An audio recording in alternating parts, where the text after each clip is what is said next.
I welcome you to tell us about yourself, the history, where you have come from, up to where you are seated now. You're welcome. Thank you, Chair.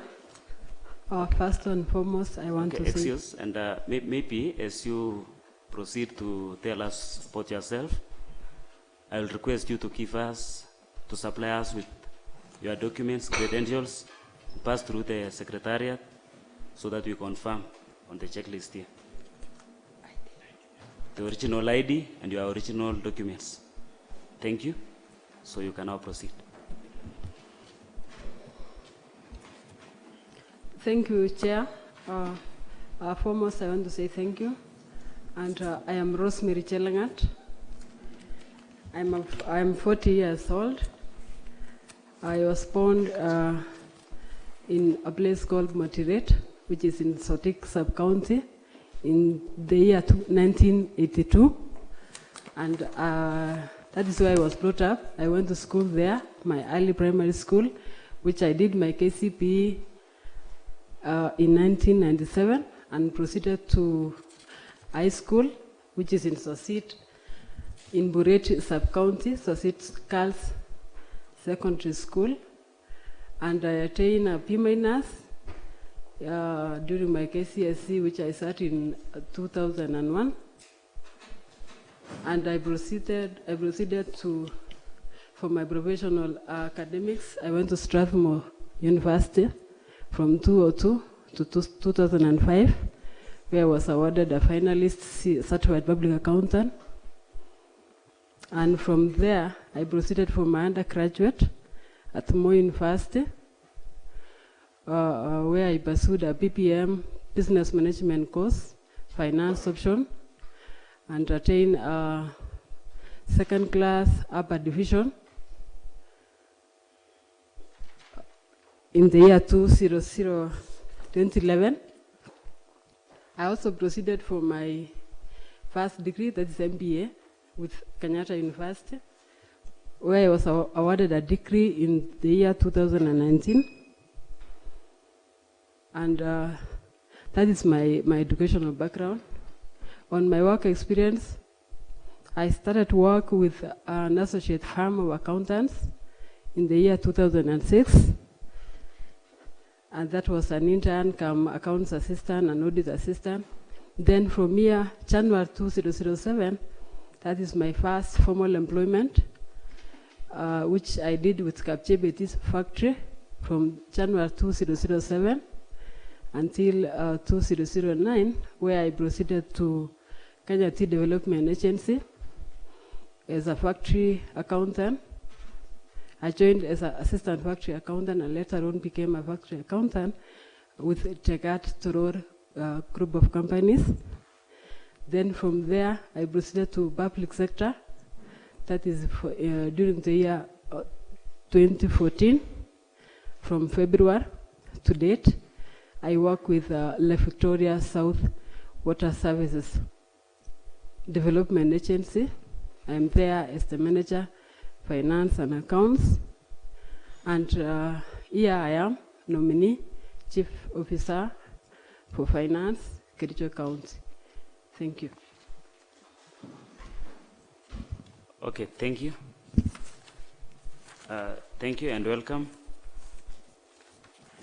I'll take you through some questions maybe you didn't capture in your presentation.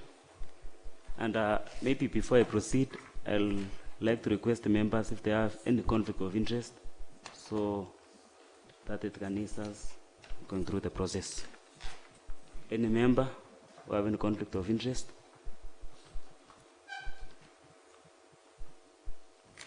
If there is none, I want to say personally, being one among the members who championed for the 2/3 gender rule, you are one among the few ladies who are selected to join the county to be the CEOs. So that in mind will not deter me from making my right suggestion or a right opinion on your vetting process.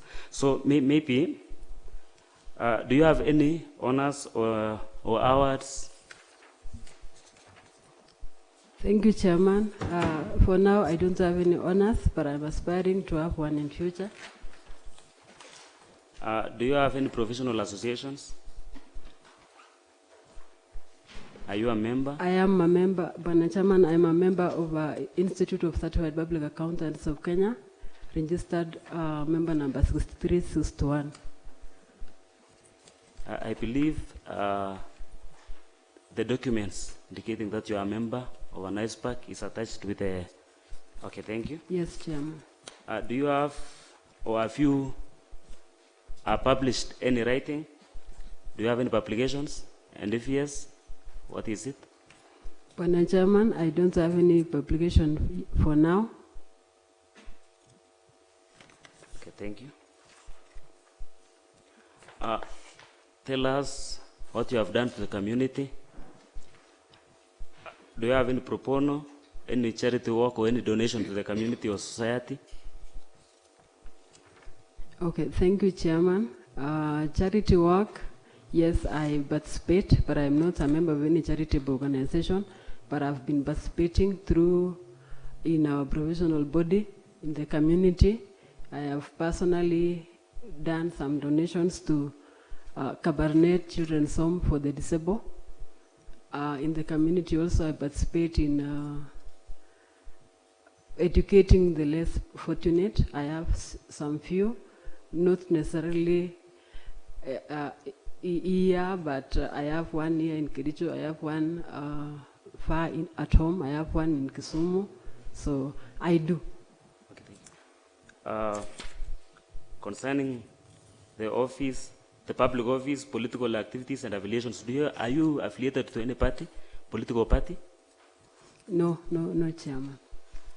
Have you ever been dismissed or otherwise removed from office for a contravention of the provisions of Article 75 of the Constitution? No, I have not, Chairman. Have you ever been adversely associated with practices that depict bias, favorism, or nepotism in discharge of public duties? No, I have not been. Okay, thank you.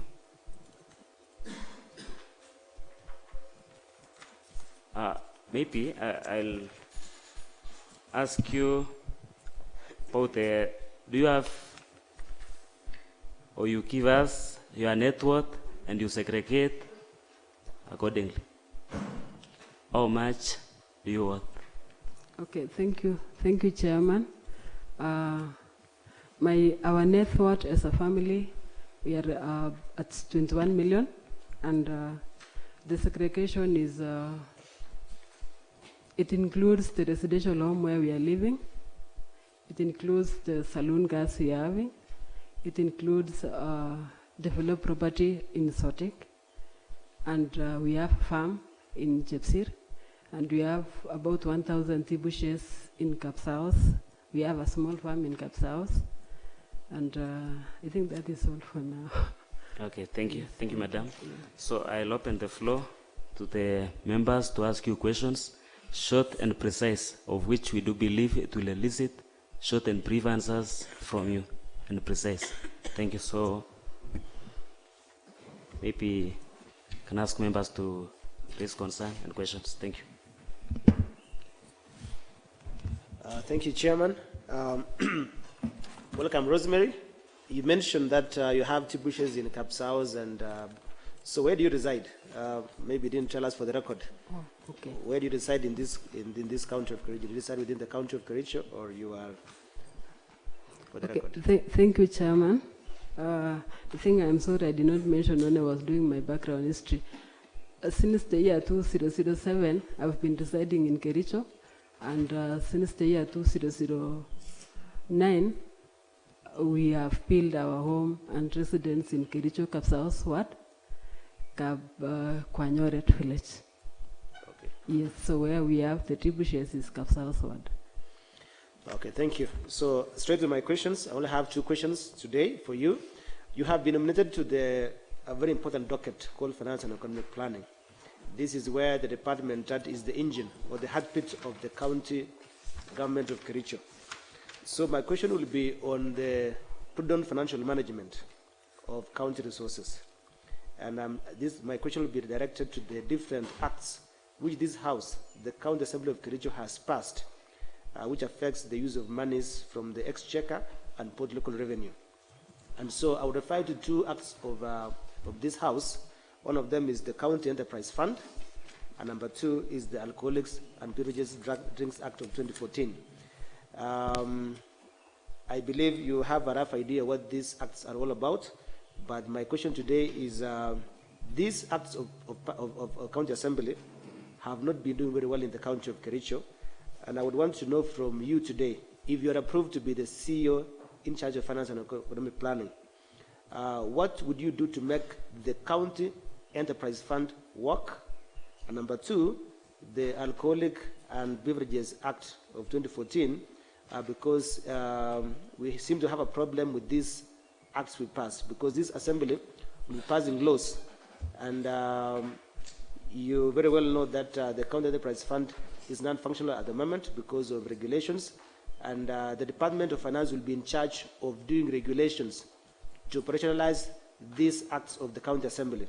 So in your view, if I approve you today, what would you do to ensure that the County Enterprise Fund and any other act of the Assembly will be operationalized, and there will be prudent use of these resources for the people of Kericho, because these are meant to help the people of Kericho in terms of accessing these loans, or even controlling the use of the use of alcoholic drinks in the county of Kericho. So I would want to get from you, what are strategies will you put in place to ensure that these acts are well operationalized for the people of Kericho County? Okay, thank you, Chairman, for the question from the member of Deputy Speaker. The acts that have been passed by the Assembly is from the Executive with other departments. I will collaborate with other CEOs and the Executive to formulate regulations and policies to be able to implement the acts that have been passed by the House. Now, after the regulations have been formulated, I think it will be a form basis of implementation, and we will aspire to implement the regulations. Thank you.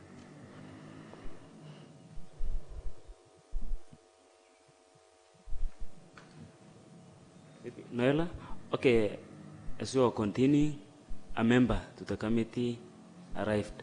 Mr. Amos Pirir, MCA Kapkatet Ward, and is a member to this committee. And again, we have members, honorable members of this house. We have Honorable Eric P.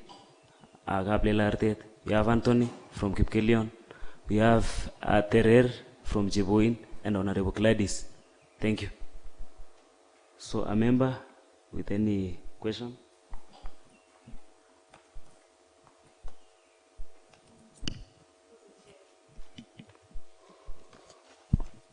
Through the chair, welcome Rosemary. My question will go first on revenue.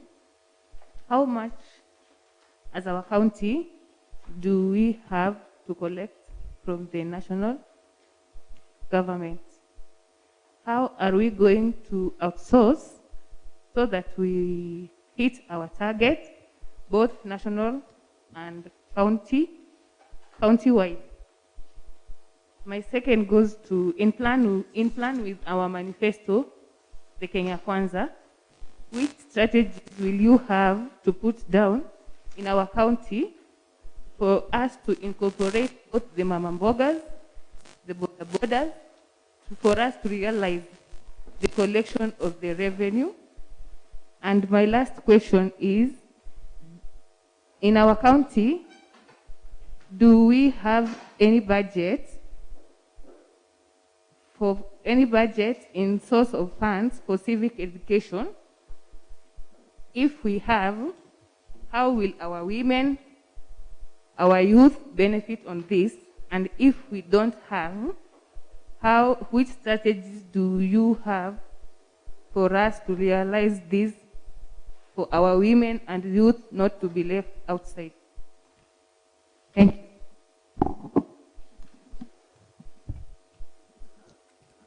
Okay, thank you, Chair. I think that for the strategies to put down, to realize the collection of revenues, currently there are streams of revenues that are being used. I think one of the strategies is how to enhance the collection of revenue to meet the targets and even to surpass. Maybe for just a short intervention is motivation or capacity building of the revenue staff, and also sensitization from the revenue points. The other question is on the budget for the mama bokas and the youths. I believe through the budgeting and procurements, we will reserve slots as it is stipulated in the Public Procurement Act, that we reserve allocation for the women, youths, and persons with disabilities within the county. And I hope through that we'll be able to achieve and give our youths, our mama bokas, to be collaborated in our work in the service delivery of the county. Thank you. Thank you. Welcome, Paul.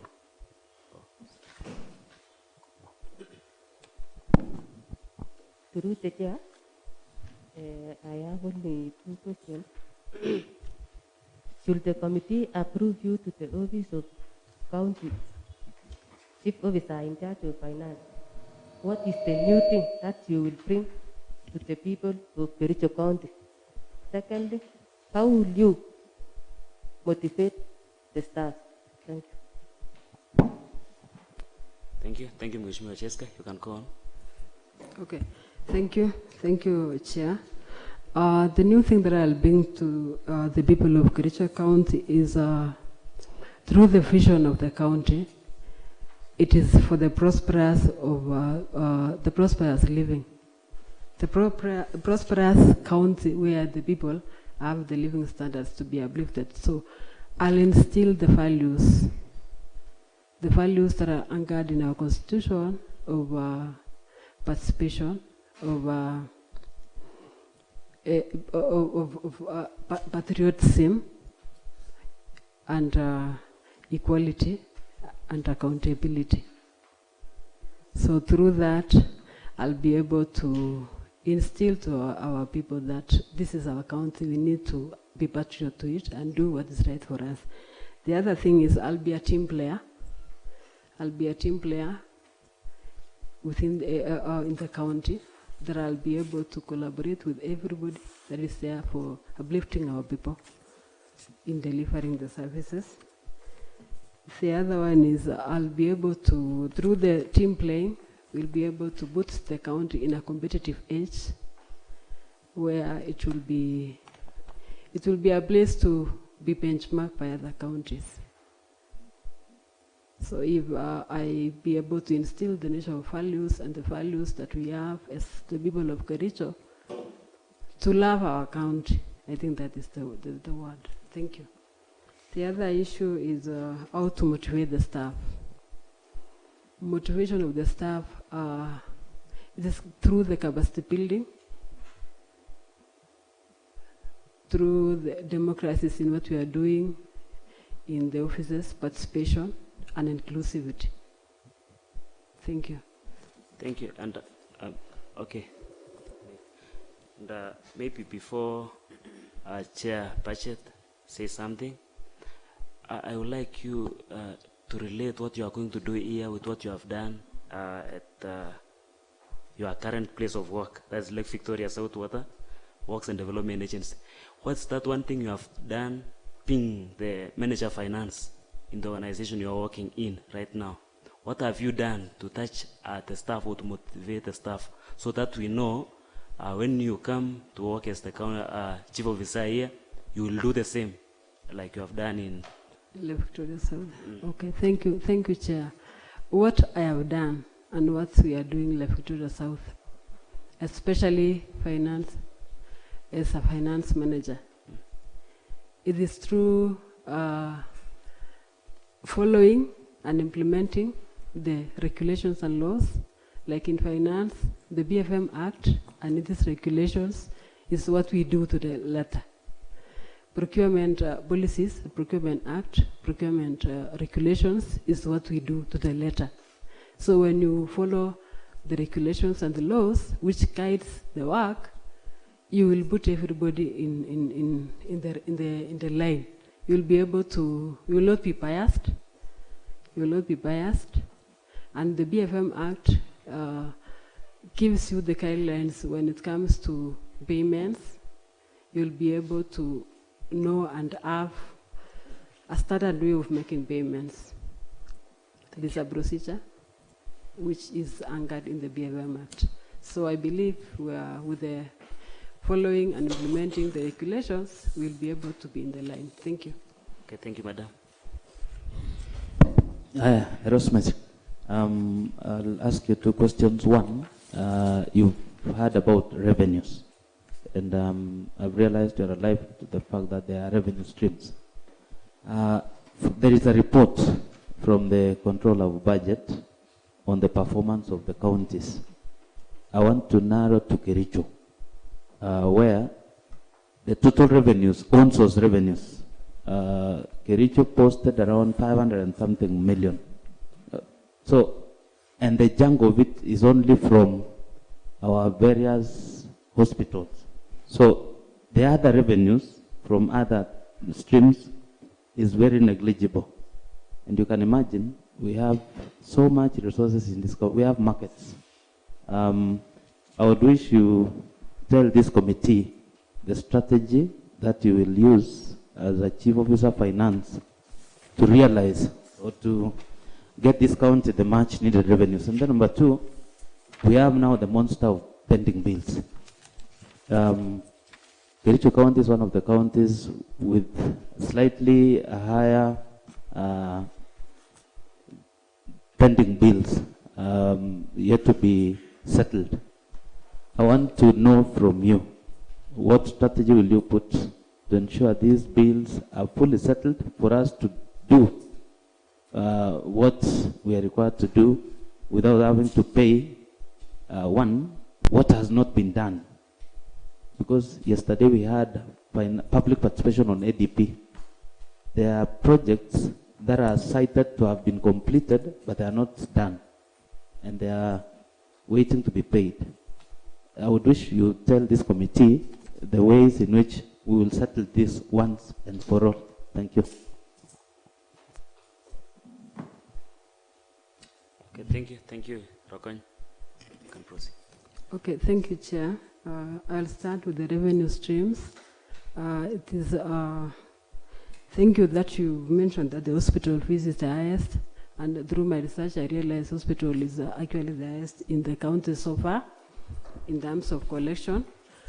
But one thing that I'm aware about is the county passed, the Honorable MCA from Kipchebor cited the Act of Revenue Administration Act that was passed. So I believe with the regulations that we are going to set in for the Act to be operationalized, we'll be able to improve.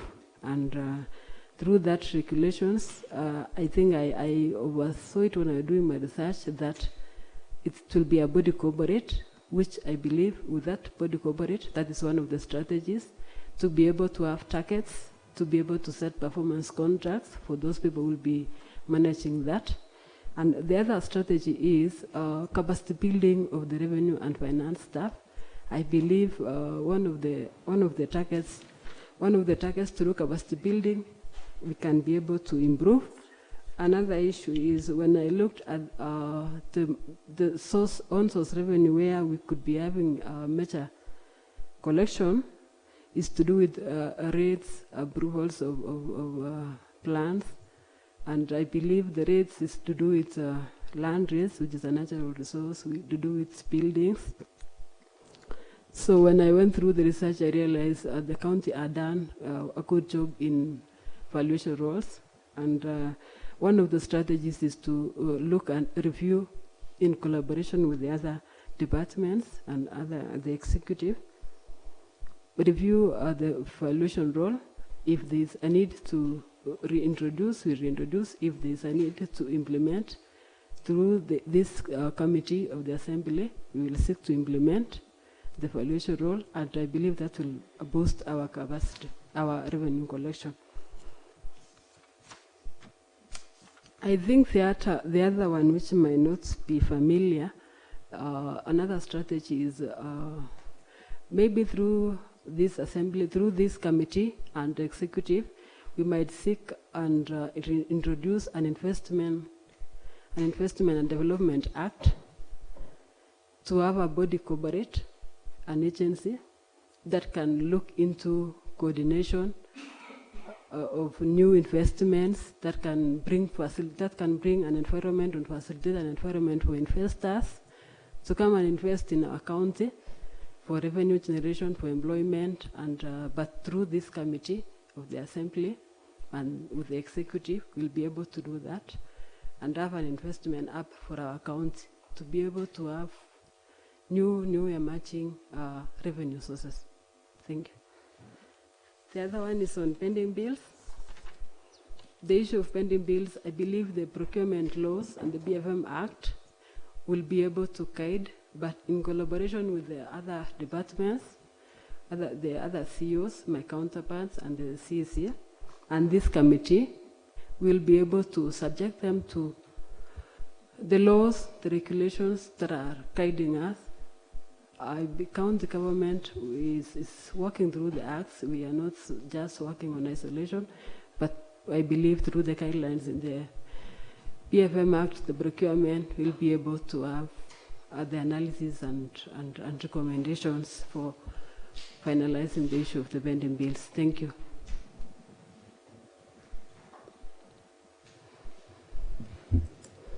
Thank you, Madam, for that good elaboration. Maybe.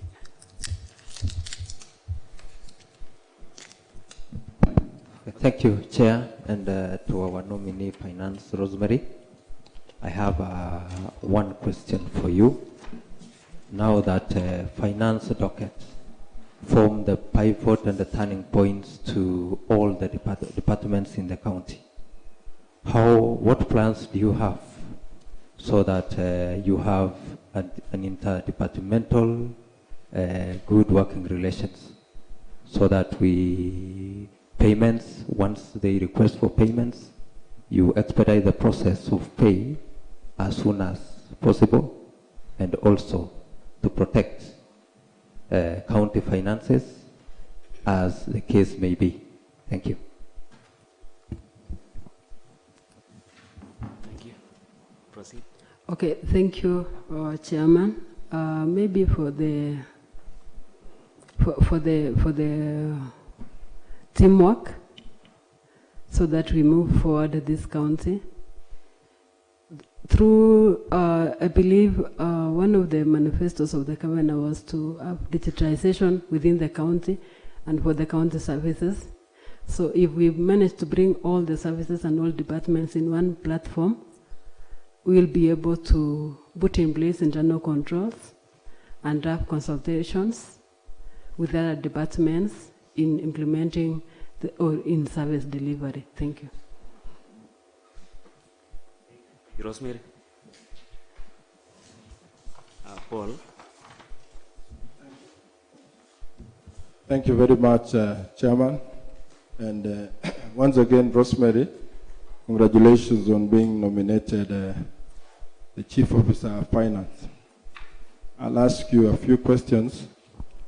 Some are very simple.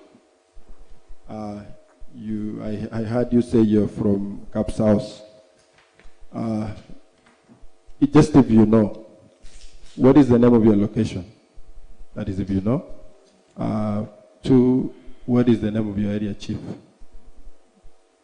3, on equitable share of revenue, would you please tell this committee the allocation for Kericho County in the financial year 2021-2022?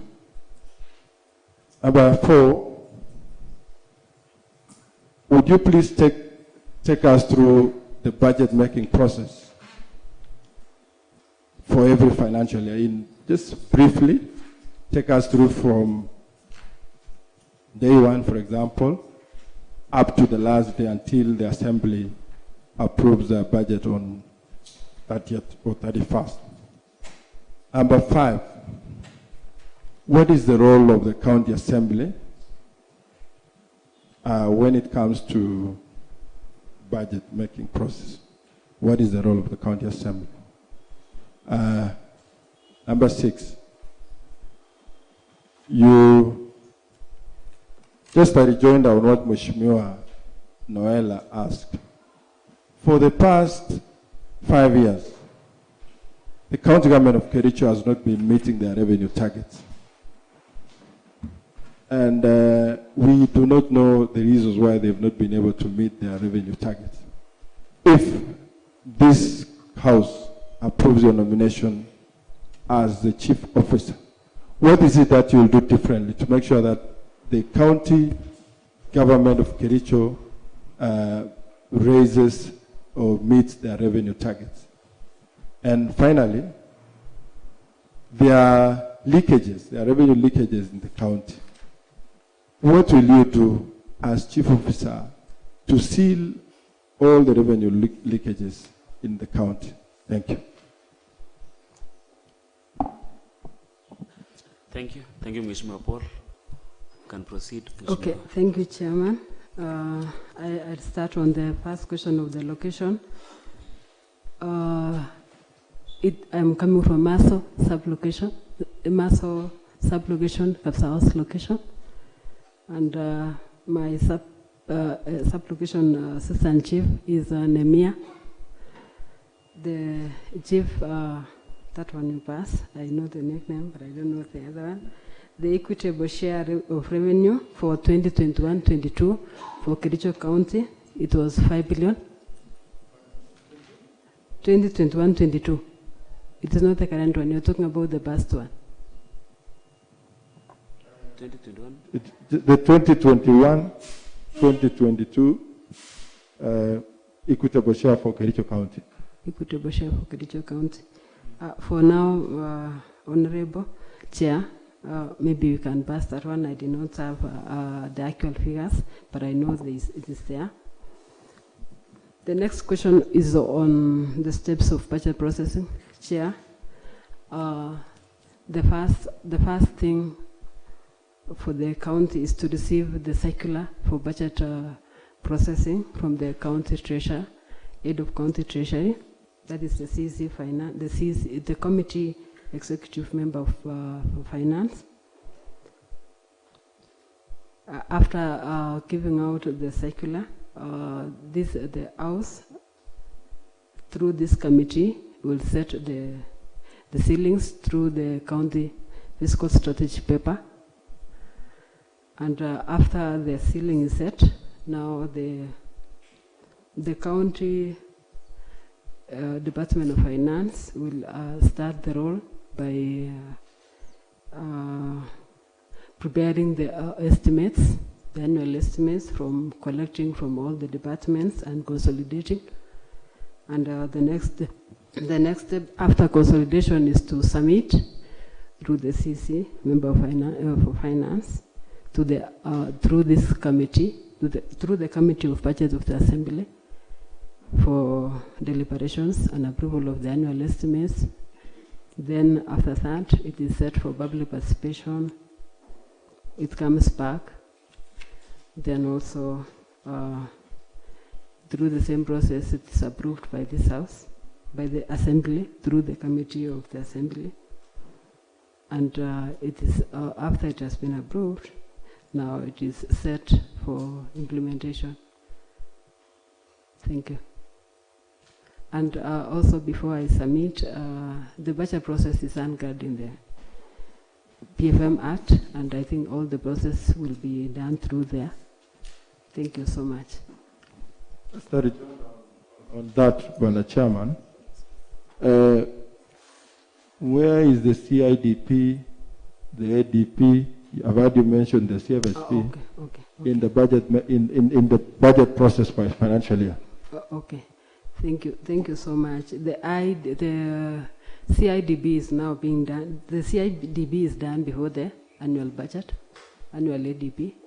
So after the CIDP is not done every year. It's a 5-year plan, so it cannot be done every year. So I thought we just wanted the one for yearly, but after the circular and after the fiscal strategy paper, and after the CIDP, now the annual ADB, which is the budget estimates. I'm sorry, I'm using the terms of the national government. It is the annual estimate, the ADB, which is now approved, set for approval by the Assembly, and the role is set. Thank you. So the other question, Madam Chair, was on the revenue targets.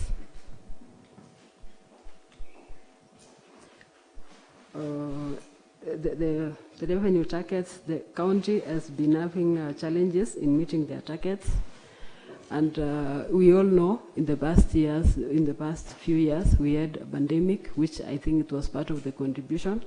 And going forward, if this committee approves my candidature, we'll be able to have strategies, which I had mentioned earlier, but I can still repeat that one of the strategies that we can do is to have one platform for revenue source through digitization of the e-services, e-revenue, which I think the county in the past had tried to do, but we will be having implementation of maybe more and better strategies of making the e-platform work for everyone, for every source, and through collaboration with the other departments and other CEOs to enable them put their services in a platform where the revenue platform will be able to work on, because revenue platform cannot work without the other services. The other services also need to be put in the platform of digitization to enable the revenue digitization to work very well. And if we signed the benchmarkings of other counties, they have been able to have one platform for the revenue source. I think Richo County will also be able to be the same. The other strategy is through the regulation and operationalization of the County Revenue Administration Act, we will be able to improve. The other new area which I mentioned earlier is maybe formulating and through the committee of the Assembly, enabling the Investment and Development Act that can bring new sources of revenue and to be able to increase our targets. The other strategy will be capacity building of the finance and revenue staff, which in one way or another may be very low, but through the capacity building, we'll be able to enhance the revenue sources. The other issue is sealing of the revenue linkages. One of the strategies that might help in sealing the linkages is the e-revenue services, that is the digitization, where every revenue source will be cashless. The other strategy is through the e-services, we'll be able to reduce the turnaround time of cash to the bank, and that will also seal. The other strategy will be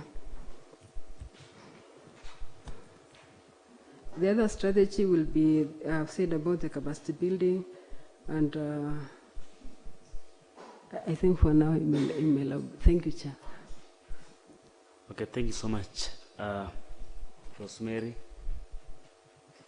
do you have any question?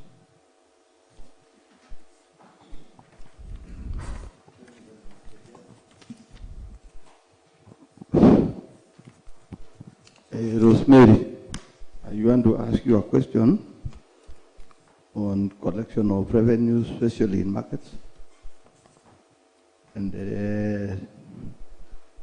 there is another question about these pending bills. Through your experience, do you have any way of help or contribution so that we stop this habit of pending bills every year. Will there be anything you know about this payment of pending bills? Thank you.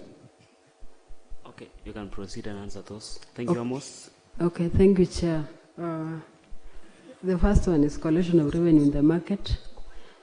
Maybe through the collaboration with other departments, we'll be able to enhance the GIS or implement the GIS mapping, whereby in the marketplaces, you'll be able to connect all the source of revenues, those points of collection through our GIS mapping and the e-platform. It will enable us to be able to know where you have not been able to collect, and also have strengthened measures on the staff who are manning those GIS and who are standing on those points. Give them targets. I believe those ones will be able to do. The other one is on the bendy bill stoppages. Chair, through the Public Procurement and Disposal Act, during preparation of the budget, after the approval, there is preparation of annual procurement plan, which is anchored in the Act of the Procurement, and the procurement plan will be approved, and internal controls has to be put in place so that the procurement plan and the budget are matching, are tallying, are talking to one another.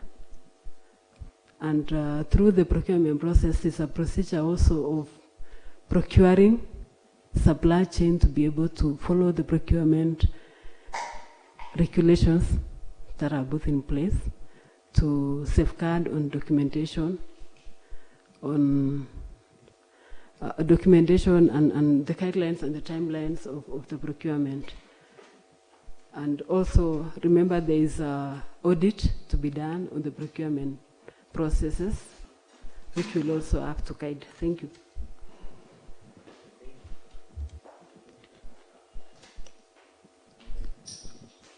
Okay, thank you. Thank you, Madam. We will be inviting you, should this committee approve you to be the CEO, as a county government of Kericho. We have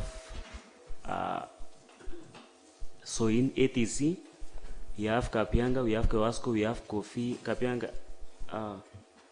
Kapianga Tea Farm, and Kofi Farm in Kipkelion. We have a lot of problems in these institutions as far as revenue collection is concerned. What will you put in place so that we get the true revenue, the true figures of revenue from Soin ATC, Kapianga, Kewasco, and Kofi Farm in Kipkelion? What plans do you have? And we have many other organizations which the county government of Kericho is running.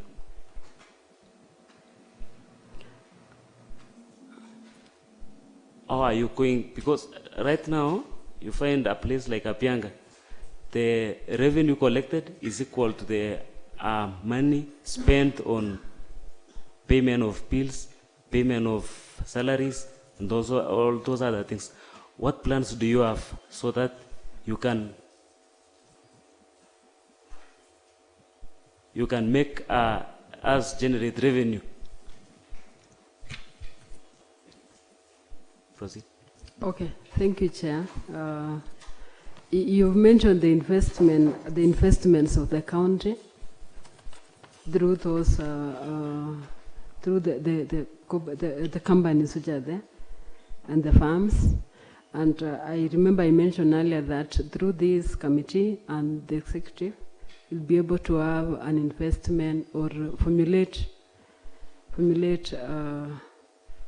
proposals to have an investment act and development act that will be able to put all these investments under one company or one body corporate. And maybe even before that, we'll be able to have performance contracts and targets.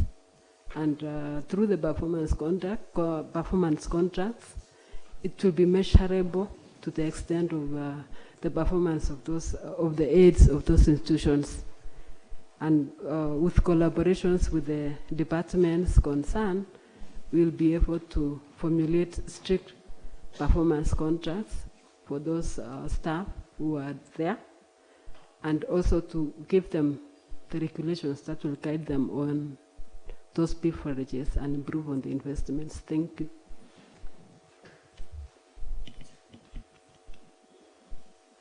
Okay, thank you. Maybe on the same, we have our properties here, down there, the county government residence, and you find we, sometime, I think around 2 or 3 weeks ago, we ambushed them, and we realized that those people, the people living in those buildings, they are paying 10,000.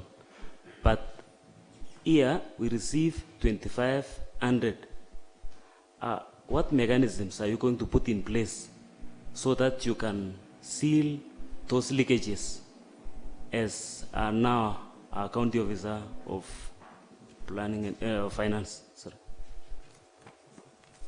Okay, thank you, Chair. Maybe through this committee, we'll be able to seek for the strengthened measures to be put in place for non-payers of the county revenues. And also, I think we have the enforcement laws and acts that will be able to deal with that. And before that, maybe we'll be able to issue, what do you call,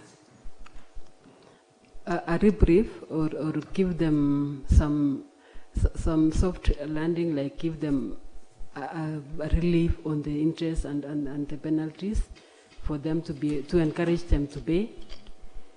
And maybe also for the sake of properties, I had mentioned about the valuation report or the valuation role that will be able to, through this committee, implement and with so, and the patriotism of the county. If you are a patriot, you should not be able to refuse and pay revenue of the county. Thank you. Thank you. Paul.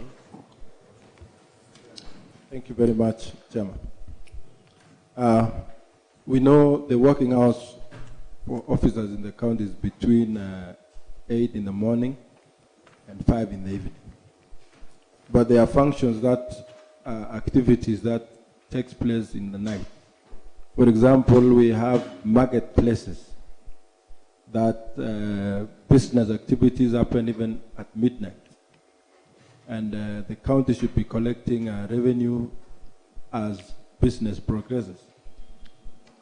Now, what will you do to make sure that these areas or activities that happen at midnight, when officers are not at work, to make sure that we collect revenue? What will you do as the Chief Officer Finance, should this committee approve your candidature?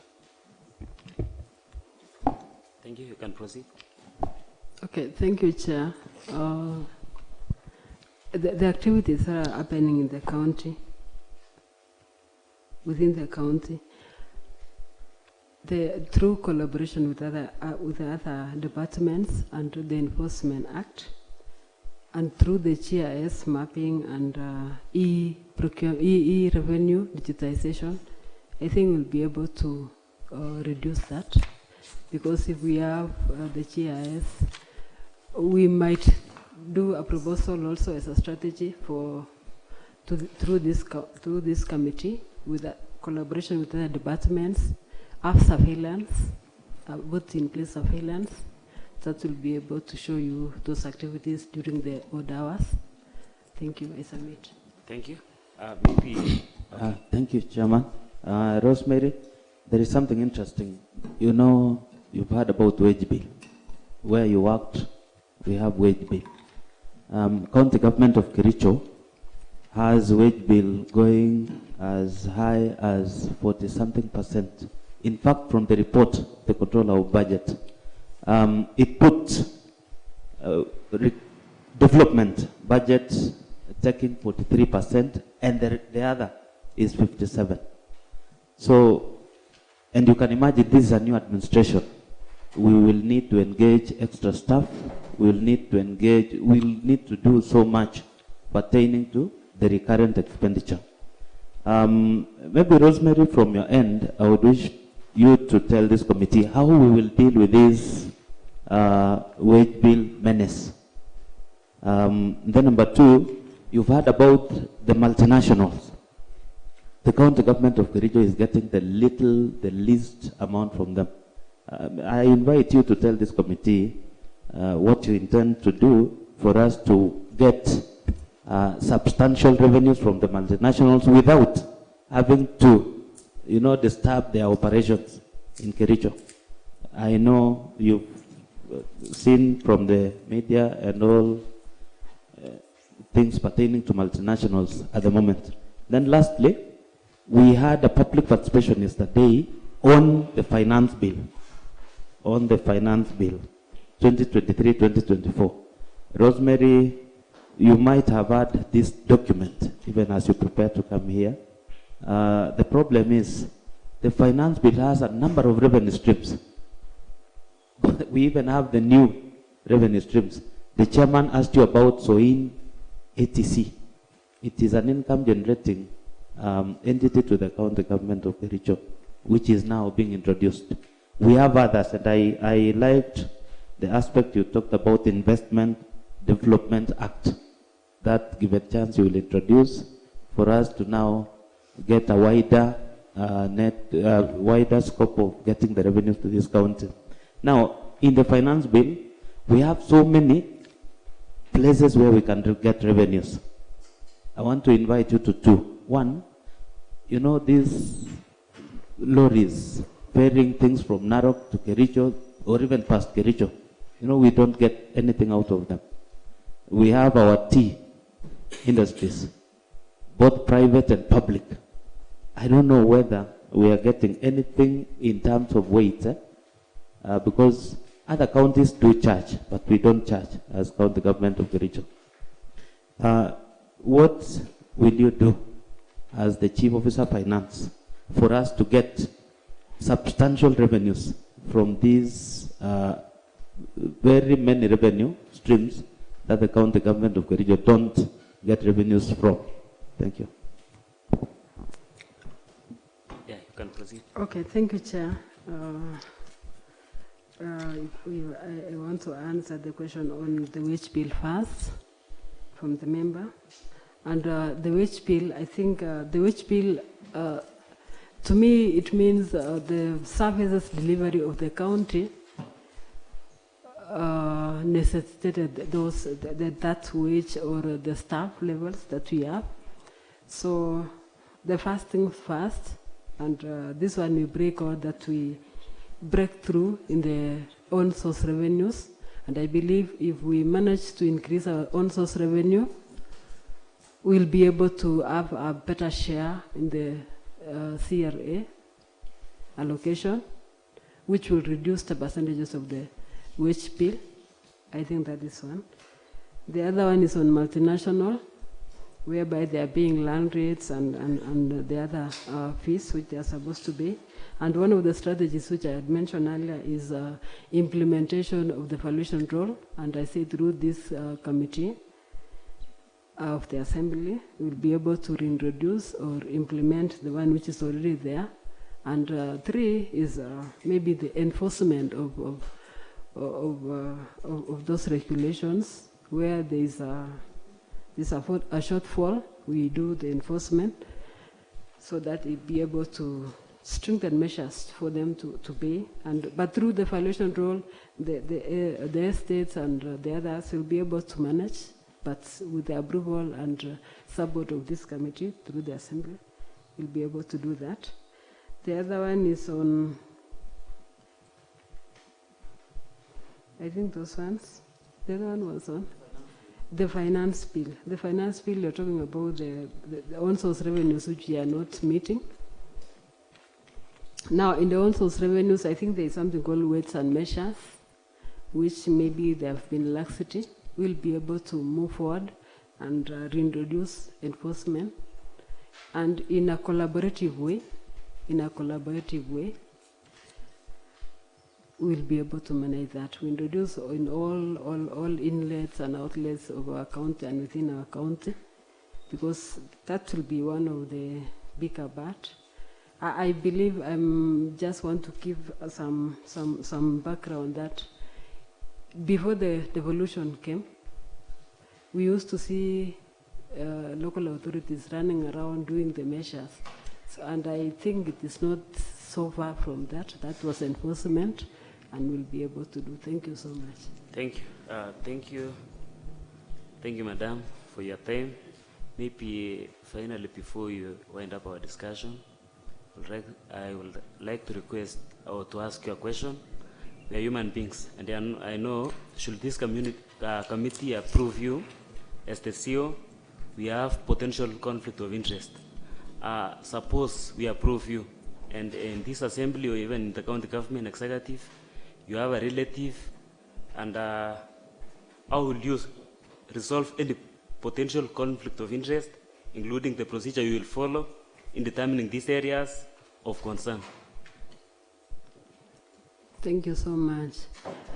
For any conflict of interest that might arise, I'll as a public servant, I am mandated to declare, and I will declare so, and put forward or step aside in case there's a procedure that is conflicting with that. I'll declare myself. Thank you. Thank you. Thanks so much. Maybe I'll give you 3 minutes. You cap up your sentiments or your contributions so you wind up. Okay, thank you so much. I appreciate the vetting process of the committee.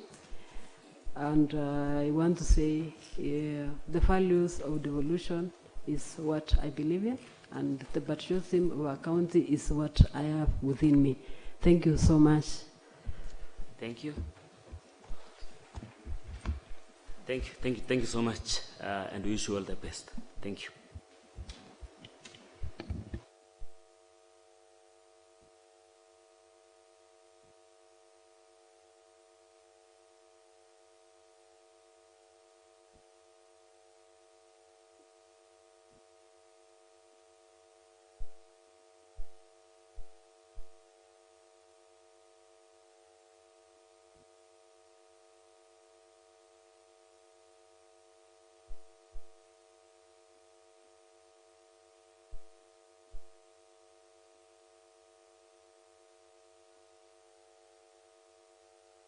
Kindly bring in our nominee. Ambia akuje ndani. Aje akuje.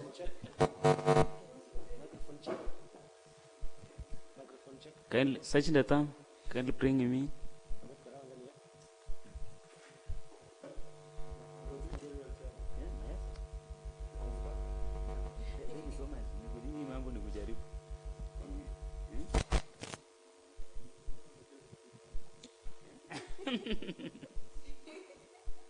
Hii maneno ni kujaribu. Lenye kifete ni chitani nini?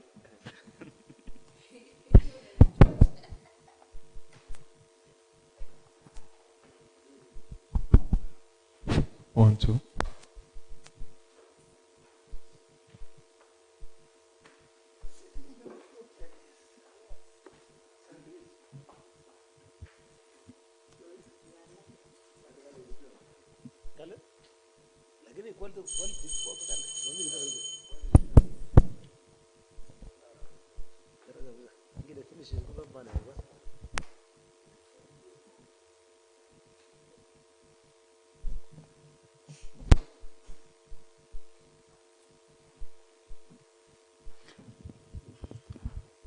Okay. Karibu sana as CEO economic planning.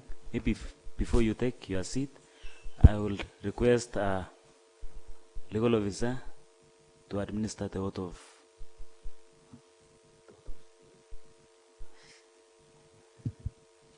Yes.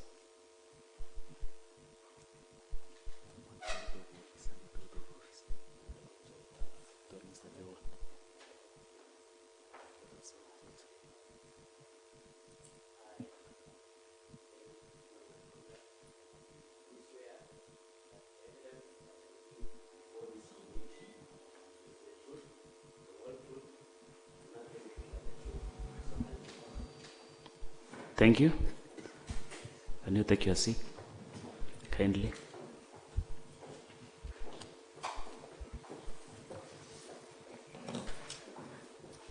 Mr. Kurgat, you are welcome. This is Finance and Economic Planning Committee, where under Standing Order on Sectoral Committees 205, Section 5, it gives us mandates that all matters related to management of public finance, county planning and statistics, and economic planning. So we welcome you, and maybe before we proceed, allow me, I first introduce myself. I'm Hilary Kibet-Posbin, Chairman, Finance and Economic Planning. And I'll request honorable members, starting from my far and left. Sergeant Adam, kindly give you mic. Okay. It's okay, you can start from there. Thank you so much, Chair and our nominee, Kurgat. My name is Moses Rotich, MCA Tendena Soget, and a member of this committee. Welcome. Chair, welcome Kurgat. My name is Rogan Kiprotich, MCA Sigaw Edward, member of this committee. I'm also the chair, Budget and Appropriation Committee. Welcome. My name is Eric Bett, MCA Kipchabarwad, Deputy Speaker, and a member of this Committee on Finance and Economic Planning.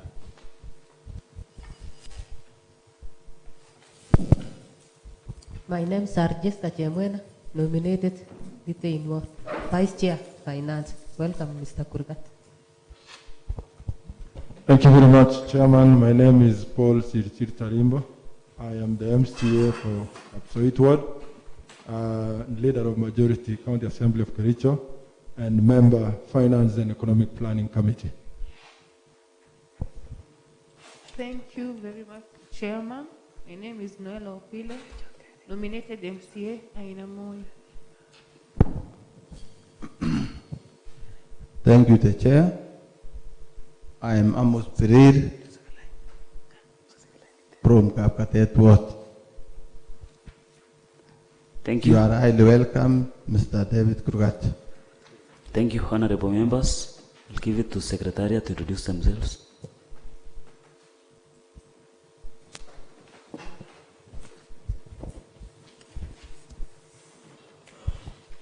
Thank you, Chair. I'm Justice Riot, Committee.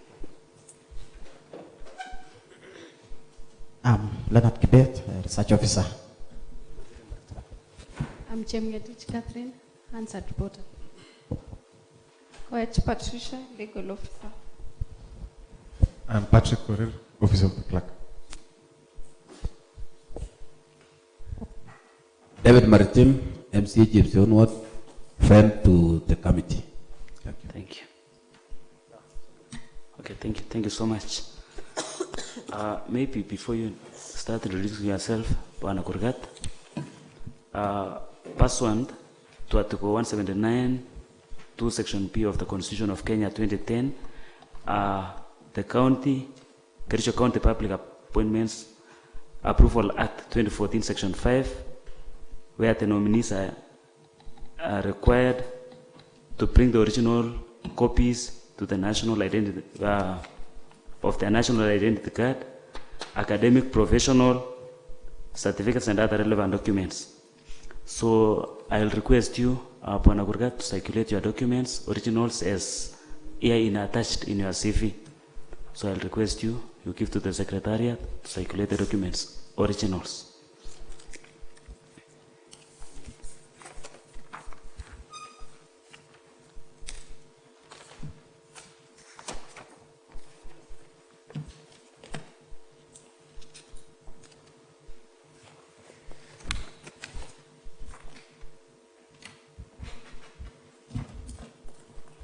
Okay, thank you. As the members are going through your documents, I'll request you, Mr. Kurgat, to introduce yourself, give us the summary, since you're upon where you have gone through up to where you are seated now.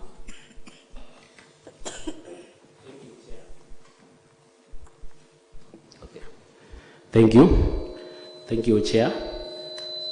First of all, I want to say I'm grateful for giving me this chance to present myself before you. My name is David Chelangat Kurgat. I come from Soin Ward, and I was born in a village called Jebit at Cap Kromom sub-location in a location called Koitabu Road. I started my early education at a school called Kechiriet Primary, and then joined Kipketer Primary here at the Tea Estate, where I did my KCP in 1995, and I was among the top students, and I was able to join the national school, Starehe Boys Center, run by Dr. Griffin then. I did my KCSE in 1999, also passed very well, and joined Moi University as a regular student to pursue a business course, accounting options, where I graduated in 2005. I am a certified public accountant of Kenya for over 10 years now, in good standing. I also have a master's degree in finance management, and also currently I'm pursuing a PhD in business finance in Kenyatta University. I have over 15 years experience in terms of working, and currently I am the Chief Finance Officer of Kipsigis Islands, where I've been in charge of finance management, cash flow, and running major projects. The most recent project is a tea factory, where we delivered in a period the fastest time ever, 14 months, and with the cheapest cost, out of only 600 million from the current value of 1.2 billion. So it was a big achievement in my work career, and currently we are running the tea factory as a cooperative society, where members come from Bomet and Kericho County. I'm a Christian, married, with 3 children, and I'm a passionate person when it comes to serving society in various ways. Thank you, Chair. Thank you, Mr. Kurgat, for such a comprehensive description of your status. And maybe I'll take you through some questions. This committee is going to take you through an interactive session of 1 hour. I will give you brief and precise questions, which I do believe will elicit brief and precise answers relating to the field you have been called to attend. So you have told us about your employment record, but I have a question. Do you have any honors or awards? Thank you, Chair. Okay, in terms of honors, I was honored with second-class honors at Moi University, and also I've been the best employee for 2 running consecutive years. Thank you. Do you have any certificates showing the same? Yes, I think for the honors in my university it is there. For the employee, I didn't attach myself. Okay, thank you. Do you have any professional associations? Yes, I'm a certified public accountant of Kenya in good standing for more than 10 years now. I do believe, again, you have the documents attached in your Yes, I CV. have. Yes, I Okay, have. thank you. Are you a member in any professional business? Are you a member or a partner in any organization, be it charitable, be it civic or scholarly? Put on your microphone. For professionals, yes, I do. As I've said in ISPAC, I'm a member of ISPAC, member number 14422, registered under Accounting Act. Yeah. Okay. Have you ever been dismissed or otherwise removed from office for contravention of the provisions of Article 75 of the Constitution? No, Chair. Have you ever been adversely associated with practices that depict bias, favorism, nepotism in the discharge of public duties? Have you participated in any way with charity work, even donations to the charity? Yes, I've done severally. I began that way back in high school. I was offering charity voluntary services in most of this hospital. I think it's well indicated in my living certificate by the most reputable Director of Education, Dr. Griffin, then. So I worked. I've also offered several services, including manually repairing a road from Kichiriet, Javit, and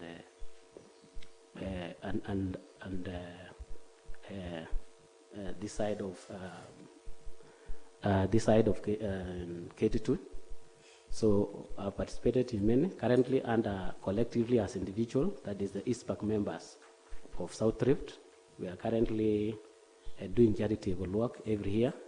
From next week, part 1 will be offering gifts to various orphan schools under the leadership of Mr. Langat, our CPA. Thank you. Okay, thank you. Thank you, Mr. Gurkat. Do you have any publications, any writings? Yes, Chair. I've published two researches. If you go to academia website, you'll find that I've published a topic written innovative finance, innovative and versus performance in banks. I've also done research on agricultural cooperative society, and it's also in academia website. Okay, thank you. Maybe outside your work-related portfolio, I would like to request you to supply us with your statement of net worth.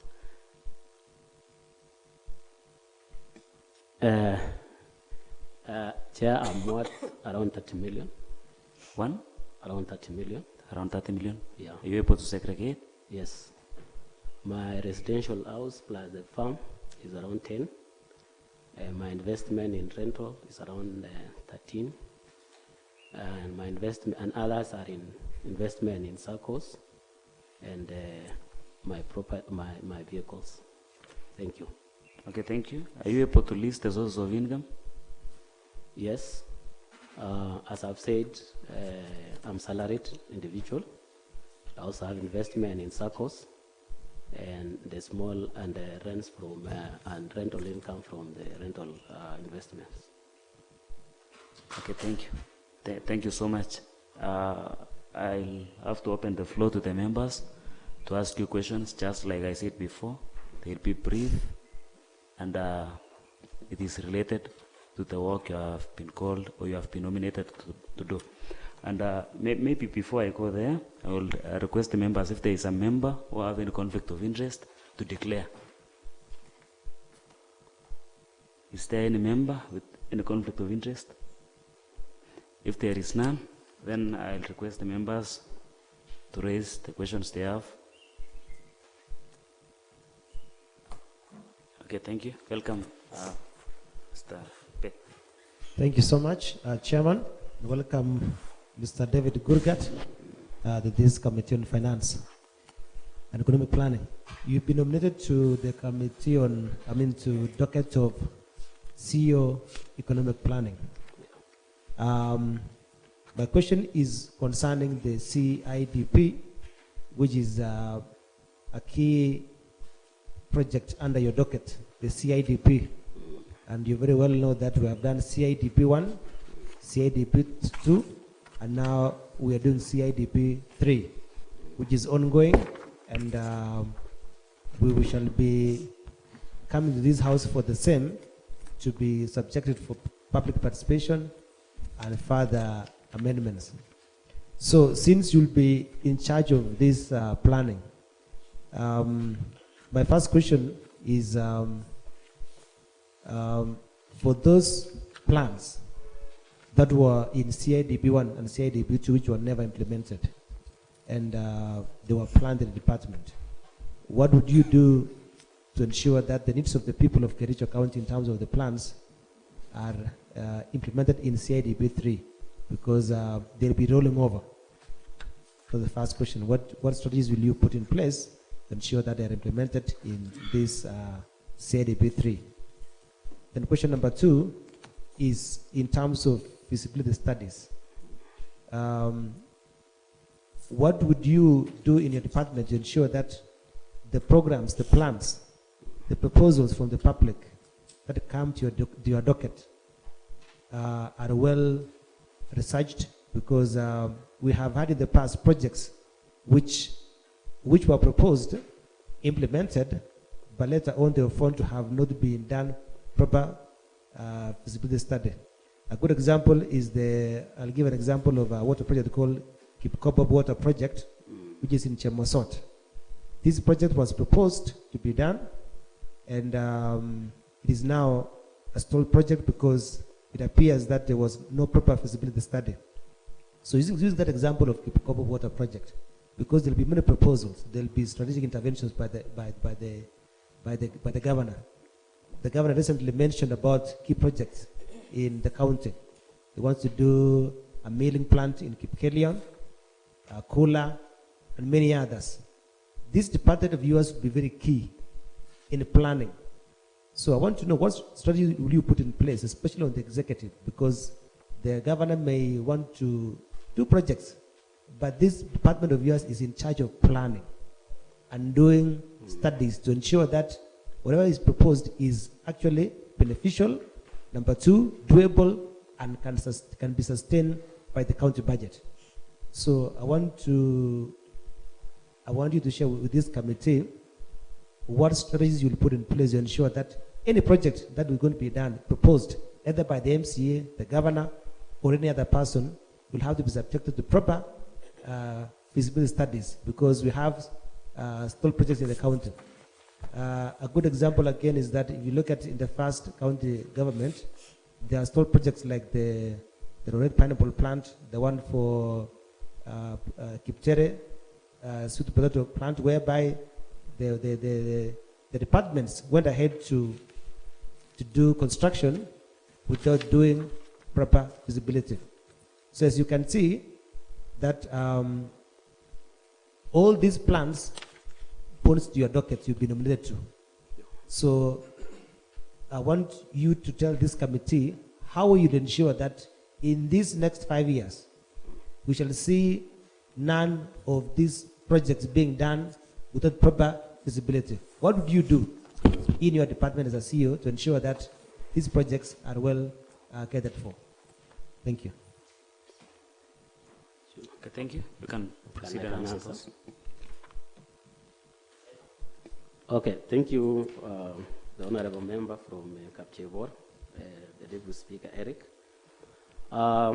First, you asked about CIDP. Actually, CIDP 3 is ongoing. I think the first participation has been done. What is remaining now is validation. From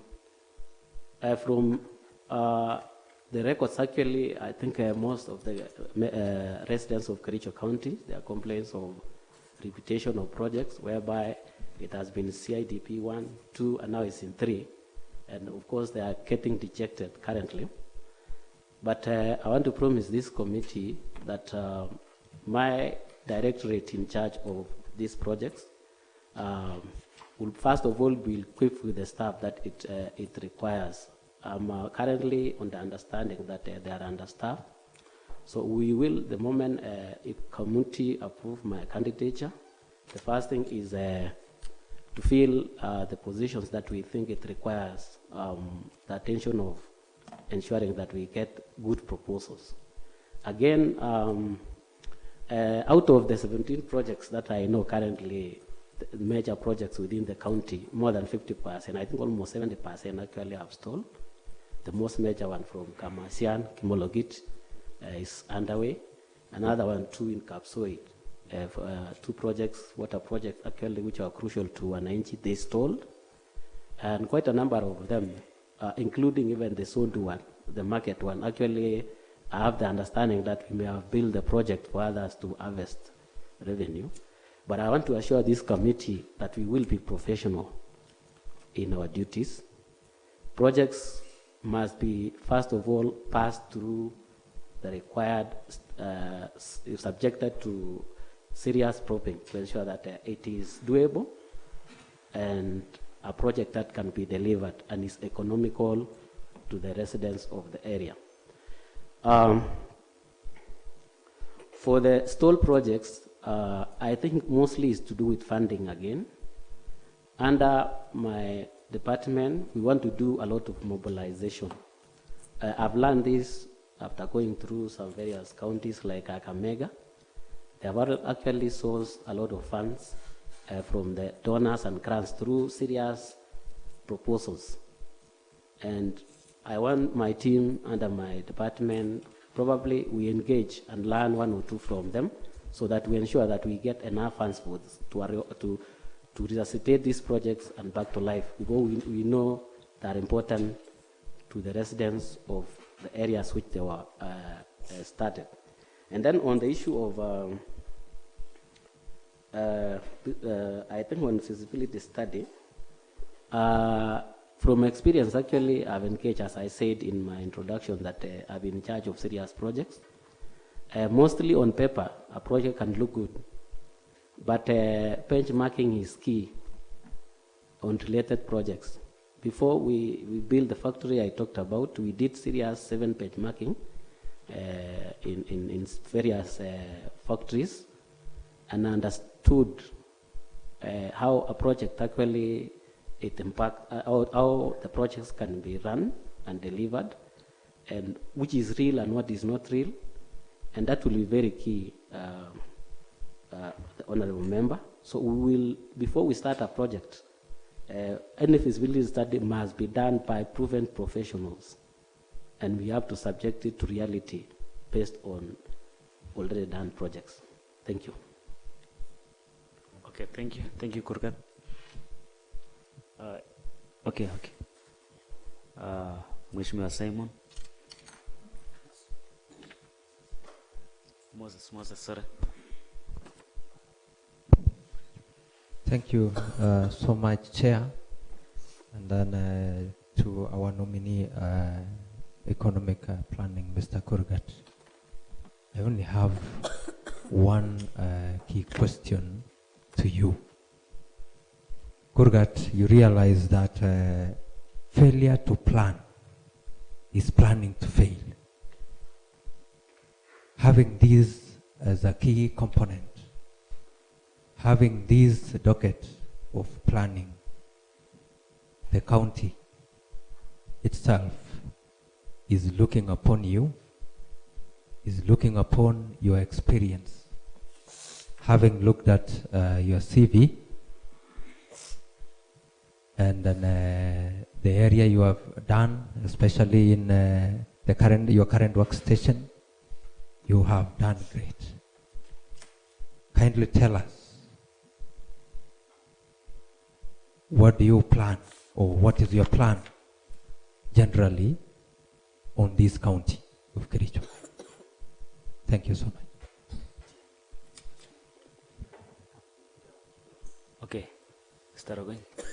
Thank you, Chairman. Kurgat, now that you're the nominee for economic planning, I want to remind you that economic planning is the engine of running county affairs. Economic planning does almost everything. It is a docket that not many people think it is critical. In other counties, economic planning comes up with all these things. They are the people to roll out the CIDP, ADP, and any other document that guides the development of a county. It is not so present in Kericho, because I don't know why, but now that you're here, should this committee endorse you, I want you to know that it is critical. Now that you're coming in this county, we have so many underutilized investments. The case in point are the markets. We have so many markets that have been built. They were built by the defunct local authorities through the Ministry of Local Governments then, but you know they are not used. We have Litain, we have Roret, Kapkatet, Jepseon. We have here in Belgut, there is a market along the highway. It is not being used. People still sell their wares by the roadsides. I don't know if you are picked as the CEO, economic planning, what is the game changer for us to use these markets? Because at the end of the day, we want to get revenues out of those markets. Those are the capital projects rolled out. We've never benefited from them.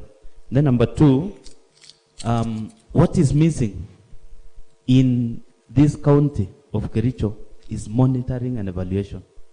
And that is squarely under your docket. We have projects, the DS, the Deputy Speaker has just given you some examples, where money has been invested, there is nothing out of it because of failure to monitor and evaluate. I would wish you to tell this committee how you intend to roll out serious monitoring and evaluation across the county. And then lastly, we've reviewed the CIDP 2 so that we have the CIDP 3. Shockingly, there are things that were captured in CIDP 1, they were never implemented. They have not been implemented in CIDP 2. And again, we've done the revision. So, is this a cycus? Are we going to review these continuously without having to because yesterday, Kurgat, we went to a public participation on ADP and finance bill. And what Raya told us, because we were present, they told us we've been writing this and nothing has ever been done. Are we going to change the narrative? Thank you. Okay, thank you.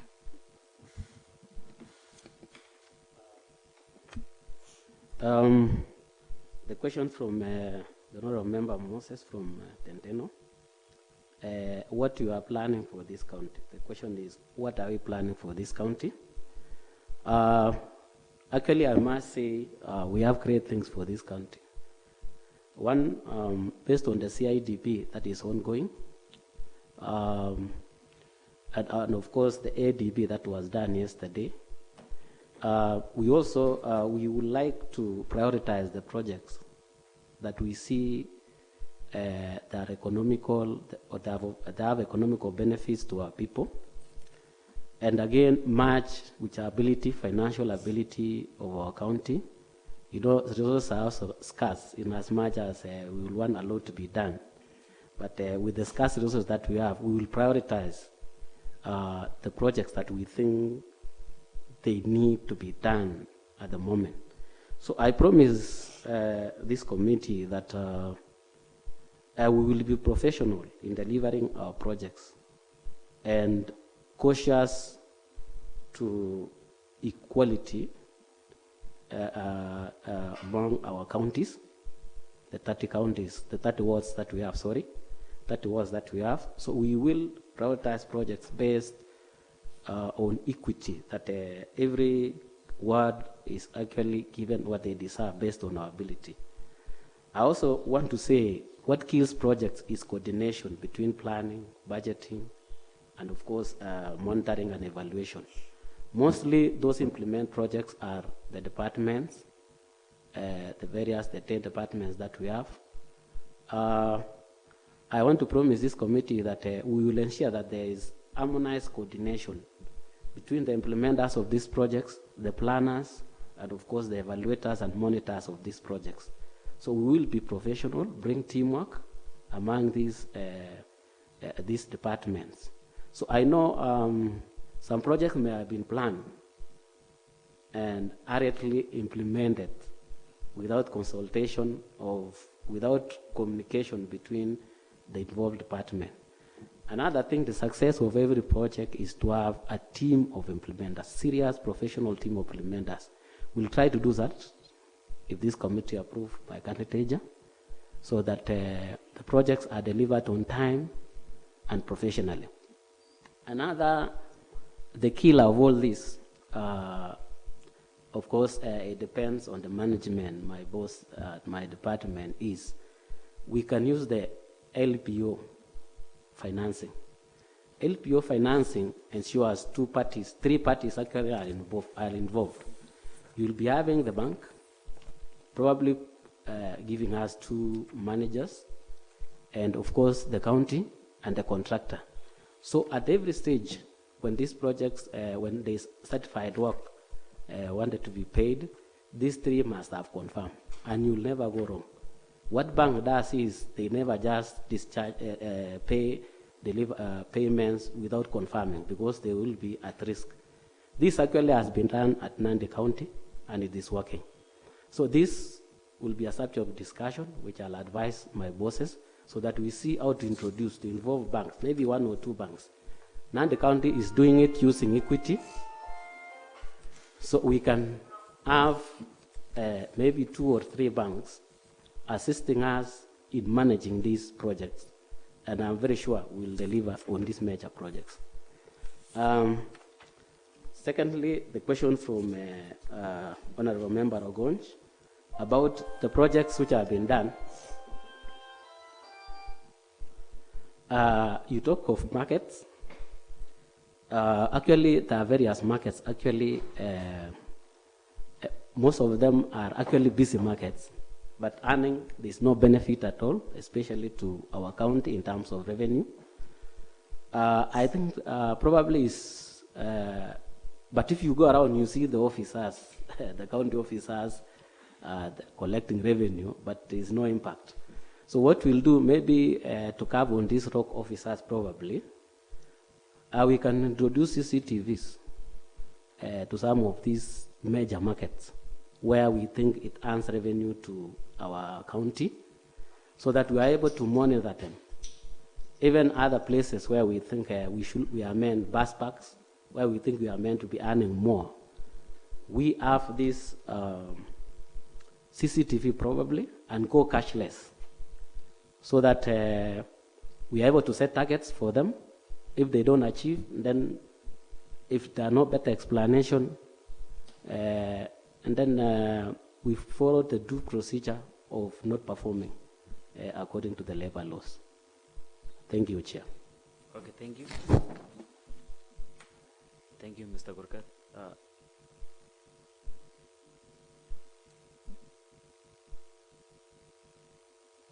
Thank you very much, Chairman. Congratulations, David Gurgat, on being nominated to be the Chief Officer, Economic Planning. And thank you very much, Chairman, for giving me an opportunity to ask a few questions. My colleague, the Honorable Moses, has actually mentioned that planning is key. And I also want to second that planning is very, very important. It's actually the engine that drives the county. So I will ask a few questions. One, what was the performance? What was the financial performance of Kipsigis Highlands or your SACCO in the last financial year? Then number 2, what is the role of Commission on Revenue Allocation? What is their role, especially in relation to the counties? Number 3, counties have not been able to meet their revenue targets. For example, our county, Kericho, they've not been able to meet their revenue targets for the past 5 years. They've only met the revenue target once. As a department of economic planning, what are you going to do if you're approved by this house or this committee to ensure that the county meets their revenue targets? What is it that you will do differently from maybe your predecessors? What is it that they did not get it right? Because this is key. This is very important because own source revenue has been performing very, very dismally. Thank you. Okay, thank you. Thank you, Honorable Paul. Mr. Kurat, you can proceed. Okay, Chair. Thank you, Honorable Chair, Honorable Member from Kapsoit, Honorable Tarimbo. No, apologies, sorry. In terms of financial, how we've performed as a society, keeps silence. I've been there for more than 10 years, and I think we have a record of having paid the highest dividends in the country. We paid at 5% in 2015, and actually this was purely about financial management of the society, and even the national government was concerned because we are still a public institution, or now we did it. So this is purely about prudency in usage of finances. You can do all that you want if finances are used the way they are supposed to be. So our financial year last year, for example, despite the COVID effects for the 2 consecutive years, we were still able to pay dividends. And even this year, we are paying the highest dividends within the county, I think. The 2 counties, Bomet and Kericho, because we are situated in Bomet. So I attribute this to pure governance, efficient governance of an institution. So thank you for that question. Secondly, on the role of CRA, the work is actually on equitable share to counties, and of course to ensure that once you also report to them through quarterly reports, as you shared with this Honorable House, you also have to give reports and feedbacks. So the work is purely to share revenue, national revenue, equitable share to various counties. And then on revenue, I think this has been an elephant in the house, more so in our county. And I still think this county has ability to achieve its targets if things are done the right way. And of course, mostly utilizing technology. Our Excellency, the Governor, has already begun automizing some revenue streams, like from the hospital. And I've checked actually since when it was instituted, actually there have been improvement. I will also want we do this, we transfer this to us, the remaining 38 revenue streams, especially the areas where we think we should be earning more. The car parks, the bus parks, and all the other dormant areas of revenue. For example, if you look at the alcohol and beverages, it actually gives 0 returns. And I wonder, when you go to clubs and bars, the revelers have filled their tables with a lot of drinks, yet we are earning nothing. So I will be interested to know more why there is so much entertainment in our county and we are not earning anything. So, as I said earlier again, Chairman. So, all the bars in Kericho, all the entertainment joints, yes, they do not submit any revenue to the county. They actually remit 0. It is true. I also mean the owners of these joints, actually. You can easily, I'll be interested to know why. Because these venues actually are earners of income for other counties, but in our county, if you look at the reports, mostly it's almost 0. So I'll be interested to know. So what I'm saying is there's potential. It's all that to enhance our collection of this revenue from various streams. Again, under that, as I said earlier, the areas that we think should earn us more, probably we introduce like Ibia, Nakuru, even Nairobi have done so, introduce the CCTVs so that we are able to monitor the work of our employees as they try to collect revenue. And then finally, we must go cashless. We must go cashless. It's the only way forward. It has been proven by various counties. Those have instituted it, and they have actually collected and made their targets. Thank you, Chair.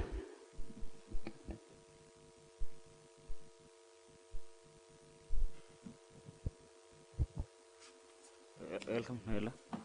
Thank you, Chair. Mr. Kurgat, my first question will go to realization that now we already have a 5-year plan. The CIDP has taken its due process, and we are almost halfway the process. My question will be, to which area will be our first priority in terms of development as a county and in all our 30 wards? Would you suggest to our county if we can go a uniform way in terms of development in the wards, or as per ward in terms of the needy in each ward?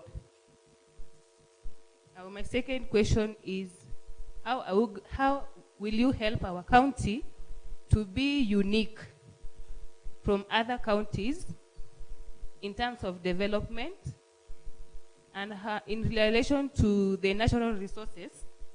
How will you help our county in generating revenue and in tax collection?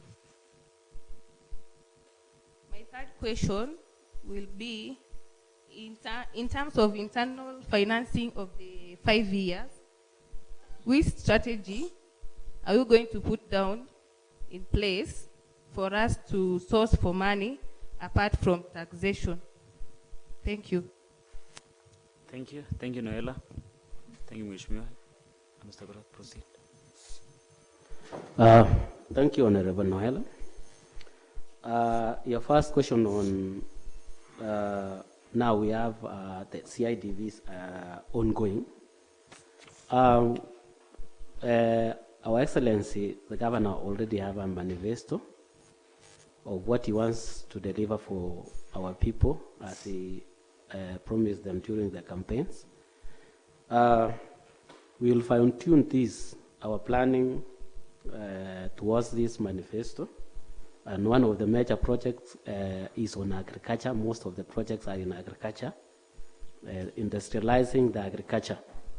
So we will, of course, give it a priority, and of course consider the request by the people under the CIDP, because it's all about participatory.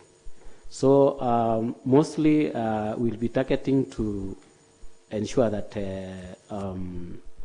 the production cost for our farmers is as low as possible, and the Governor already promised to have a processing plan on some of these raw materials that's required by farmers, especially on the livestock feeds.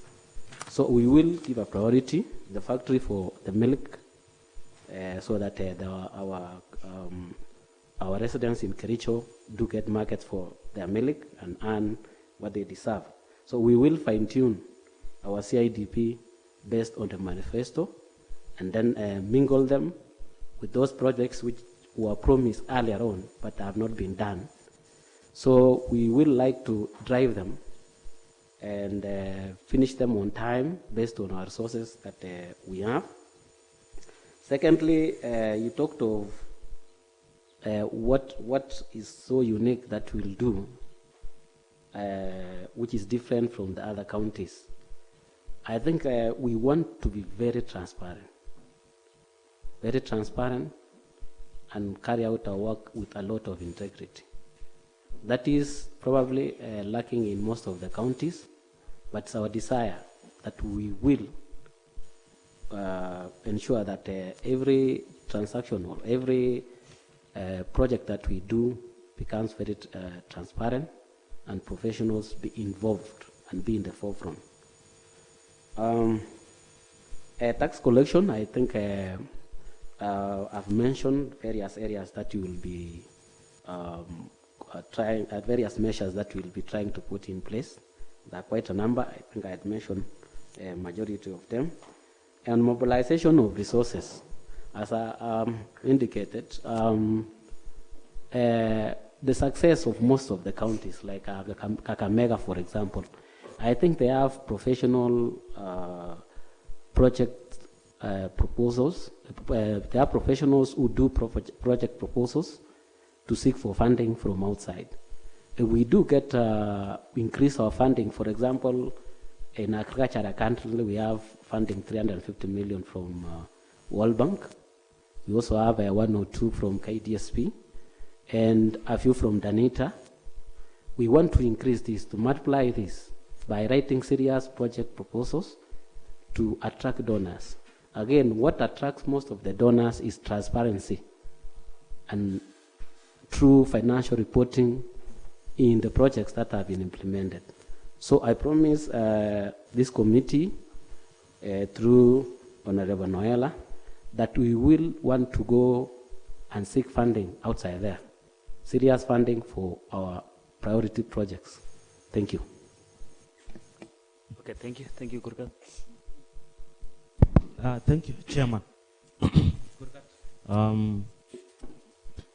I have heard you talk about a docket agriculture, which has serious programs from the budget.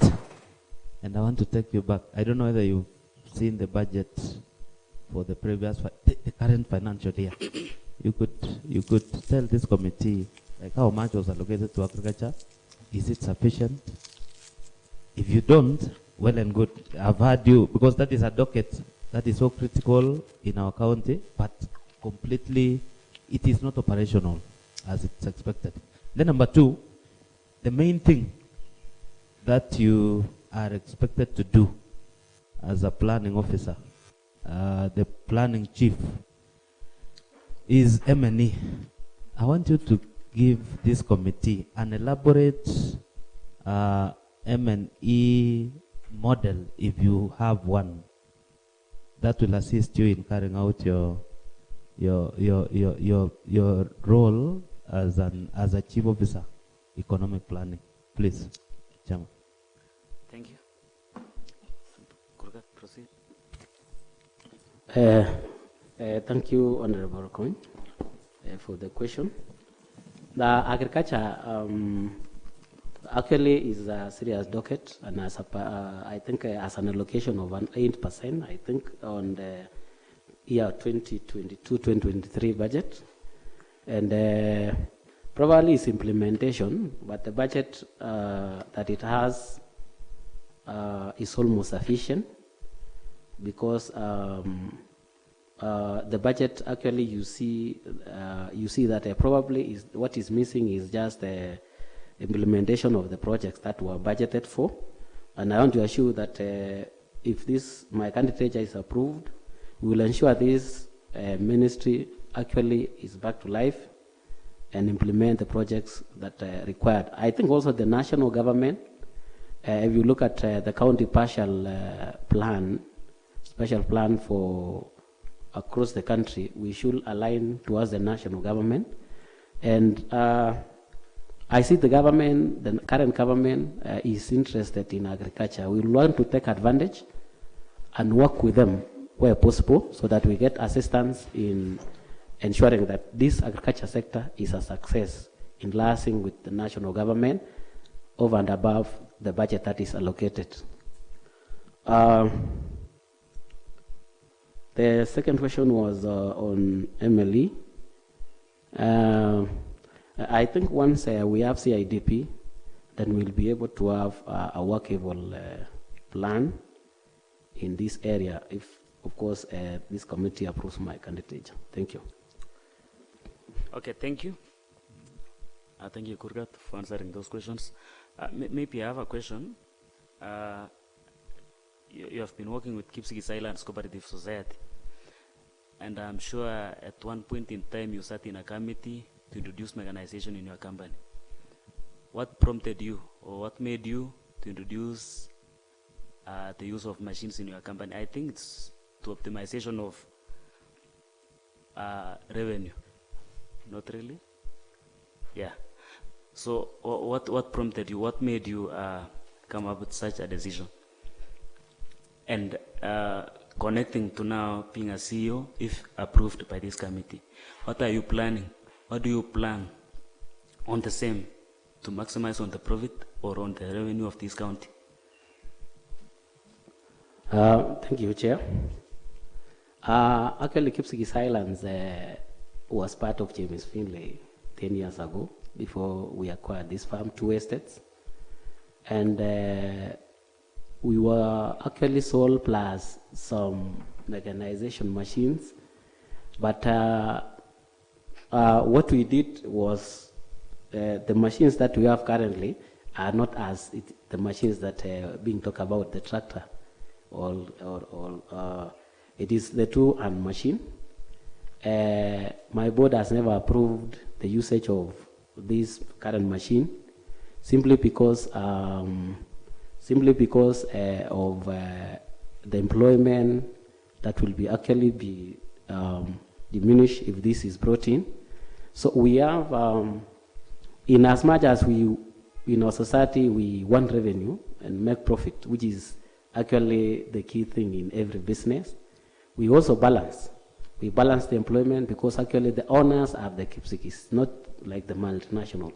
These are 5,400 of members of the Kipsigis community. So they also have their children, which we employ. We have almost 600 of them. If we introduce the machine, actually it will be only less than 10 people, because that sector is driven by 1 person and a lorry. So we have 600, and currently, after various appeal from our members, from the political sector, we have reduced our machines. And what we do currently is what we call contract plucking. And we have more than 200 people, the new people we've employed.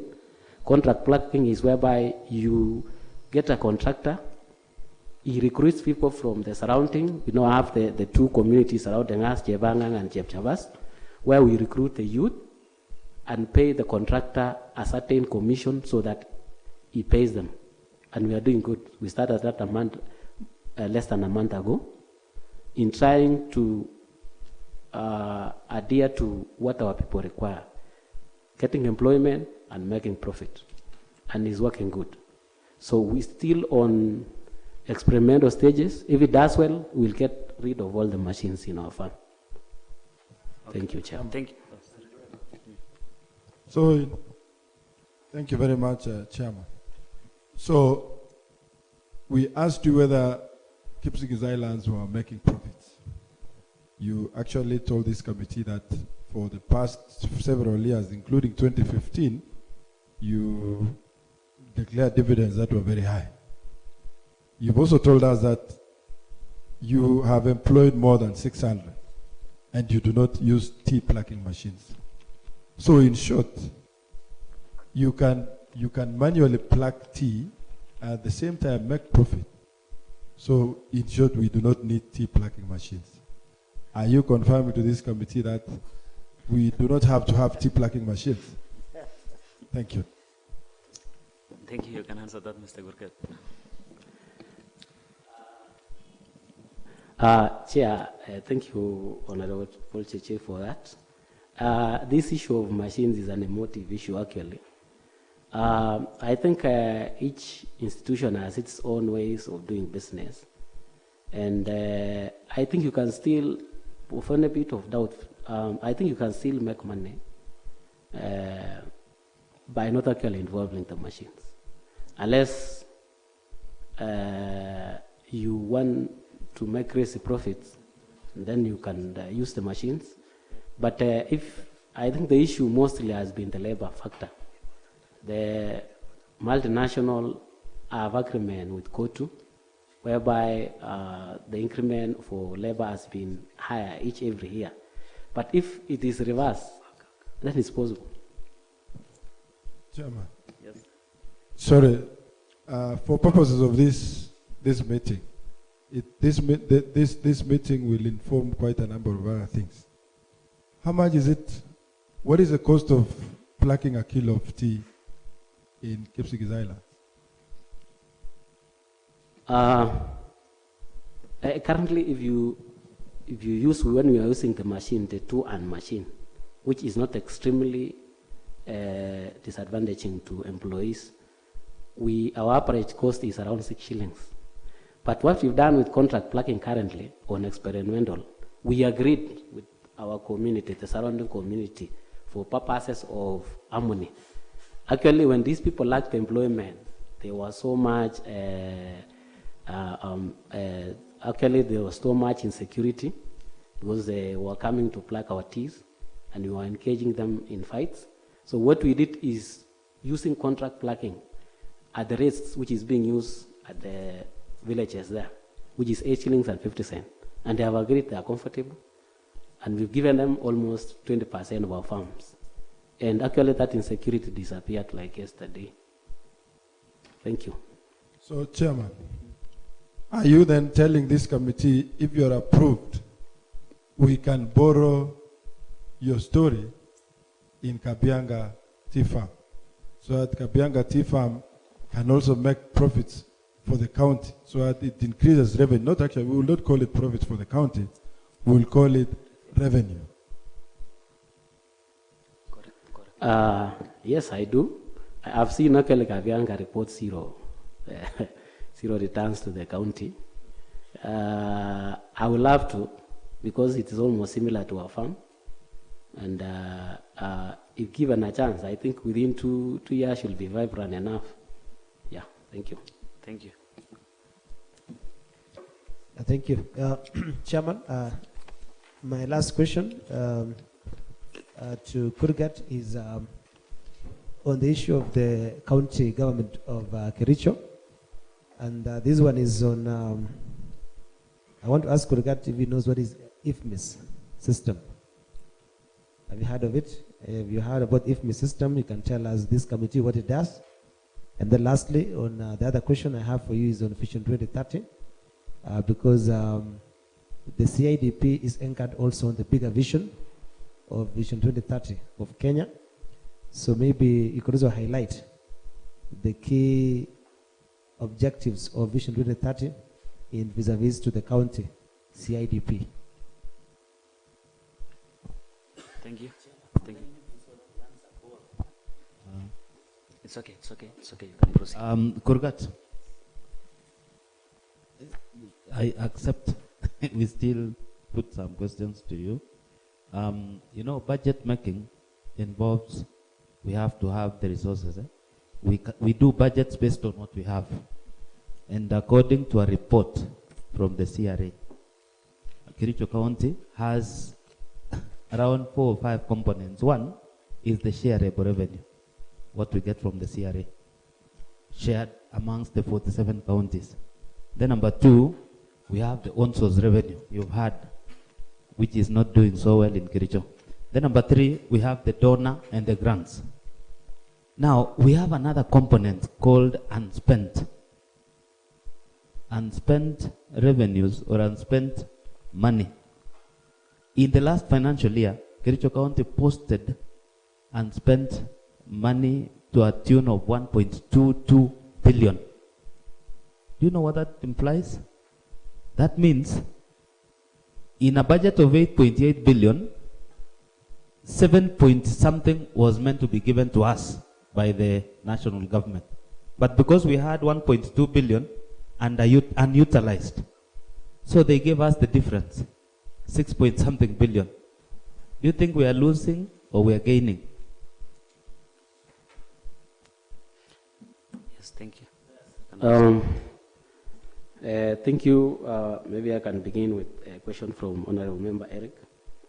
IFMIS is a system which is a financial system actually, which is used for financial reporting, budgeting. Even now, the procurement is done through the same. So it's an ERP system. We also use an ERP system similar to this. Ours is from South Africa, and I'm well acquainted with it. So ERP systems are very similar. It's accounting, it has accounting basics principles that any experienced accountant will easily use. And I know I'll be able to use the system as soon as I'm in office, if you allow me. On terms of Vision 2030, actually we are almost there. There are major projects actually which are in Vision 2030, especially in the water projects, the dams, the Moroni Soin Dam here. We'll of course align our planning towards this. So we want to take advantage of the dams that will be, that the President actually promised to start here in Kericho County and assist our people to maximize on the usage of these projects. So we are there, we'll plan. If it is the dam, we want to see how it will assist us in terms of distribution of water within the surrounding communities. So I'm well alive to that. Honorable God, on issue of unutilized funds, I think the major challenge has been delayed disbursement of the equitable share from the Treasury. Now, since we have a new government in place, I'm very sure with the Council of Governors, they will engage so that we get these funds in time. And before the end of financial year, we are able to have utilized the funds in our projects and avoid such going into the future. To do with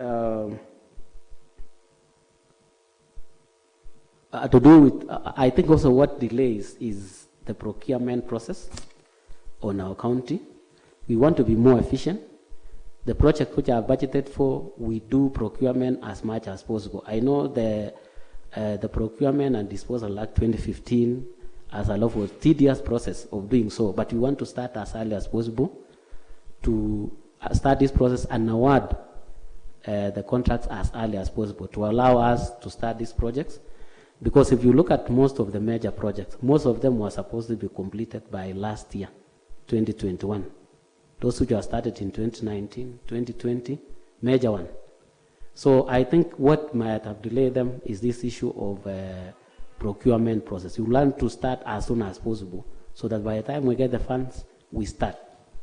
Thank you, Chair. Thank you so much. Any other member with a... Maybe one last question. Have you ever been charged in a court of law? No. Okay. I even don't know where they are.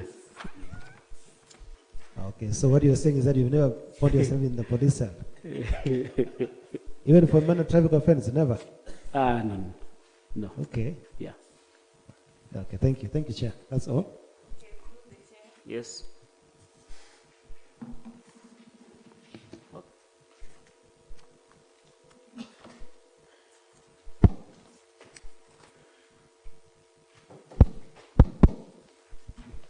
Okay, through the chair, Mr. Kurgat, my question is, what is your take in the expansion of our county, Kericho town, the 1,000 acres? Your suggestions on achieving the 1,000 acres? And my second question is that, now that we are having the two plans, the national and the county, how are you going to incorporate those two? Thank you. Yeah.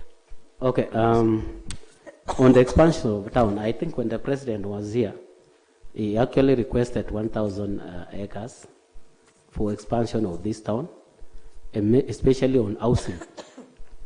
So it's quite a challenge to get the 1,000 acres, but I think my CEO in lands will elaborate on this. Thank you. Okay, thank you. Any other member with a question? And maybe one last question before I give you a capping, a time to cap your presentation. You have been a chief finance officer in Kipsigis Islands Cooperative Society. Now you have told us about going cashless, automating, or even digitalizing revenue streams. What did you do or in Kipsigis Islands Cooperative Society on the issue of going cashless that you can do here if being approved as the CEO economic planning? Thank you, Chair. What we've done, we have actually various vehicles selling tea, both in Bomet County and Kericho County. So at first, when we were starting with several challenges, we tried cash, and we actually experienced quite a number of losses due to, the employees, money, cash money with the employees is something else. What we did, we went cashless. Whoever buys our tea, our employees, our sales employees, actually, they work around with TTR and the till. So they pay through the till and we reconcile whatever has been sold and whatever we have earned on our side. So it has worked. We've collected revenue. Sales are now perfect. And I can promise you, if that was to be instituted here, it will work. Again, our issues to do with petty cash, we've actually a bank has a way of how you can pay. You can do petty cash payments through cashless. And that's again for interest purposes within the county that can be applied. Thank you. Thank you. Maybe on the same note, Mr. Kurkat, it means when we automate these things, one staff could do our work, 5 people could do. I think so. Now, what will we do if we automate these revenue streams in our county? What will we do with the other staff? And just to reiterate on what my fellow colleagues, honorable members have said, this is where our even re-election is pinned on. If you planned well, we will not have problem being re-elected on 2027. Now, the challenge in the last regime, and I'm sorry to say so, they trained people at Cheboagan to be enforcement officers. Unfortunately, they were not employed. What will you do differently now that you have been given the opportunity to serve as the CEO at Kericho County? Thank you, Chair. Technology do have advantages and disadvantages. But in this case of cashless, we are losing a lot more than we are babysitting some employees for purposes of to employment and lose income. What happens is, for these employees, once we institute this cashless, we'll have more revenue and even do more projects. We'll employ these people. So you'll even create more employment if you collect enough. Secondly, I've realized in our enrollment expenditure is around 41, and on personnel expenditure is around 41.8%. This shows as if we overemployed, but actually that is not the case. It's because of low revenue that we collect. If we collect more revenue, it can actually come down below 35%, which is covered by the Act, and give us a space to employ even more if we increase our revenue base. So there are advantages. If we collect more, it will create room for employing more people and even do more projects that can employ people within our county. Thank you. Again, in addition, subcontracting could have been another option. But if you subcontract probably somebody from Nairobi, he will come with his own people and collect revenue using his own people, probably even from other areas in Kenya, and deny employment to our people. Thank you. Thank you. Maybe to summarize, I'll have to ask you one last question. We are human beings, and I know fortunately or unfortunately you are going to meet your relative in the county government or county assembly. That's now where we get the potential conflicts of interest. What will you do if that case, how will you address any such conflict if it arises? Thank you, Chair. I think it's just being professional in dischargement of duties. And when I say being professional, is that even if you have a relative and does not discharge duty as required, because actually the services must be delivered to the people of Kericho County. So no matter who we may be, I think we will be professional in handling such conflicts and lay down procedures of handling any of such conflicts, Chair. Thank you. Thank you. Thank you so much, Mr. Kurkat. We have gone through your CV, you have gone through your file. Unfortunately, we didn't see your tax compliance certificate. HELP clearance, CRP clearance, police clearance, and even EACC. And it is in the public domain on requirements that you are required to come with these documents.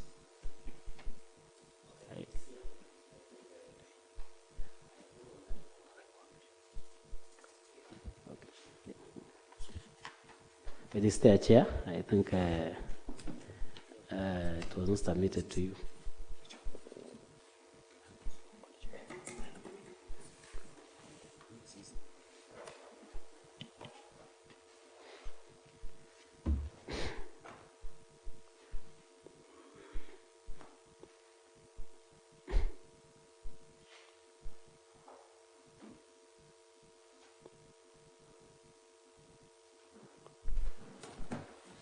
It's okay. You have now seen. Thank you. Maybe I'll give you 3 minutes to cap up or to summarize your presentation. Chair, once again, I'm grateful for giving me this opportunity to be before you. It has been a professional engagement, I must say. I also thank the appointing authority, His Excellency the Governor, for giving this opportunity. And I want to say, if my candidature is approved, I won't let you down.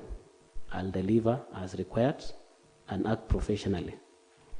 Again, I must say thank you for the quite awesome reception, right from the gate to here. I'm grateful, Chairman. Thank you very much. Thank you. Thank you so much.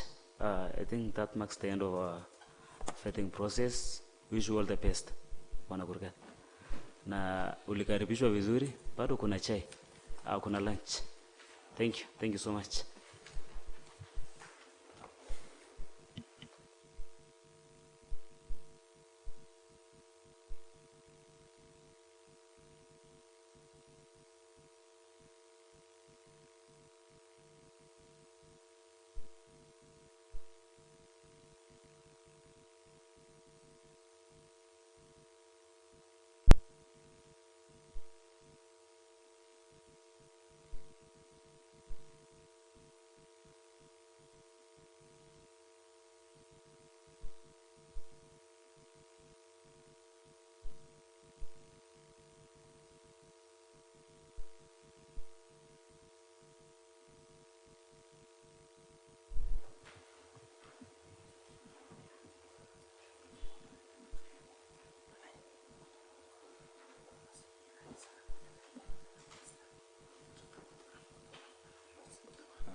Welcome, our candidate.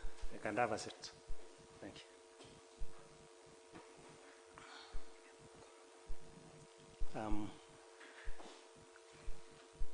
I think we shall have to start our vetting process. And before we start, let's have a prayer. Let's pray. Almighty God, we beseech you to behold with your abundant favor and blessing as your servant whom you have been blessed to call to leadership position in this republic. We seek guidance to treat and consider all matters that shall come under our deliberation in so just and faithful manner as to advance the peace, prosperity, and welfare of our country and of those whose interests you have committed to our church. Amen. Thank you. I think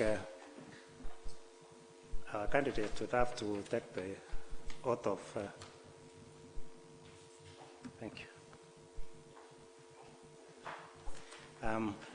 I think before you do it, we shall have to see whether we are the right candidate we are supposed to. That is the ID.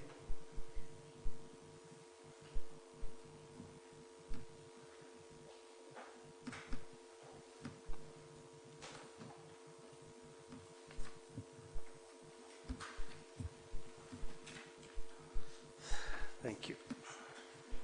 So you are Mr. Willie Kibronoron Rob. Thank you. You are welcome. You can take the oath.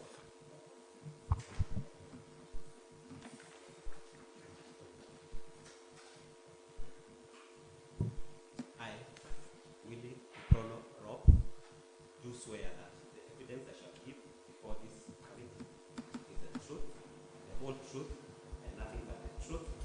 So help me God. Thank you. You're welcome. Have a seat.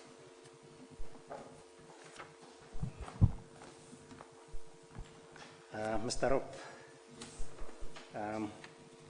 welcome to today's vetting. And I hope before we proceed, you can tell us more about yourself.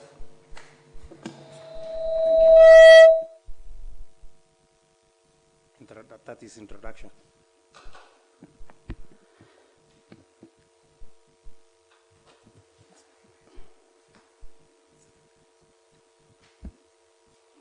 So, Honorable Chair, this afternoon, I'm honored to sit before this distinguished team.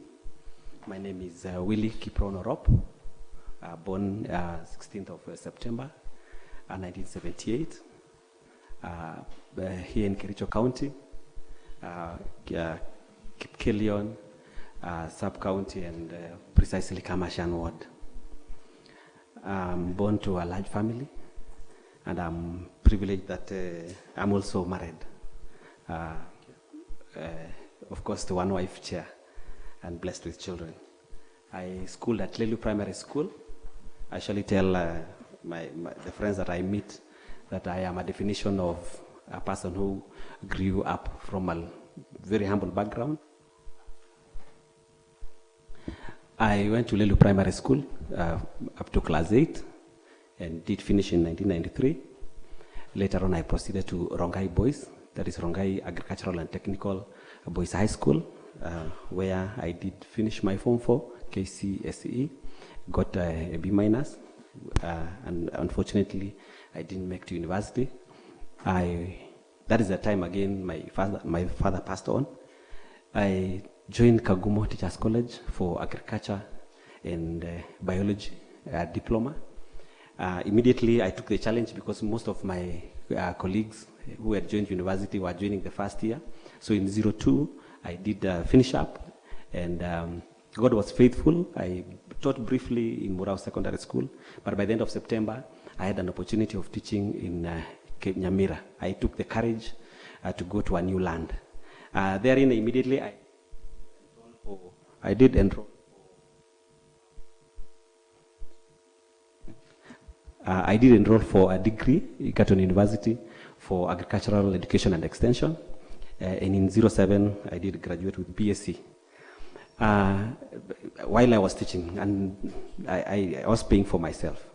Then 07, after post-election, I came to Kericho Day High School as an agriculture biology teacher.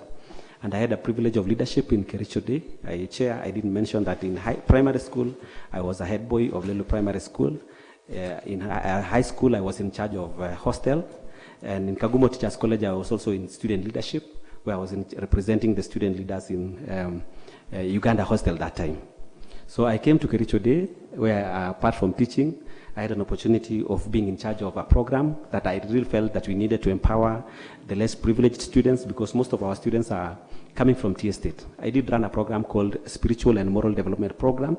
I used to invite motivational speakers, especially those who came from humble background, to motivate the students. The then principal was Juliana Kirui. Apart from that chair, I was also the chair in charge of Kericho District MOOC, because I had an opportunity of being an examiner, paper 2 agriculture, where I did engage a number of high teachers teaching agriculture. I could go to a number of schools, go and talk about performance. At the same time, I was also in charge of sports municipality, Kericho municipality, 17 schools, including Kericho High School. And therein, I did coach handball up to international level. At one time, we were privileged to take students in 2011 to Italy for an international tournament, courtesy of the then Minister of Roads, Honorable Franklin Bett, who did fundraise for us. Therein, I was ambitious still, because I believe that we are not limited. God was faithful enough. I did join masters Egerton universities for my MSc agricultural education and agriculture information and communication management, still extension, because I have passion in extension. I have passion in empowering the community, which I'm about to graduate. I will present the document on the same. I also enrolled for a diploma, public relation management, KIM, because I had this conviction that at one time, God will give me the position of leadership, and I need to relate with people. I need to share ideas. I did diploma, public relation. I also did certificate, strategic management and leadership, still in KIM. In Harvest at the moment, then in 2014, I joined Rift Valley Institute of Science and Technology as a lecturer in the Department of Agriculture, where up to date, I am a trainer in agriculture, extension, animal husbandry across. In Harvest, by 2016, again, I found favor before God, because I was appointed in charge of performance contracting that is the year 2016. Among the many, because Harvest, we are about almost 275. Harvest is Rift Valley Institute of Science and Technology, Nakuru. I was appointed to be in charge of performance contracting. That is a management under the office of the principal. And I'll also present achievements we've done there. Projects, I've been in charge of projects in Harvest. While still in Harvest chair, I've been in charge of partnership between Harvest. We are coming up with what we call a Center of Excellence in dairy. We have Dutch partners from the Netherlands, which I had an opportunity of visiting in the month of December, trying to see the investors in the dairy value chain. And in addition to that, I'm also privileged to be a coordinator between a partnership in the Ministry of Education, a second partnership, whereby we have MasterCard Foundation funding a department of electrical, and I'm in charge of the communication. I'm also a national champion, again, in handball in Harvest in 2017. Again, my certificate, the award that I got as the overall champion in the country. At home, Chair, I'm also in supporting a local football team, Kamashan Football Suku Stars, and with my passion with the youth, I'm a patron of to keep Ka Youth Group, where most of the time I mobilize friends to support. I invite people to come and encourage the young men. I also sell out the TVET, because our people may not be in the know much. Church also, I'm also a church elder at AIC, where I'm so much privileged to be part of the church leadership. So I may not have exhausted, but that is a brief summary of myself. I have passion a lot in ensuring that the very low person has an access to education. I'm also privileged in Kamashan to have a school, an academy whereby I really sponsor the young men. Thank you, Chair. Welcome. Before we proceed, you have to introduce my panel team here. Sure. Starting from our clerks over there.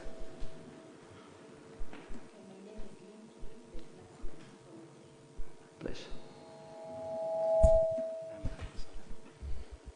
My name is Leonard Kibet, officer. Thank you, Bet. And Thank you, Patricia. Justice Maritim Sachanata. Thank you, Maritim. Martin Langat, ICT. Thank you, Langat. Dennis Chepngetich, PRO. Thank you, Langat. Vice Chair. Anthony Ruta, MCA Chelangat, and also Vice Chair of this committee. Name is Francis Terer, MCA Cheboinwat, and a member of this committee. Beatrice Chepkemoy, member of this committee. Kiprotich Rogon, MCA Sigo Wetward, and a member of this committee. Thank you. And nominee, my name is Dominic Mutai, Dominic. MCA Kabiangawad, member of this committee. Thank you. Pleasure.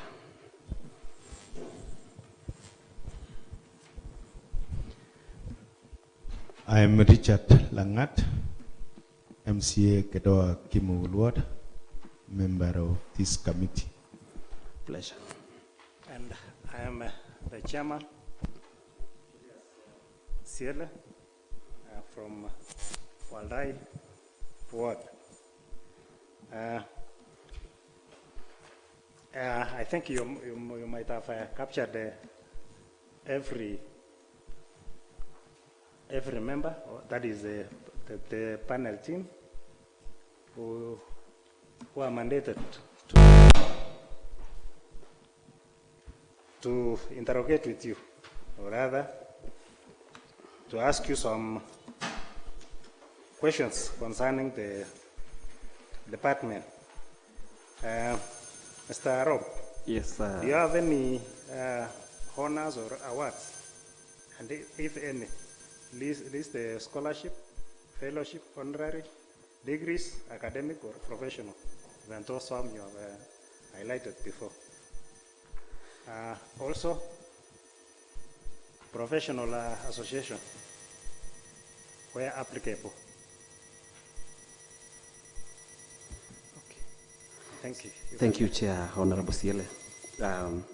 Apart from the academic word, I think I've mentioned that I have a diploma, 2 diplomas, that is in agriculture biology. I also have a diploma in public relations. I also have a degree, that's an academic award. I'm about to finish my MSc. I will present the same. I'm also I have an award at being the best coach in handball in KATI, that is Kenya Association of Technical Training Institution, being #1 in the Republic in the year of 2017. I'm a member of Kenya Institute of Management, a registered an associate member. I'm also a member of Young Farmers Club. I have membership where I also is the patron treasurer in the Young Farmers Club in South Rift. I'm also a member of TVETA, that is Tibet Authority, and also Public Service Commission. Thank you, Chair. Welcome.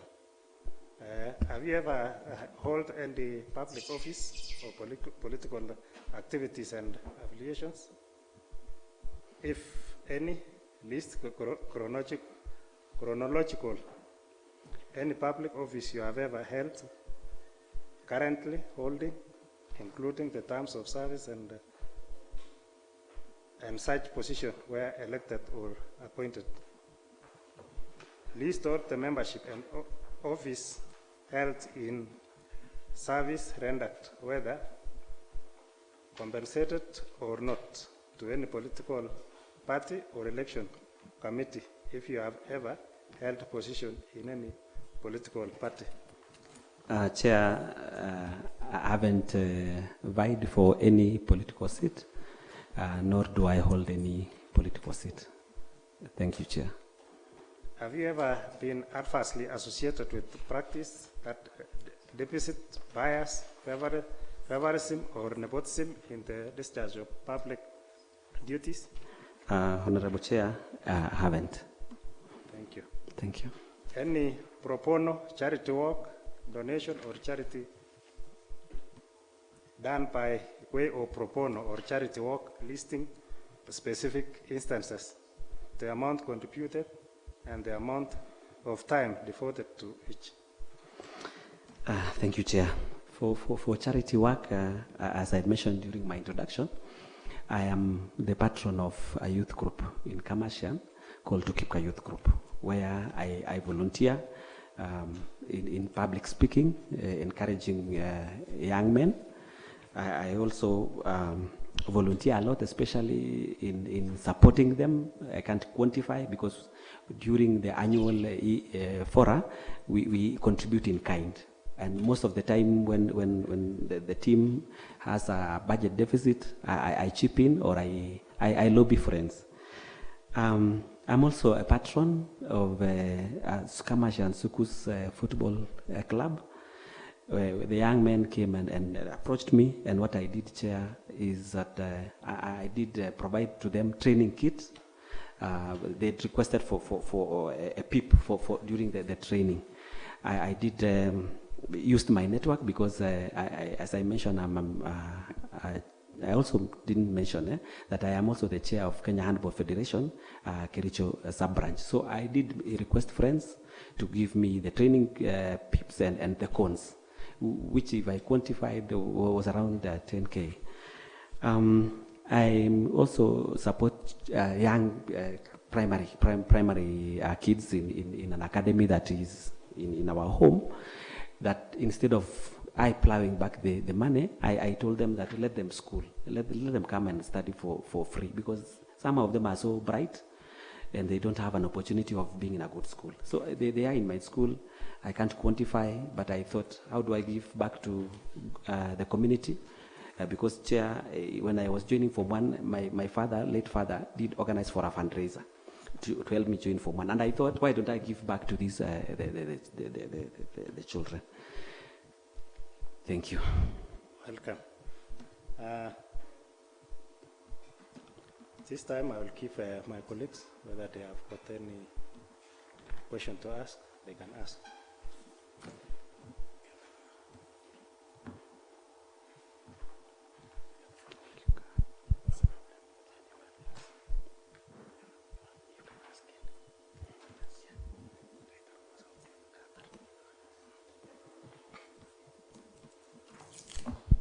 Anybody with any question or something to ask concerning the candidate?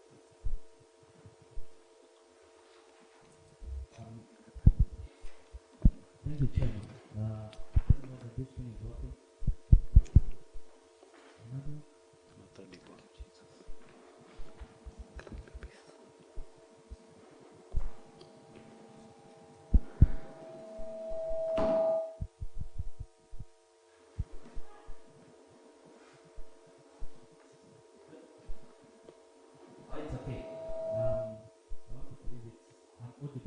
Sure, Honorable. Really welcome once again to this committee. I only have two questions. One is, now that you have nominated this docket architect, have you appointed yourself with a budgetary allocation to the department? Because it's one critical department that is supposed to drive the economy of this county. Number two, in your oral submission of your introduction, largely you're a teacher. You taught in schools, and currently you're teaching in a technical institute. I don't know whether you have that ability, because now you're coming to a sector that requires a lot of engagement, not teaching per se, but we have a number of things to deliver. So do you think you're capable of doing what you've been nominated to? Lastly, the governor in his manifesto gave an ambitious plan of value addition. In Kipkelion East, the governor talks about the maize milling project. In my constituency, the governor has indicated he will revive the sweet potato plant. In Buret, there is the pineapple plant. that has been funded for a long time now without results. Lastly, in Belgood or largely this other section, it cuts across even up to Australia. The governor thinks of introducing the milk processing plant. According to you, Willie, do you think this is all these things are viable? Is it possible? Because you will now be the accounting officer to be, endorse it. Thank you. So, thank you, Honorable Rogony. At the moment, the department is having agriculture. We also have livestock, fisheries, and also cooperative. And when I was looking at our budget, it's around 500 million. We are yet to disintegrate to specify, which I believe that with the informed wisdom of our CC, Waziri Chesire, that one shall be worked on. And about my experience in agriculture, one thing that I must mention is that I can say that I am a mixture of an individual. Having grown up in Lelu Primary School in my village, whereby we schooled with coffee, at that time it was 70 cents per kg. And our parents never gave up. They struggled and kept it. Our parents built a factory. And we were hands-on because, of course, we could not get a person to go and pick the berries. But my passion in the field, in harvest that I didn't mention, we have what you call an agribusiness annual expo, whereby we are more of offering extension service to the farmer. Our students usually go for attachment, and we attach them to the farmers in various places in the country. And therefore, especially myself, my area of specialization in harvest is on extension. And I've interacted with the farmers. I brought an evidence that I wish to submit to this honorable committee. One being an evidence of my role as an organizer in the expo. And number two, this is from 2017. There's also a magazine of the same, which maybe I will request that you have a look through the office of the clerk. I've worked with the farmers. We normally find the challenges. The other thing that will come with it that I will also mention is that there's a memoranda that we are trying to submit so that we are able to work on the value chain of the farmers. So it's only that the setup may be a training institution. That is why at the moment in the technical institutions, we are not teaching them, we are training them. And we are training them on the hands-on. And how do we train them? By ensuring that there is a link between the academia work we are doing and the farmers in the field. So that as we train our students, we are preparing them psychologically on the issues that they are going to face. At the end of this attachment, they should submit a report of the work they have done. And we build on that information that the farmers have.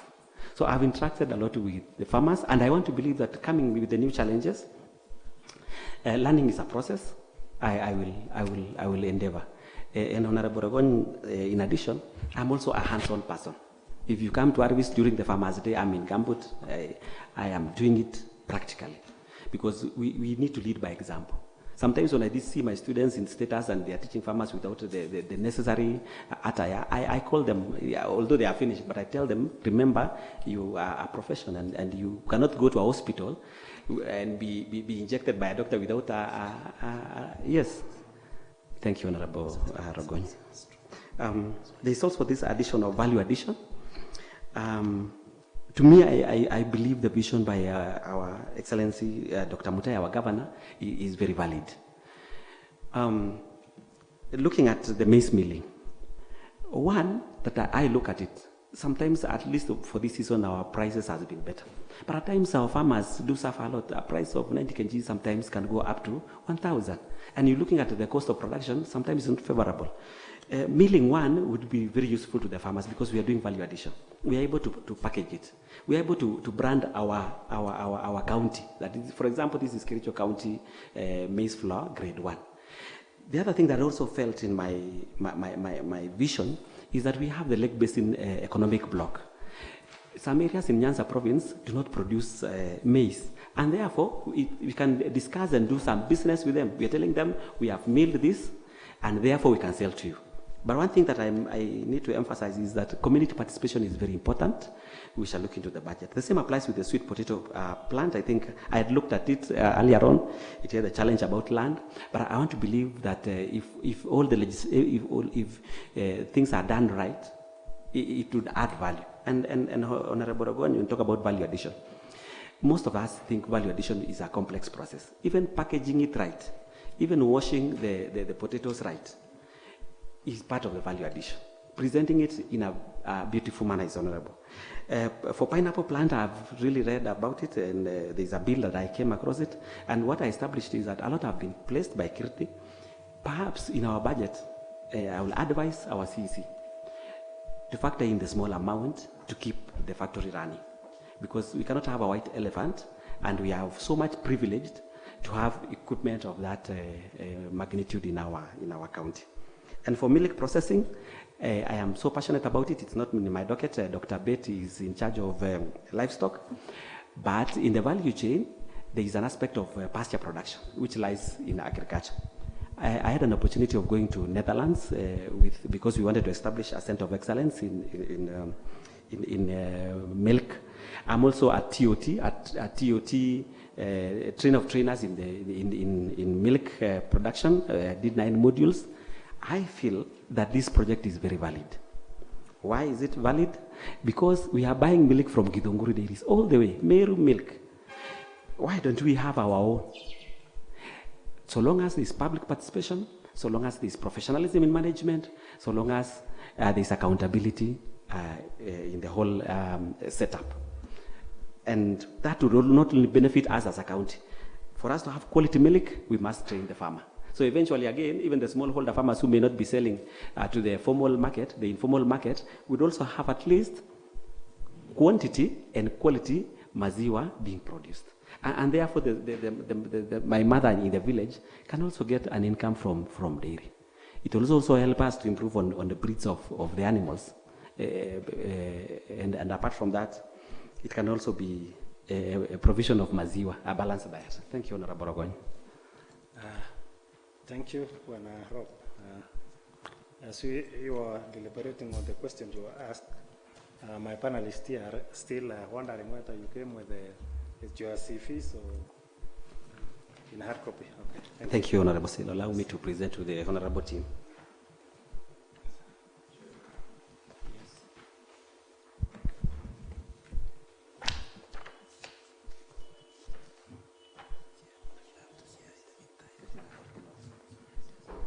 This one also may be important. Thank you, Honorable Siele. Yes, Chair. I've got some few.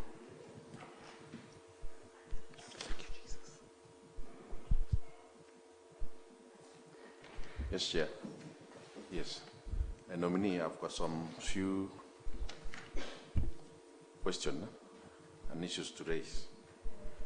I've seen an expo in where you are working at Rift Valley Institute of Science and Technology. Yes, Honorable Dominic. In Kericho. The last time I remember we had a show is when I was in primary. So it is under your docket. What are your plans? And when are we going to start?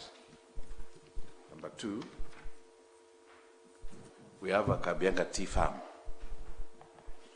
with around 400 acres of tea, with a lot of challenges.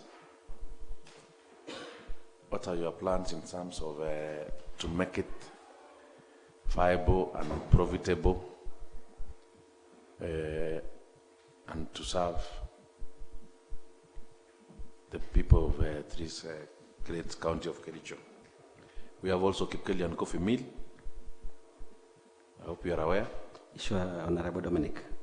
What are your plans on the 2? Okay. Extension service. In the farm field, we have never met the extension officers. What are your plans? Another issue. There is a lot of challenges facing our farmers.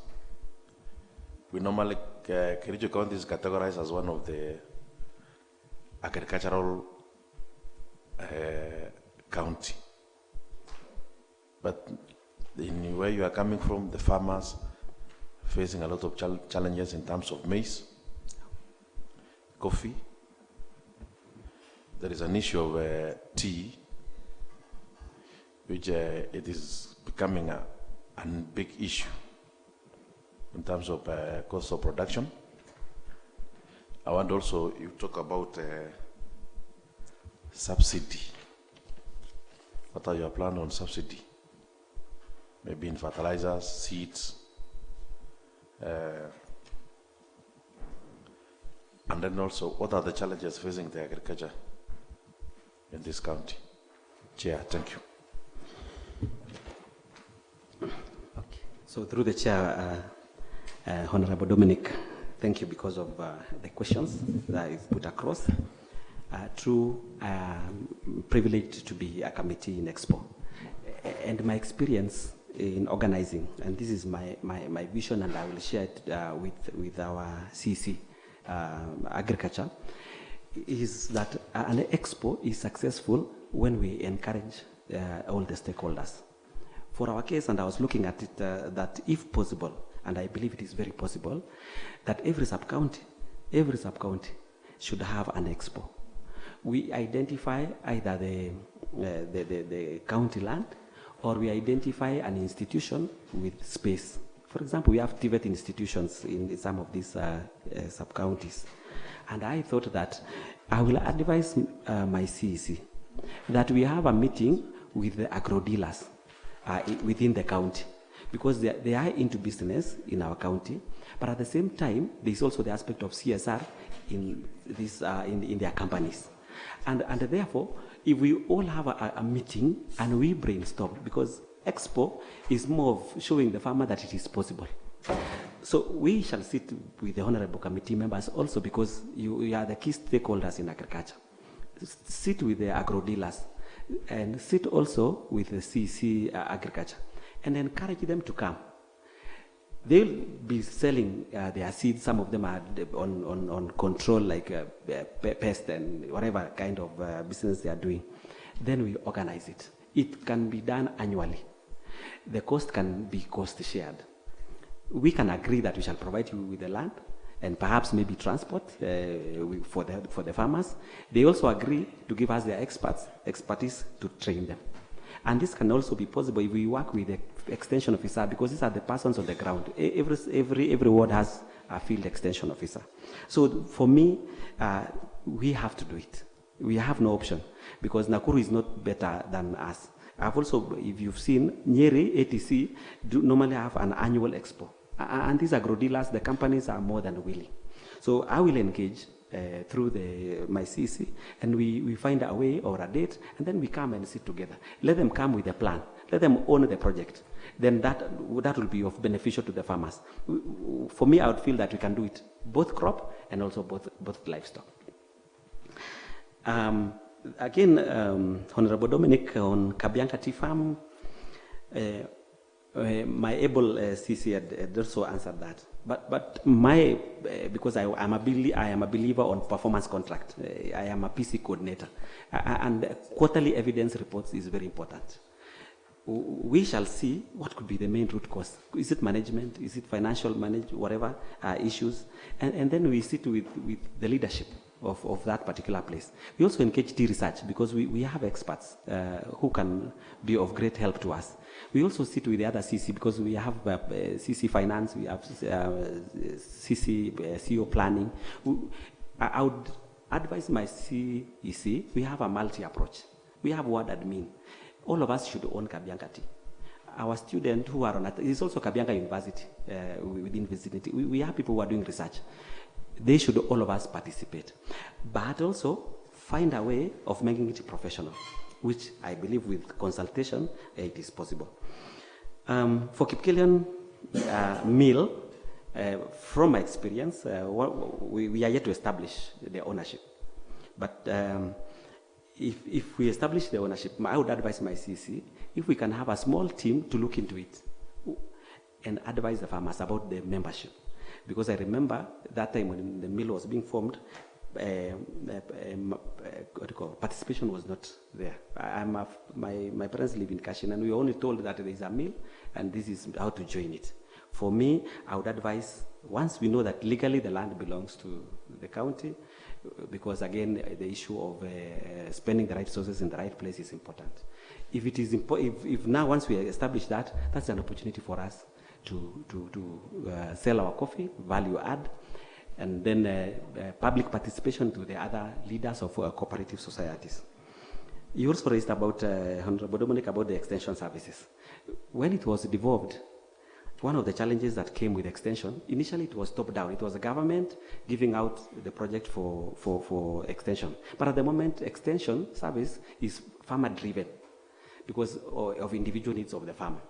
But I will ensure, as the accounting officer, the extension staff on the ground must account for the time. Facilitate them, because one of the challenges is facilitate. Organize for short course training. Ensure that you motivate them. I was looking at an opportunity that, if allowed, have an award time. Invite the honorable members. Let us see who is the field extension officer, who performed well. Do we empower them? Then bring awareness also to the farmers that this extension officer will come to your farm based on the need. So that if I am a poultry farmer, or you are a coffee farmer, you are a potato farmer, the extension officer will come knowing that the challenges you are requesting. If we are going to have cooperative societies, and for me, as you mentioned, the challenges that is there, if we have a vibrant cooperative societies, because pulling up resources would also bring benefit to the weak farmers. That one also would be very useful for extension services. Because my advice to the C is that, if possible, every factory, apart from having a manager, should have a person with knowledge in agriculture. And if they have an employee who is not trained in agriculture, we organize a short course. We can have our ATC. I was looking at our ATC, and I was looking at it in the approach of having like a TVET. We train them. We have short courses like Kenya School of Government. I was looking at the model of Kenya School of Government. We as a county can borrow and empower the ATC. And therefore, that will inform the aspect of empowering them. For performance of maize, coffee, tea, on the cost of production, I was looking at our national government. They are talking about funding. We can have revolving fund. We can have also the aspect of, one of the things I have noted, and through my interaction now in my workplace, the last time, if I ask you, Honorable Dominic, you did soil sampling and testing in your farm. For sure, I don't know whether you can be able to tell me when you did soil testing. If I ask the chair, the last time you did soil testing, but on the other side, if we do the expo now, we can test the farmer soil in the shamba, know the kind of fertilizer. Is it too acidic? You normally see how the tea estates, the plantation do. At times they pour lime on the shamba to try. It's also that farmers are facing, and even coffee, is the basic practices, just the basic practices, because they don't have the knowledge. We still do the old way. But if we can have the regime, the program usually placed out, encourage our farmers to do the organic farming, because the organic manure is available. Tell them when to apply. Tell them when to control the pest. And the subsidy, if now the fertilizer subsidy, I would also advise my CEC. The national government, we have a CS in charge of agriculture.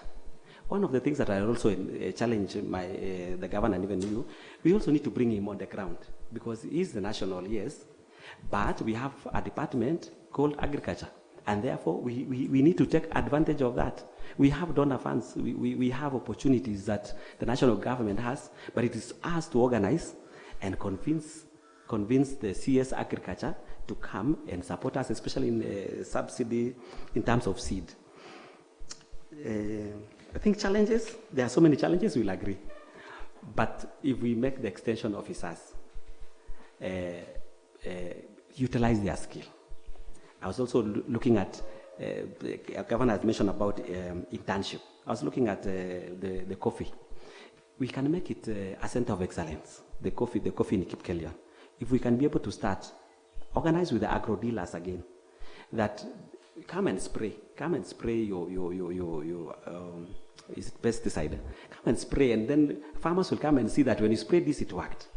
Our students doing agriculture from the technical institutions around, we can also link them so that we have a ratio, if possible, a ratio of 20 farmers by one intern or one student, and provide some motivation to the student. That one now would make the farmers see the importance of farming and business. If you go to the other counties, Nyeri, for example, they're talking about agribusiness. But you see, for our case, farmers could do that if they have the knowledge. So there are so many challenges, but we will make sure professionalism is also maintained. You make sure the management is by walking once in a while. If I have an opportunity or you are coming from your ward, we have a visit to the institutions. We shall also organize maybe with this learning institution before they come and assess their student on the ground. If possible, they should also pass our office so that we can have a communication from the ground. So challenges are there, I agree, but we are up to the task. We are up to the task. We are hands-on, Honorable Dominic. Thank you. Thank you so much, the chair. Through the chair, I want to, Mr. Rob, welcome. I want to welcome you. I have a rejoined question on extension services. How do you rate the extension services given to our farmers in Kericho County? What is your rating on that? Number two, what is the state of food security within our county? Thank you so much. To rate Mheshimiwa, if I had a scale to rate them, maybe out of 10, one, I must say that there have been challenges in our department. And the challenges could not be, I cannot apportion the blame to the extension officer in the field. The structure in the county government needs to be hands-on. There could be, I was going through, a number of them are retiring or have exited, a number of the officers have stagnated in their job group.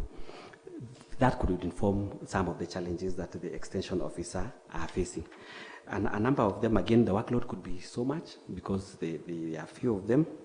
And the training, you know, the technology keeps on changing. Perhaps the last time, Honorable Member, they were trained is a while. And one of the motivation, especially for, let me use myself, even your staff, when you train this person, anaona kama anakuwa appreciated. So let me not rate, but I agree we have challenges. But I can tell you for sure, I commit myself because I am hands-on. We shall go to the field. We shall have a meeting with them. We also need to give them an opportunity to come and tell us what are the challenges that they have been facing. Then from there, it can inform the next plan on how to brand the extension. People talk negatively about agriculture, yes. So you also have to eat, apart from praying for it also, we need to be vibrant, engage the stakeholders, let the farmers own the extension services. Suppose now, through the chair, and you want to rate the extension services, the marks given are 10 marks. How do you rate the extension services within our county? 10 being the highest. 0 the lowest. Of course, I cannot rate them below 5 because we have production. We are selling tea, we are selling coffee. There are people, when you go along the road, you see people are producing, they are selling bananas, unapata kuku inauzwa kwa barabara. There's some work that is being doing. But if I rate them, let me rate them at half. Half?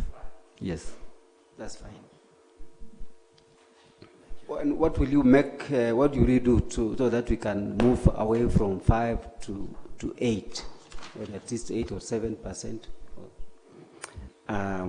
From our budget, we have an aspect of capacity building. I'll try to look into it. There's also an aspect of adding more extension officers, recruitment. We shall look into it. We shall also look into engaging the committee in agriculture to convince the people that these extension officers are important to us. I'd also try to work on management aspect. Let them come. In extension, we normally have quarter reports. We have monthly reports. The sub-county extension officers, we should also make sure they submit reports that will inform. The other thing I would also do through the chair at CC Agriculture is to have a meeting with them see the skill gap. We can do skill gap analysis if the funds are available, what are the challenges they are going through, and then now see how to empower them. But above all, convince them that the farmer needs to be empowered. Thank you. Lastly, I will also engage the agro dealers. Thank you. The state of food security in Kericho County. Oh yeah, food security. Yes, it's a challenge. Not every household is privileged to have enough, but we are not badly off. If we compare ourselves, because so that I can talk about a comparison, the dry areas at the moment may not have enough. But for us, our food security is on an upward trend, I believe. It's not that stable, but we are not badly off. I see cases, ideal cases of kids eating chameleon, like what was in the newspaper, we've not had in our place. But I read a bill about food security committee that is trying to make sure dignity is restored on food. Thank you, Mheshimiwa. Thank you. Welcome, Mr. Rob. My question is, what is the future of agriculture farming in Kericho and Kenya at large? Number two, should the committee approve you to the office of the county chief officer in charge of agriculture, what is the new thing that you should bring to the people of Kericho County? Thank you, Honorable Beatrice. The future of agriculture, even our president himself mentions about agriculture. He's really into it. We normally say it's the backbone of our economy. The future of agriculture to me is very bright. There's light in it because the national government, our governor, Honorable Daktari, is also really into supporting agriculture. One thing that we are into it, if we can be able to support agriculture, we shall work on the food security. That one, Honorable Beatrice, you'll agree with me that an empty stomach make loud noise. So if we are able to ensure that there is a food on the table, even the thinking and the approach of our farmers can be worked on. There's also an aspect of poverty. If we improve on the production, we can be able to handle basics. At least a family can be able to even educate, can even have the basics by selling the excess of it. The national government is also investing a lot in agriculture through subsidy, fertilizer, subsidized seeds. The stakeholders, if you look at the news now, almost everyone is discussing about agriculture. So there's also the donors who are willing to support us. The research institutions are also working day in, day out to come up with new varieties or new technology. The future of agriculture is so bright. I normally tell the students that I teach that on a light note, honorable members, that for you to go to heaven, one of the qualifications you must have is to do farming. Because the first thing after God created everyone, he had the Garden of Eden. So I usually tell them, when God will be calling the names, I'll be there to confirm. If you don't do well, you go to the other side. So the future of agriculture is very, very bright. New thing that you have asked, Honorable Beatrice, that I intend to do. I was looking, and I will advise my CC. I had mentioned about the expo. That one, we need to look into it. If we bring expo, if possible, that one is an eye-opener. I was also looking at bottom-up, let me call it bottom-up approach in agriculture. We used to have the Young Farmers 4K Club in primary. We used to have Young Farmers Club in upper.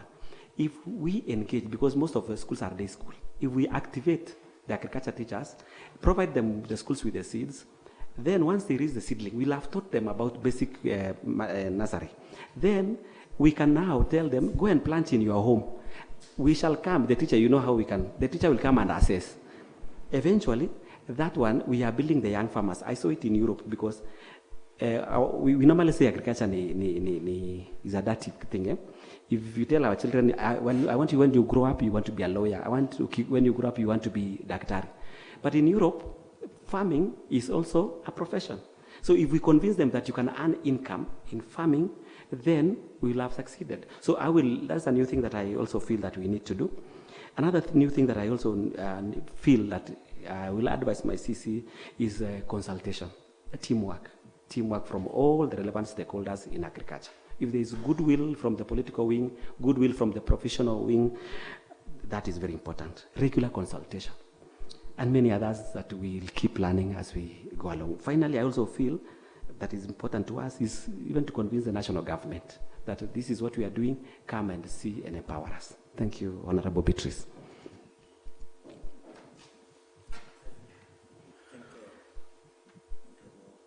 Okay. I hope I got the...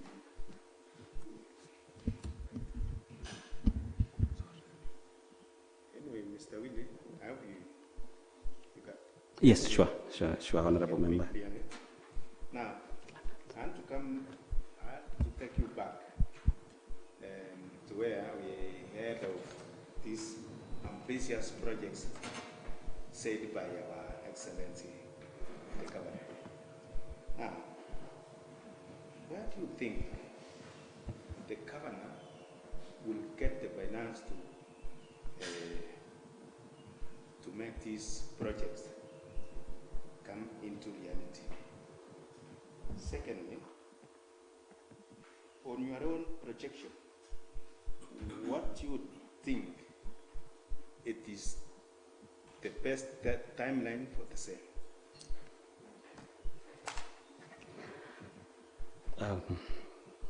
Honorable Langat, you are right. Yes. Thank you, Mheshimiwa. About financing, apart from being in the budget, you know very well that we have friends also. We have partners, development partners. So I want to believe that with the wisdom that our able governor had in these projects, because to me, I still agree that 1,000 steps start with one step. So we can invite our development partners. We can also invite the private sector. We can have a public-private partner agreement. We can also create an opportunity that it's give and take, that we are giving you the land, come and invest. Through that, they can pay cess or they can pay, we can have an income in it. For projection, I want to believe that there will be this a plan. Of course, we operate on quarterly basis, but I'm sure in his wisdom, we shall also prioritize, which is depending on the cost, depending on so many other logistics. So it can be a 3-year program, it can be a 5-year program, it can be it can based on the deliverables in place. It can inform the projection, the timelines. But I believe that there's a whole team in the exposure of our able governor to really work on the technicalities. Thank you, Honorable Langat. Thank you, Chairman. Mr. Rob, congratulations. Yes, thank you, sir, for coming this far. Mr. Rob, do you have any deferred income or any future benefits that you anticipate to get in future?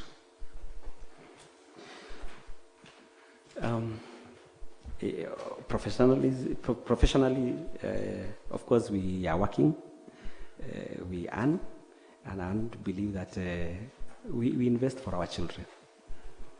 I am here because my father educated me, but not through any other means, Mheshimiwa. Oh, yes. And if in any case, you are given the opportunity to serve as chief officer in the Department of Agriculture, do you intend to have other commitments outside your office? Honorable Ruto, thank you so much. I believe, as I mentioned, that I am a church elder. In all through, I've been, with a lot of respect, avoiding the word if. I've been saying, I will be the chief officer. So as I believe God give me the divine grace, I will be the chief officer. I have faith in that because the kingdom is not taken just as by the way, but by faith we do. And if now, if I become one, I'll be so committed. One, this is my home county. I would be so happy to leave a legacy that my children will come and say that our grandfather was here and left a mark. So I will not intend, I intend to give full energy to the Department of Agriculture. I intend to go an extra mile to ensure that we succeed. That at the end of the 5 years, if we score, I had scored 5, we should have a plus. And that's what we normally say in extension. Extension is about plus. So I will commit myself fully to the call. Thank you. Mr. Arop, could you please enumerate some of your sources of income? And after doing that, you should also tell us your net worth. Welcome. Thank you, Honorable Ruto. One is that I have 2 plots God has given me because of thinking about how to support my family and myself. And I value it at 4 million. And also, I am a member of Marisha, a circle, by virtue of having been a teacher. My shares is about 250. I've also invested in the school, which allow me to mention with a lot of respect that you one time came and spoke encouragement and inspired many of us, which is about 2 million investments. It's in our land. And I also have shares. I was very ambitious. I also have shares in Safaricom that I had bought, although it's about 3,000 worth of Kenya shillings. So when I quantify myself, I'm about 12,250,000 as my net worth. Thank you. And if you are given the opportunity to serve in the said office, how would you be able to address some of the potential conflicts that may arise in the said office?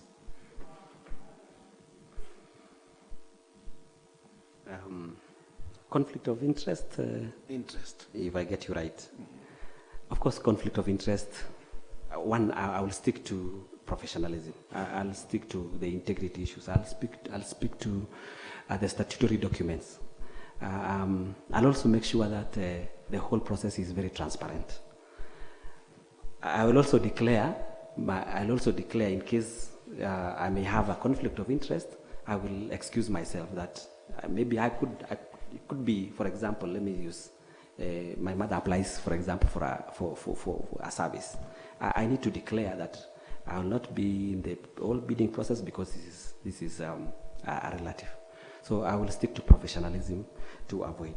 The other thing that I also ensure is that the whole organogram is adhered to, so that I don't overdo whatever is not within my jurisdiction. Thank you. Another question that I want to pose to you is that have you ever been charged in any court of law in the last 3 years?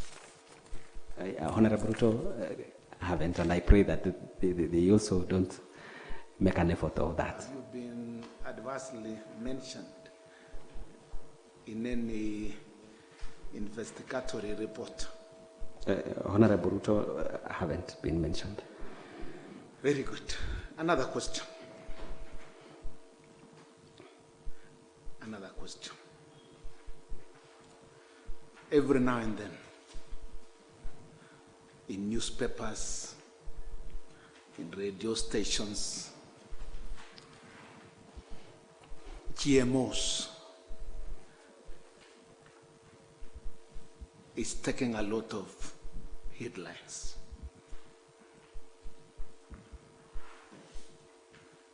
As a chief officer in charge of agriculture in our county, what is your take on the same? Number two,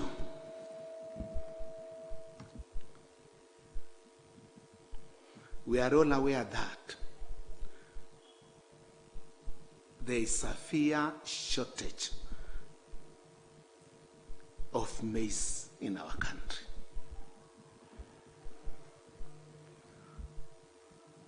There are various proposals that importation of maize should be done. Mr. Rob,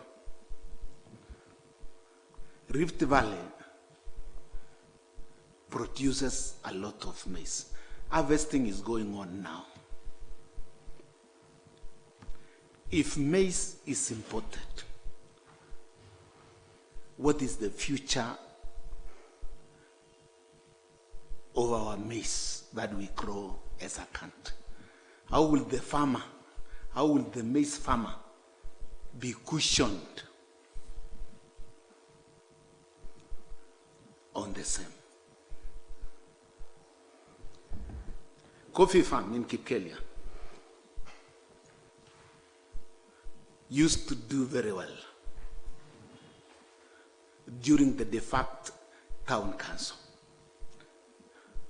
It used to get over 5 million annually. But as we are speaking now, the same farm does not even fetch 100,000. What modalities are you going to put in place to see to it that the same is revived? The last one.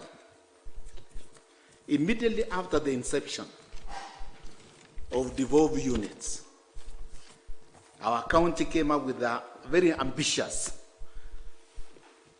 plan of having one word, one product. But as we are speaking now, the same idea is no more.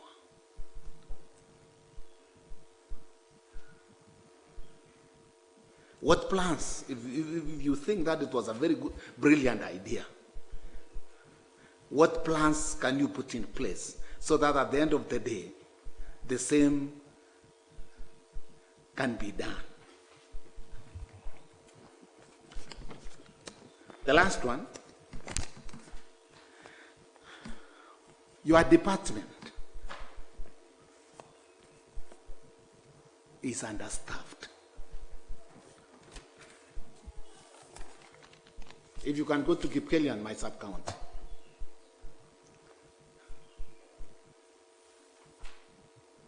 the Office of Agriculture, which used to be very vibrant, is now pushing.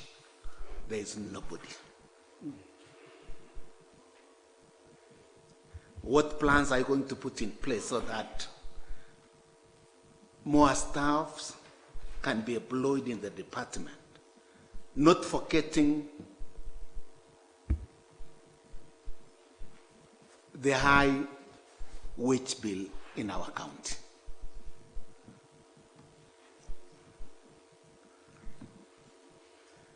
Bottom-up economic model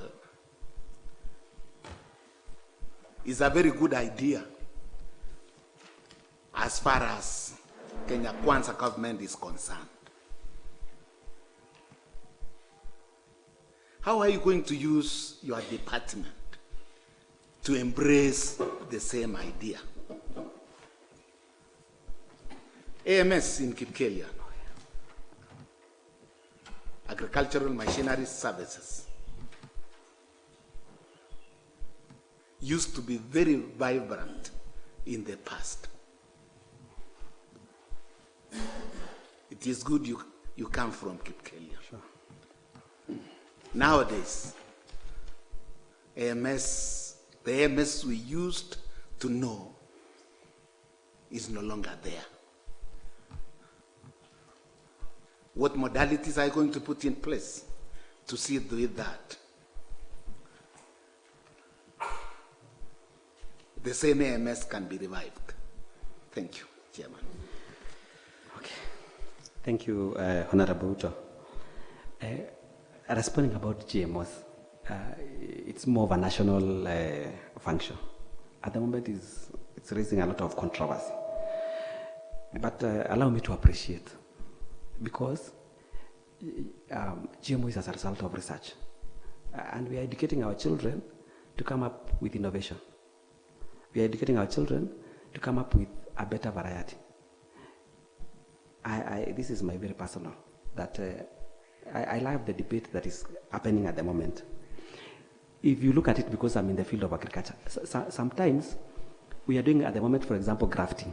It's also contributing to early maturity. It's a national function. There's a lot of debate in it, but I want to believe that everyone will appreciate that things come, and we must see what is safe and what is not safe. I was looking at a crop bill, and there's an authority of National Biodiversity Authority, and one of the function of the Biodiversity Authority is to advise the government on the GMOs. So allow me to reserve my comments on it, because it's a national function. It's the debate. Our president is embracing it, and with a lot of respect to the national government, I want to believe that we shall all participate and contribute. But research is an ongoing thing that we must accept, but find a way of safety. There's a lot of it. Christianity, researchers, every stakeholder is into it. So I will let it that with a lot of respect, but we shall be engaged. We have a lot of researchers. TS State is coming with new clones. That's part of research GMOs. We have new varieties of maize. Different companies are coming. That is part of it. But now we must guard on, of course, the interests and dignity of our people. The aspect of severe shortage of maize, legislation and policies, if possible. Importation, sometimes you cannot stop, because we have like COMESA, there is East Africa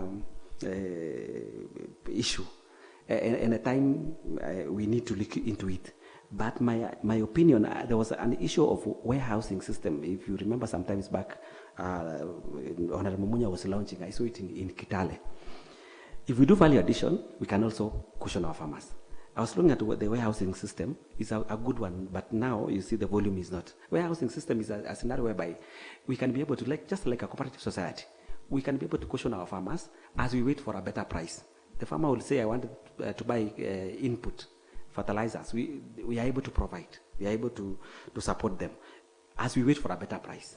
I had also mentioned about, we have so many other counties. We also need to look at it that our farmers, we can also sell to the other counties. We can do business with them, because we have this item, they don't have this item, we can work with them. That will help to protect our farmers.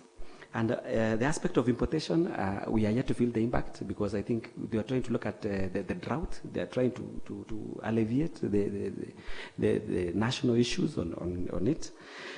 Of course, it may have an impact on the farmers, but you see sometimes people hoard the maize, Mheshimiwa. So we will try to look at it. Our people are now selling green maize, and it's the issues of need. But if we do agriculture right, we are able to have sufficient food. We are able to have the aspect of extension services on the field. Production can go up, and therefore we can discuss. We can discuss and avoid the issue of brokers. Have policies in place that you cannot come and buy from the farmer direct through this process. The aspect of I've mentioned that. Coffee farm, you had mentioned in Kipkelion. We all own up. Mheshimiwa, you also are a member of the assembly from Kipkelion. And I was looking at it, we can be able to revive. There's some allocation on the same. But I was looking at it that our able CEC, we shall look into it, have a stakeholder participation, let the community own, let us agree that this is beneficial to us. It will help our students get field attachment. We can generate income. And I mentioned the way we shall try to manage the Kabianga. I was trying to look at legislation. I realized that pineapple, there's a bill in it. There is also a bill for Kabianga. We should also have legislation from our side coming up with a policy on how we can be able to manage. So that they could have a bill covering the coffee and the coffee production at large. One word, one product. The vision bearers must have had wisdom to come up with that. To me, I feel that we shall look into it, have a consultation, although it was limiting. You know, sometimes at the moment coffee is growing. Initially, coffee was like from on the lower side, but even around Ainamoi, all over, the coffee is growing. So at times we may limit, but we shall sit, we shall have a consultation, see where it failed, because I'm sure there are some counties that may be brought from us and they implemented, and see how to. We can start in phase. We can have phases. I have one about 5 wards, another 5 wards. By the time we reach 30, then we can be able to increase production. Understaffing is very important. You are talking about the huge wage bill in our budget. We have that. But I was also looking at it that apart from employing them, we engage interns. Our able governor had mentioned about internship. Internship may be a bit cheaper because we are only giving them a stipend. Apart from that, I was also looking at providing attachment for our students so that, you know, student attachment is much cheaper to give them. Perhaps we can facilitate them with sabuni and fare and airtime. This student will be getting the knowledge. They will be under the extension officer. So somehow we are saving the cost, the huge wage bill. We have the permanent staff, have the intern, have the student working with us. Kabianga University have that model. They are sending students to the farmers. We have Kipsinende Technical. We have Bureti Technical, training in general agriculture. And therefore, we can see how to work with them. And of course, present to the assembly to approve the budget. I'm sure with the guidance from the finance team, request your approval, or even you are our partners in agriculture, to improve our budgetary allocation so that we are able to employ more. Because if we're able to employ more, improve production, then the county will benefit.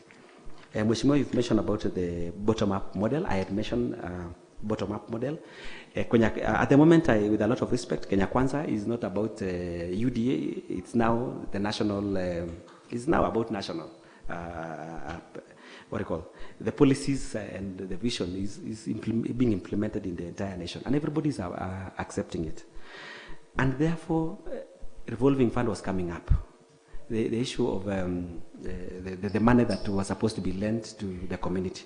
The aspect of subsidies is coming up. The aspect of now engaging the mama mboga. The aspect of improving value addition. The aspect of marketing, assisting them. The aspect of cooperative society is an aspect of bottom-up. That ideas are coming from the farmers themselves because we have the stakeholder participation. Then it comes up and build on the policies and legislation that the county can be able to implement. Honorable Ruto, you also mentioned about AMS in soil conservation. To me, I saw the bill and it is a very ambitious one, which is, to me, is good. I also, to revive it, we require also participation of these companies like FMD, Ford. We need to talk to them. I saw a model in Nakuru during the expo whereby an individual has registered. We could also have an interested person registering with the AMS that I have a tractor. We can be able to see the charges and then operate within the framework. I was also looking at it by organizing a plowing competition. We used to have, when the showground, like Nakuru, they have an annual plowing competition. Plowing competition will bring the dealers in the machinery competing and we score. That one now, again, is part of reaching the farmers on utilization. AMS also, to me, Mheshimiwa, Mechanization is important, and we have seen in Tia State the mechanization is important. We can be able to have maybe a workshop. It is very technical, but there's a committee I saw in the bill. We can be able to manage the workshop. And I appreciate because it also have an opportunity for those doing mechanical engineering, automotive engineering. They can have an opportunity of operating there. Thank you, Mheshimiwa. Thank you, Rob, for trying to answer almost every question. And I don't know whether my panelists still have got some more questions. If not, I will give you 1 minute to give your closing remarks. Thank you. Thank you, Chair, Honorable Siele. First, allow me to thank God because of this opportunity that I've got. For me, it's still a miracle. For me, it's a living testimony that all of us have an opportunity when we develop interest. I must appreciate the team because this is the team we shall be working together, the honorable members, for the friendly atmosphere that you've created. I want to appeal that in your own wisdom, I convince you to give me the opportunity to serve as a CEO Agriculture. May it find favor in heaven and before you that you will consider me. And I commit myself that I will give my best for the glory of God. May God bless you. Shalom. I think that is the end of our vetting process. Till we meet next time. God bless you. Thank you, sir.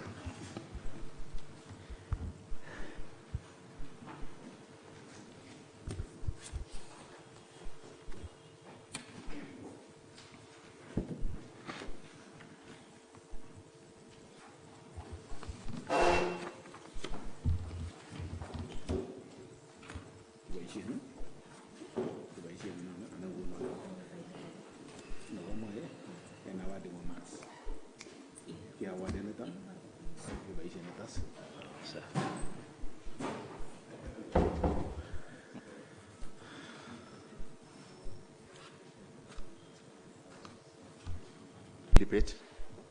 Michael, repeat. So let us pray. Almighty God, we beseech you to behold with your abundant favor and blessings as your servants whom you have been blessed to call to leadership positions in this republic. We seek guidance to treat and consider all matters that shall come under our deliberation in so just and faithful a manner, as to advance the peace, prosperity, and welfare of our country, and of those whose interests you have committed to our church. Amen. So, welcome, Dr. Pate, to this panel of interview. So you may proceed to administer photo.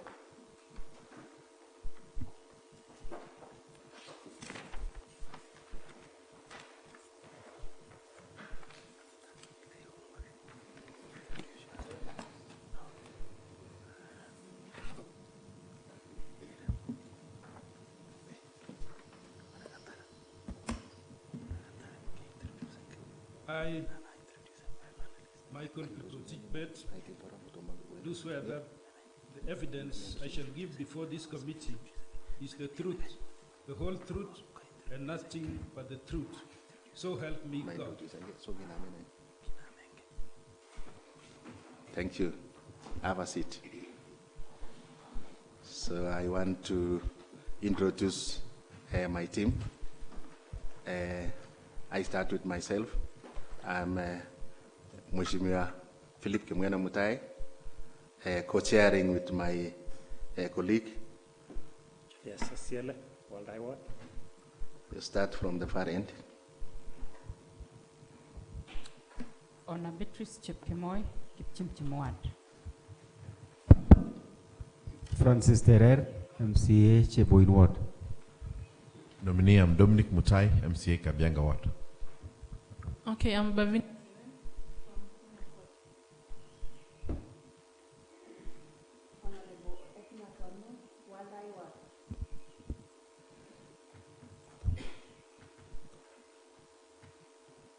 David Maritim, Chipseon Ward, member.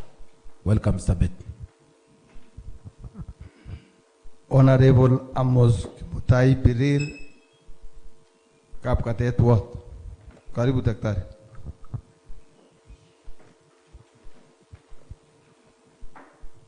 Ruth Anthony, MCA Gibkelian Ward. Karibu. I'm Gladys Chesangbet, Soliat Ward. Karibu Daktari. I'm Monica Chelangat, Kapsaus Ward. Welcome so much. So thank you for the introduction. I want to give to the clerks to introduce themselves. We have our honorable clerks. I'm Lynn Kirui, the clerk to this committee. My name is Leonard Kibet, research officer. Coach Patricia, legal officer. I'm Liston Kimeta, answered officer. Thank you. So Daktari, once again I say welcome. So you can, thank you, Mheshimiwa. Thank you. I'm Kibet Bosben, friend to the committee and honorable member from Chelangat Ward. Thank you. Asante. So once again, Daktari, I say welcome. I hope we have introduced ourselves. So it is your turn. You introduce yourself. So karibu.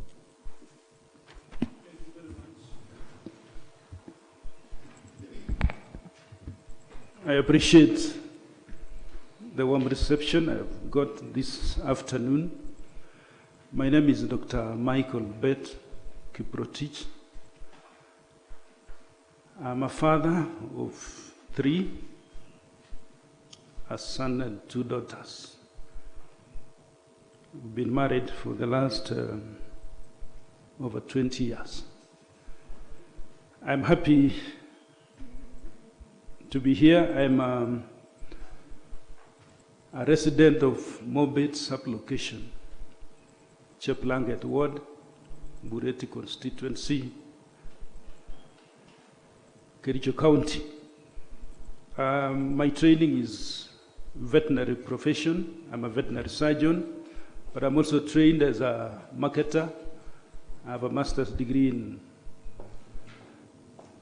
marketing. I have experience in the field of veterinary clinical services. I'm a trained clinician and I registered with the Kenya Veterinary Board. This is a requirement for every practitioner in the industry of animal health to be registered with the Veterinary Board. I've been a veterinary officer at one time. So I've spent some 4 years in Mogotio constituency in Baringo. I moved to the pharmaceutical industry. I've worked with a company called Cooper K Brands, a leading company in animal health, where I've been at various levels as a management level, managing a region in Eldoret, managing half of this country. I also managed the whole of Kenya doing distribution of animal health products. I've also worked in Uganda, Rwanda, and Tanzania as a country manager. So I have experience in the pharmaceutical world as well. But also part of this work in the industry is training. A big portion of my work has been training and educating farmers on the best use of chemicals. We say it's one thing to have a good product, but it's another thing to make good use of the same product. My training has been training professionals on best use of these products, training farmers, as well as training our own staff. We have staff who have been extension officers as well. So we've been complementing the work of the government in ensuring that there is productivity and there is profitability in farming.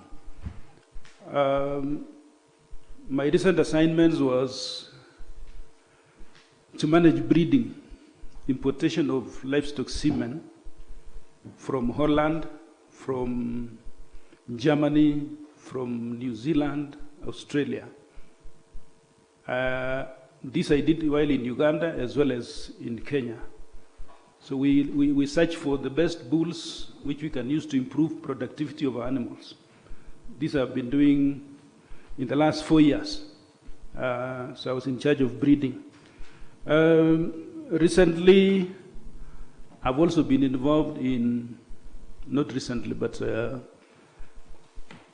part of my work as in the training has been a radio presenter. We reach farmers through farm visits, field days, holding demonstrations, but also to reach a greater audience. I was one of the pioneers in training farmers through radio. And this I've done, I think, for the last 15 years.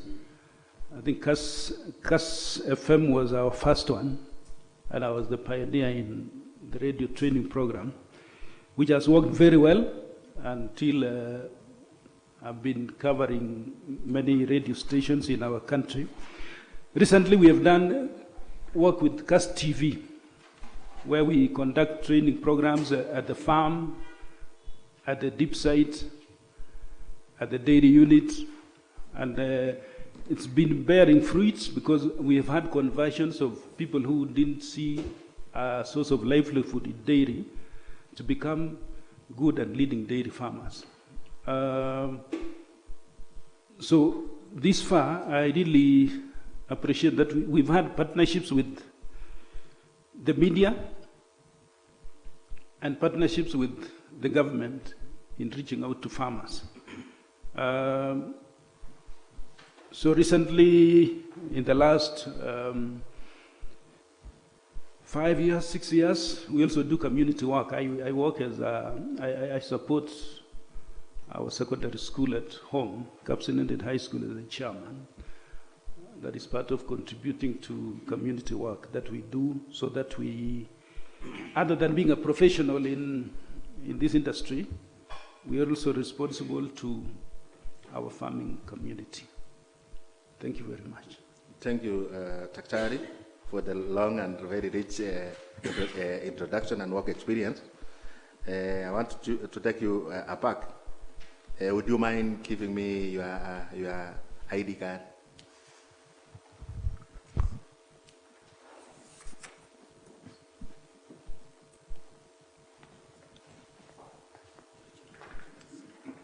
And original documents.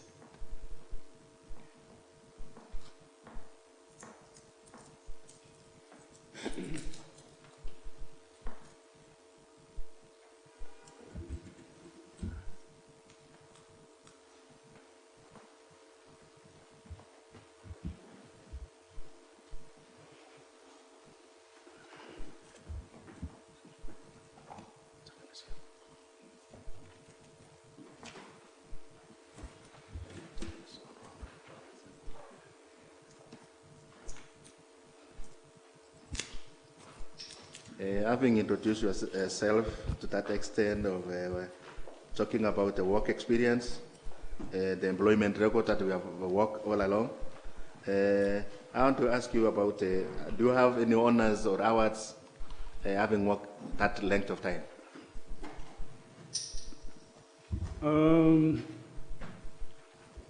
I would say so. I think it's been recognition at the company level and being awarded a reward to travel to the Netherlands for training, 2 weeks of training in Netherlands. Usually that is a recognition for the appraisals of what I did as in the breeding when I was when I was doing the breeding work at Coopers. So they gave me an opportunity to train in Holland for 2 weeks. I was also given an opportunity to train in a program called Cow Signals, which was done in Egerton University. A very prestigious program that you are trained so that you train others. I think those are the two which I can pick out, other than self-satisfaction that whatever we've achieved, I think that is very critical to me. At what specific times have you been within those periods? And you, at what time of your working experience were you recognized in those honors and awards? Specific dates, or probably specific years? I can't recall specifically.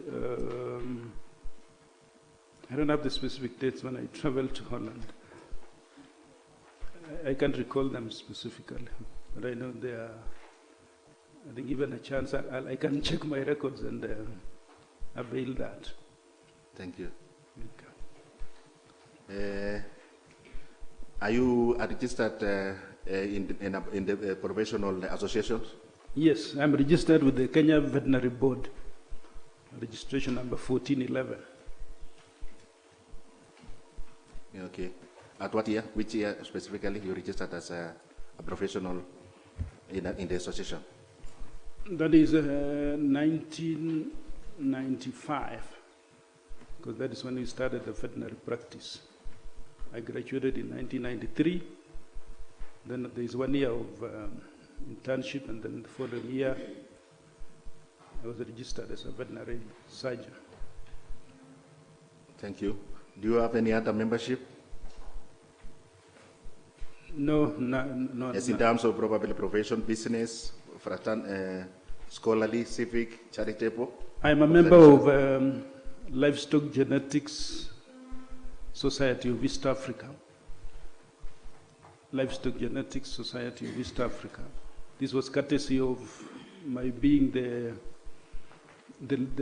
lead in the company in procuring animal genetics from the countries I've mentioned. Thank you.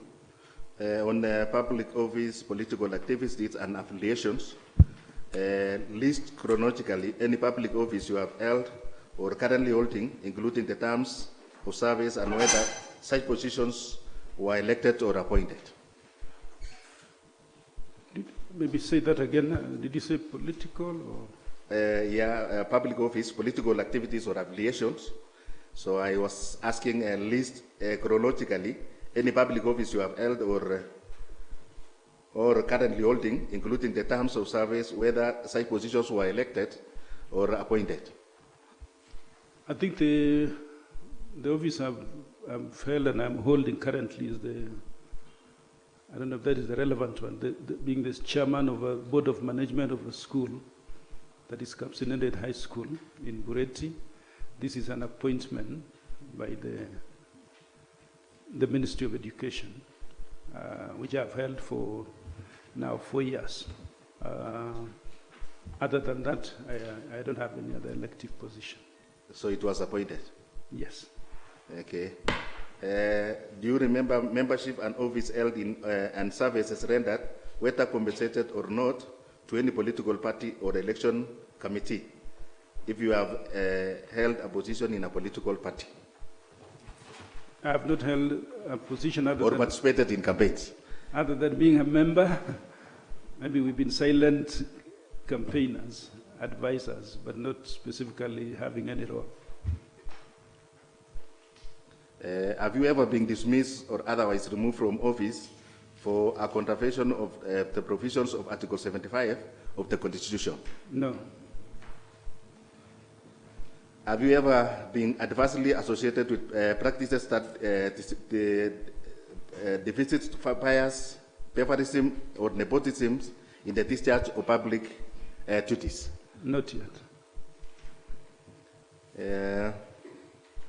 You have talked about pro bono charity work or donations to charity. Describe what you have done by any of pro bono or charity work, listing specific instances, the amount contributed, and the amount of time devoted to each. Thank you. I'm also a dairy farmer, and I started inviting my neighbors and farmers from across to come and train in my farm. So I offer, especially during the Corona period, when people wanted to do farming, I opened up my farm to invite them for training. We were doing training once a week. And I managed to train, I think, about 100 of the neighborhood, other than farmers from other parts of this county and probably the neighboring county. I may not have the specific number of hours, but it was from 10 a.m. up to about 5 p.m. once a week. And we were working from home, so I was available to offer this service. I visit farmers on invitation. I call it volunteer work because I don't ask for payment for that. I'm happy when someone else succeeds. I'm also called and invited to motivation speaking in schools. I participate in church.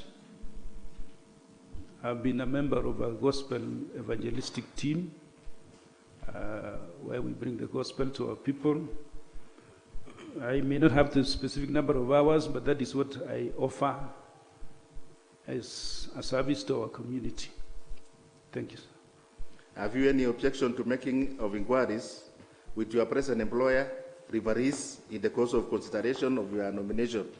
If yes, explain. No objection. Thank you. List three persons who are not your relatives, who are familiar with your character, qualification, and work. I have Dr. Yegon of Kabianga University. I have Jos Krimas was one farmer in Eldoret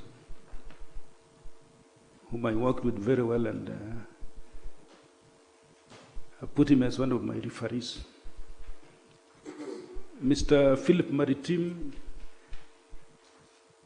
worked in Moi University, Eldoret. He's also one of my referees. Thank you. Thank you. On your education background, you have talked about first degree being veterinary medicine. You have talked about management, business management. Do you still remember,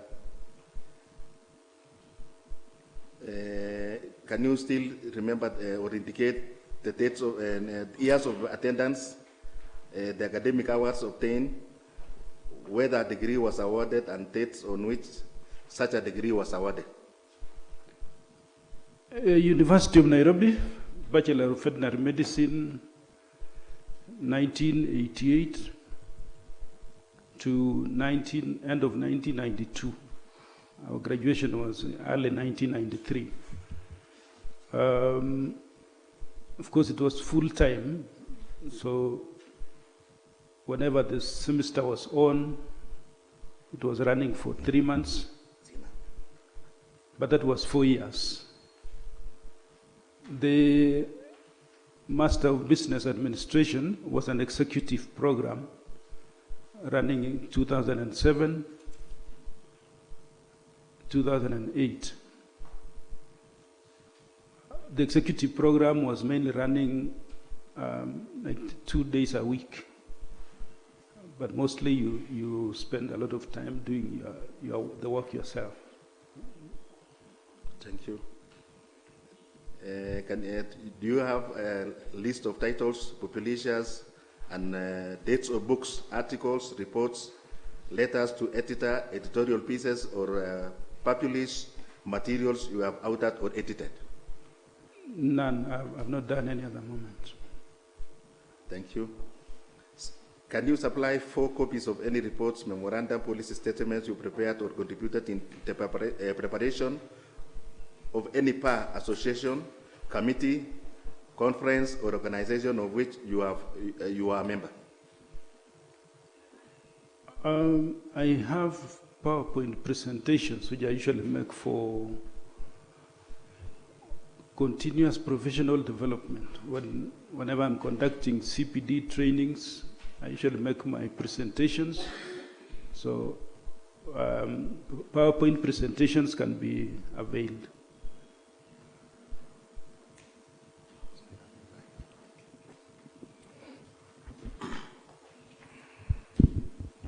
Okay. Thank you, Dr. Pett, for the effort you have made to this far. I've got a question here regarding the decision making in case of any outbreak. How will you handle such a situation in a certain area? Let's say something like an outbreak of an anthrax, or something like relating to, that is your work experience. Thank you, Chair. Outbreaks are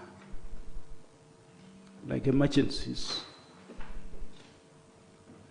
Usually, an outbreak is, we talk about a disease outbreak, are mostly, we call them notifiable diseases.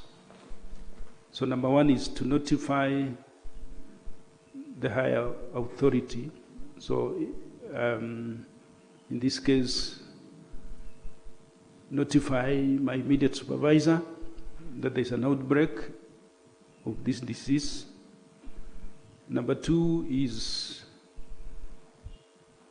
my presence at the site of where the outbreak is, or deploying my team. Number three is what we call an announcement of a quarantine, where we stop movement of animals into or out of the place where there is an outbreak. Immediately we take samples of tissues from animals.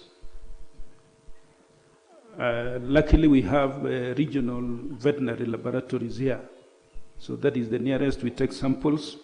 The other thing then would be to conduct what we call a ring vaccination. We vaccinate the animals around the site of the problem. Partly we also do training of the outbreak. Mainly that is, so it will also involve the resources requiring availing the vaccines. So this will be multifaceted in terms of from the department, then are we resourced, or do we need to make a request for funding? Thank you. Welcome. Since we have got a big number, I will give other panelists to maybe ask a question. Welcome. Welcome, Honorable Dominic. Mr. Bett, thank you, and congratulations for being nominated. Thank you. I'm interested about the AI services. Yes. And number two, about the feeds. Thank you. Okay.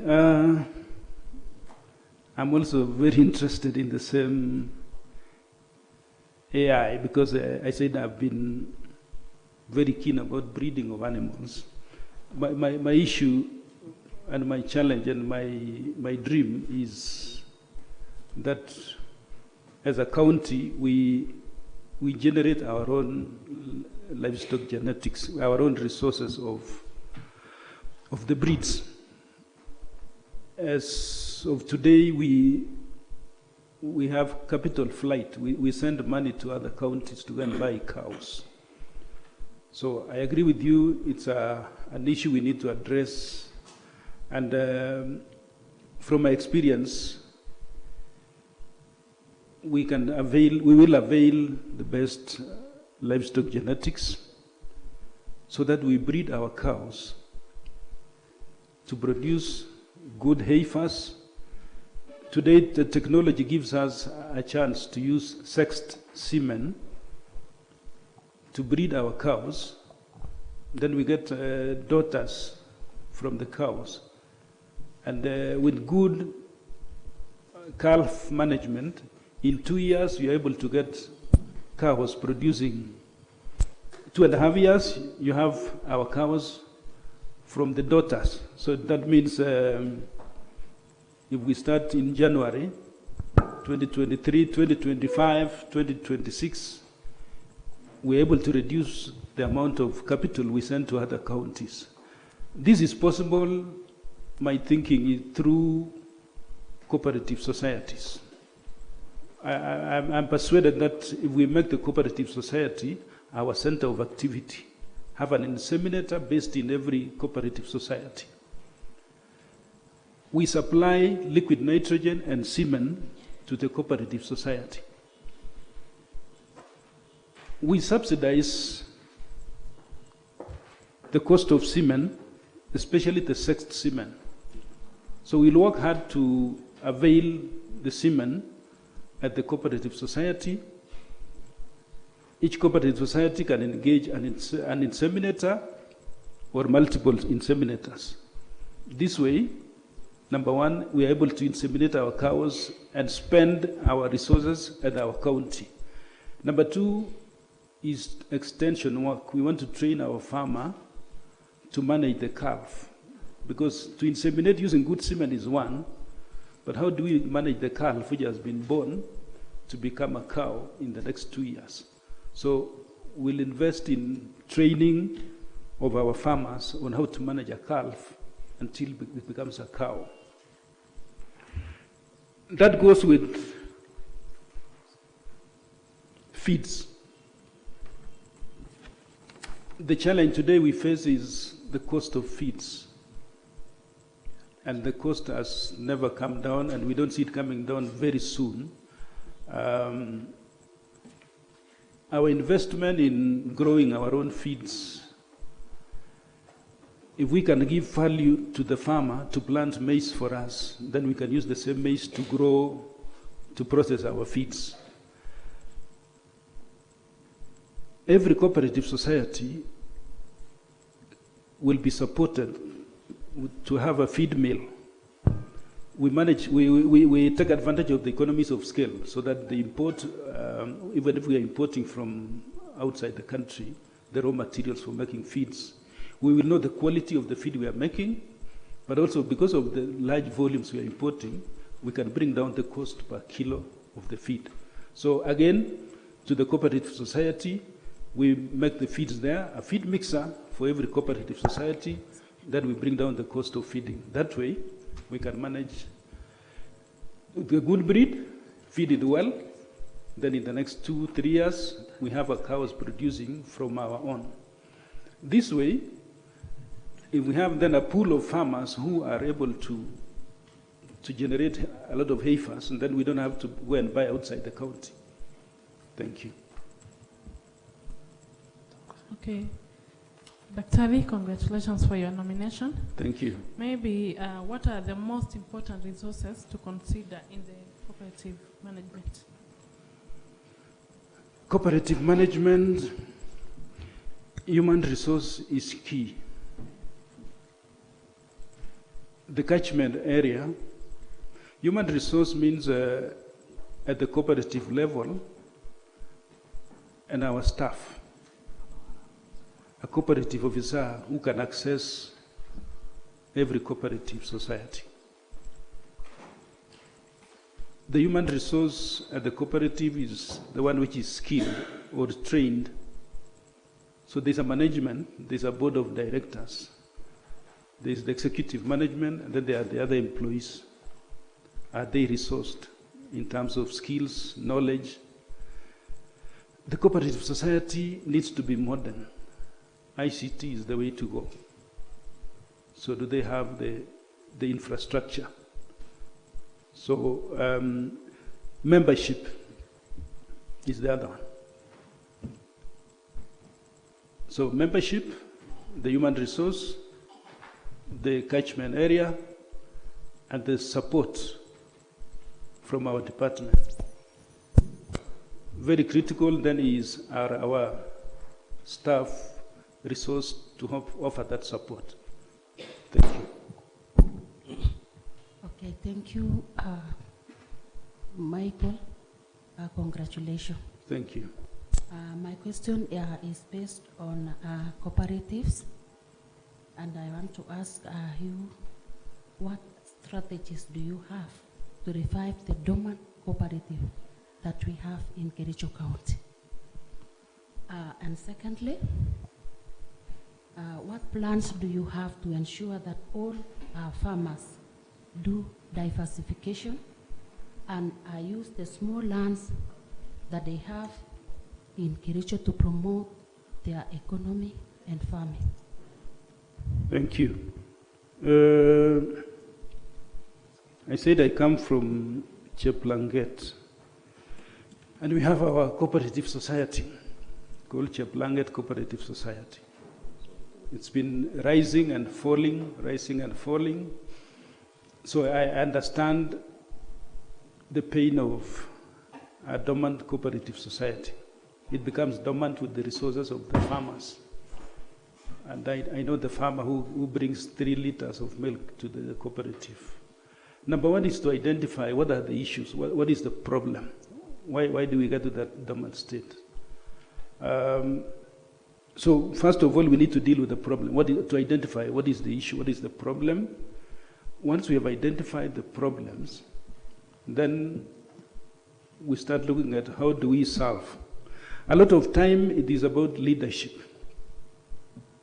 and leadership support, because mostly you will find the management of a cooperative society either illiterate or people who are part-time. A lot of time we see it as part-time work, but yet I think going forward we need to engage people who are full-time as management of a cooperative society.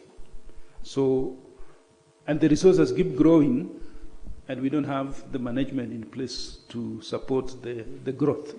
So what we do then, or what I'll do, is deal with identify the problems, and a lot of time is bringing people together to discuss. Here we are, we want to support you, we want to revive. Where mostly transparency and accountability issues is where our problem is. So people slowly go away out of the society. So it's about identify the problem, mobilize people to come back, sensitize people that there's a new management in place, allow members to do their fresh elections, and then put a new team in place. And then I'll monitor and continuously ensure that the support is availed to manage them through the process, the training, the skills, until the society is up and running again. Thank you. Number 2 was diversification.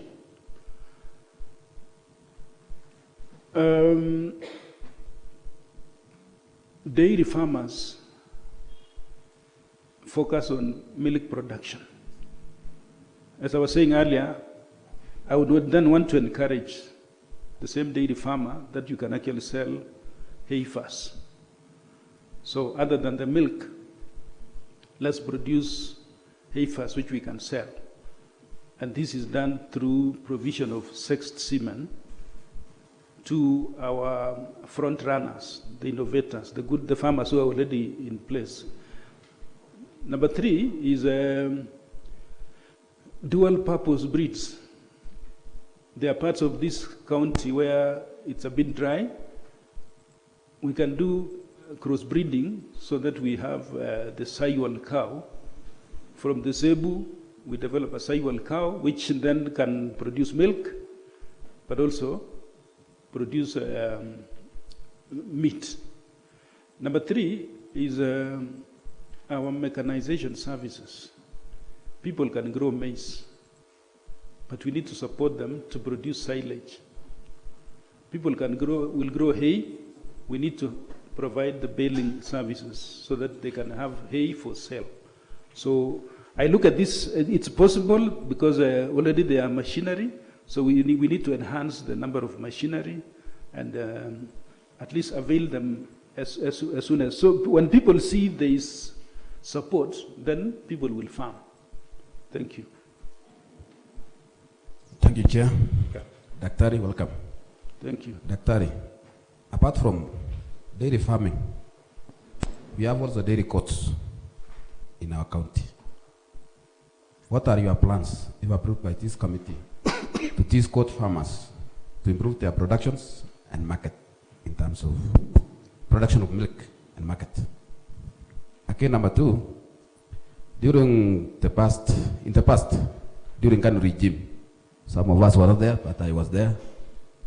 We had some extension officers going around during planting season, teaching farmers. But nowadays, we see none. What measures will you put in place to ensure these officers visit our farmers, if approved?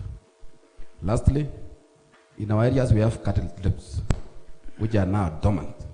What is your take on this, if approved? Thank you. Thank you so much. Chairman. Chairman, yes. Maybe together with that, so that the nominee puts down so that he answers them all. I think that one will be in order. So are you comfortable we ask you a lot of questions, then you will answer at once? That's fine. So, Mheshimiwa Pereira, karibu. Yeah. Thank you, the Chair. First, I want to congratulate you, Daktari. I have a question. Suppose I want to get the best breed for milk. Which method can I use? Or if I need a breed which produce a lot of milk? Okay. Thank you. Thank you, Mheshimiwa. How can I select? How can selection be made? Okay. Thank you, Mheshimiwa. Another question? Thank you. Welcome, Michael. My name is Kiprotich Rogony. I might not have introduced myself because I was away when maybe the rest of my colleagues did. The MCA, Sigo Wetward. I only have 2 questions. One, now that you're coming to a docket under agriculture, are you in position to tell this committee the state of all the abattoirs? You may not know, but at least the few that you know. Because one, where I come from, we have a private investor in Sondu who runs an abattoir, and I don't know whether the county government of Kericho is getting much out of it, the needed revenues. And the reason is, the county abattoir that was in Sondu, we had to close because it was in a deplorable state. That again, it has invited me as the area MCA to even tour some abattoirs. Most of those I've gone to are very badly managed. Now that you're coming in, you need to tell this committee how you intend to revive those abattoirs. Number 2, Kericho County is one county that has a potential to produce milk. But you know, you coming from Bureti, we are getting milk from Bomet. You can imagine Bomet is even taking milk to as far as Kisumu, just bypassing us. Do you have, in your dockets, can you tell this committee the strategies that you have to ensure milk productivity goes up in Kericho? And this is in line with what even the governor says. We cannot have a milk processing plant in Kericho if we cannot produce milk ourselves. Lastly, and this is a question to you. My colleague talked about cooperatives, which is now squarely under you. You are the accounting officer in that docket. We have serious business engagements in the agriculture sector. Coffee, we have milk, and I think there are some farmers now coming up with cooperative society in banana industry. Michael, yes, you tell this committee what you intend to do to ensure that there is a total turnaround in the cooperative societies around Kericho. Thank you. Welcome, Dr. Michael, and congratulations Thank for you. your nomination. This is my question. Should the committee approve you as the chief or as the office of county chief officer in charge of livestock and cooperatives? What is the new thing that you will bring to the people of Kericho County? I think, Daktari, I can give you an opportunity to answer those questions. Thank you. Thank you, Chair. About the dairy goods, it's a fairly new entrant, and but also a low-hanging fruit in terms of you can easily make money. I think the work here will be sensitization of the farmers that we can do dairy goods rearing and the assurance of a market. I think people are still hazy, not clear about is there a market.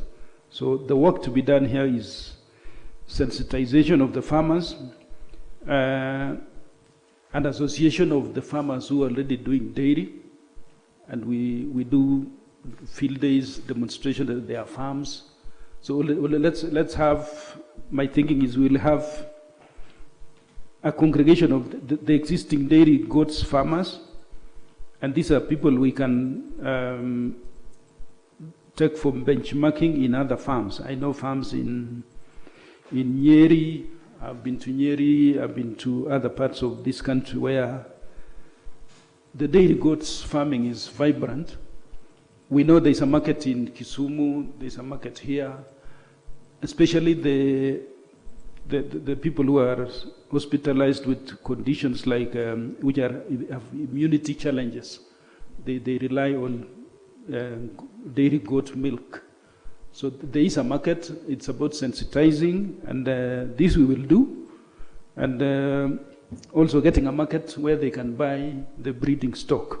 So this is doable, and I promise this one thing we will do. We'll engage in. Extension officers, you said, are no longer visible on the ground. This is true.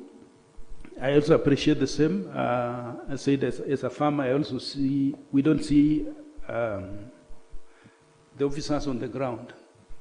I've done a bit of research, and this is something which we can turn around.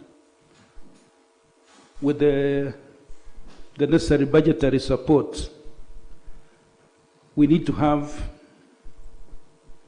an extension officer per ward, at least one, who is facilitated to move.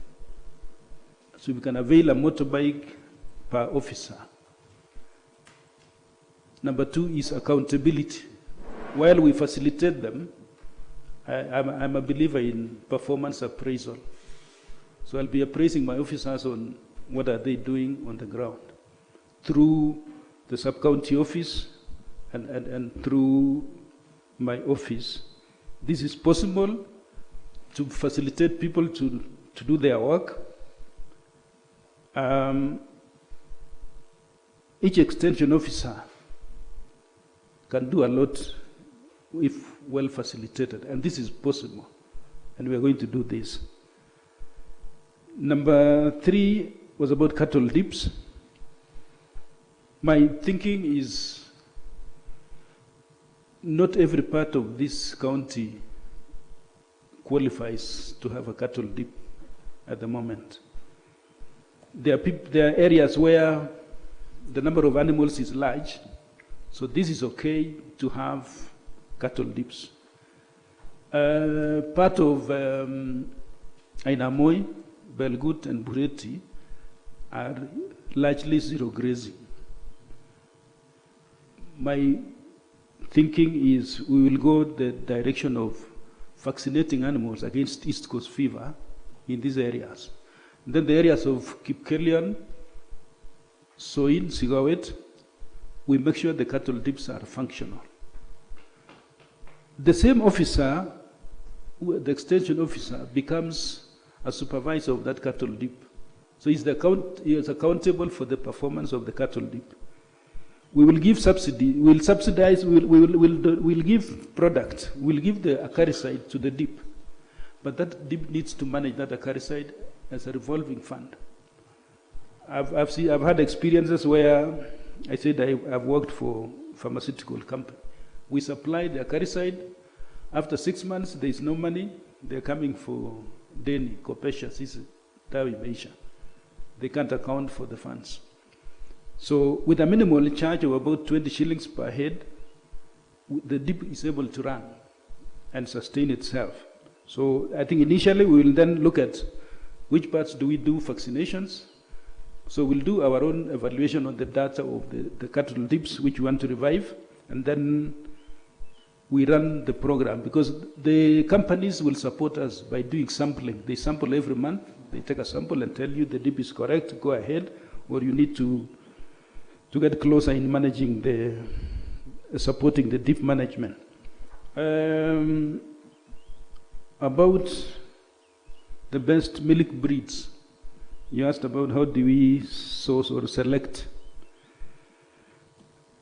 The livestock production officer and the veterinary officer are trained as animal judges. You are a cow, you are a judge. So when you present me with a cow, I can tell you this cow is good, on this quality, this one is good. So what we will say is work with the veterinary officer to help you in sourcing good breeds. I'm one active practitioner in animal selection. As we progress, my thinking is we will have a livestock show in every sub-county. And this is where we train farmers on how do you select a cow. Are these good cows? And God willing, this should culminate in a dairy show for Kericho County. Those are part of the dreams I have, that we revive our agricultural ASK show. And part of it, the big one for us, will be having a dairy show. Number 3, number 4, number 5, abattoirs. The slaughter slabs or the slaughter houses, the town here, we need to have a proper and a best case slaughter slab. This needs public participation. This needs to change from our current location. And we need to have a discussion, a serious conversation about that. And this should really happen immediately. The one in Sondu, I'm not very privy to what has happened. But again, we will come and we discuss and see how do we revive. Because one source of our revenue is the abattoirs, what we charge at slaughter. So that is the revenue leakage that we should be getting coming to our county. So I agree with you. We'll need to work on that so that we put our abattoirs in place and have them managed well, that they become a revenue source. Milk production. I agree with you. We are not doing very well in terms of milk production. I have elaborated a bit about the short term is teaching the farmer about nutrition. That is the immediate term, and it's a low-hanging fruit. Once we facilitate our officers to go out, I'm also a trainer myself. I'll be able to train our officers on how do you manage a cow. We can easily get milk production from our existing genetics. And then number two, I've talked about breeding. So we need to improve, upgrade our cows so that we get daughters. I said in the next 2 years, then we should have doubled our milk production, because the daughters from this breeding will be our next cows in the next 2.5 years. They should be producing. Indeed, we have a market, and the farmer wants to see the milk and its value. The cooperative society, we need to install cooling plants. Again, I said at least even one per every ward, there's a cooling plant running. Once we bulk the milk, that is already value addition, because then we can negotiate for a better price. And I know we are capable. So if we do milk production by bulking our milk, the cost will go up. Then more farmers come in to do the dairy farming. And then I said we need to work on the feeds. If we work on the feeds production, help farmers to make their own silage to produce hay. This will help us to produce more milk. My dream is that we need to see the milk branded Kericho milk on our shelves, and not Mount Kenya milk, fresher, dominating our market. Yet we are a free market, yes, but the dominant should be the milk brand from Kericho. Cooperatives, the turnaround is about facilitating our officer to train the cooperative society, to audit the cooperative society. So we'll train the farmers, the cooperative societies, on best practices, accountability, transparency. But also, our officer will be resourced. So the number of officers today, I think we need an extra 10 officers, cooperative officers, to be able to reach out to our cooperative societies, especially now that we are revamping coffee and milk. The last question was, what is new? I think what the new thing I'm bringing is, or may not sound very new, is I said I'm a firm believer in performance appraisal.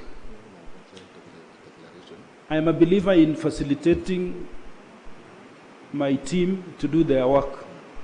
So we'll focus on enabling our teams to do their work. That is my main focus. My other new thing is partnership with the private sector. Partnership with other companies. As a county, mine is to mobilize farmers. The private companies will come in to sponsor our programs. We will work with the media. We will work with other pharmaceutical companies. We will work with other stakeholders to always make sure there is work at the farms. There are demonstration plots, there are field days, and there are engagements with the farmers and the professionals. Thank you. Another set of questions.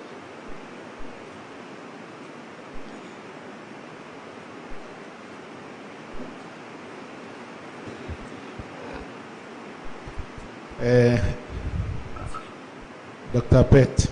Yes, sir. Congratulations. Thank you for coming this far.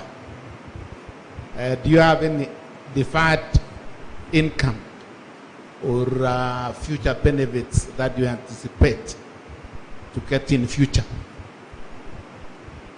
I have not understood your question. Maybe you have provided some services somewhere, and you are expecting some income from the same. Could you, if that is so, could you please tell this committee, not this panelist? There is none I'm expecting. Yes. Another one. If in any case you are given the chance to serve as the chief officer in the Department of Livestock, do you have any intention to have other commitments outside your office?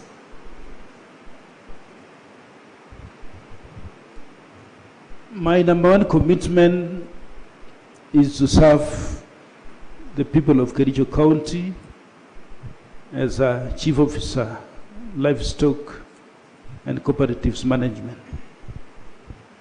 Any other commitment is on my weekends when or after work. Other than that, I'll fully dedicate my working hours, which include extra hours, because this work is based in the field, and it's not 8 to 5. It's a work which extends beyond the regular working hours, and I'll be available to do this. Thank you, Daktari. Another one.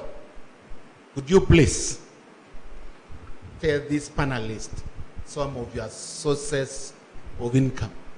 And on the same note, your net worth. Thank you. I've said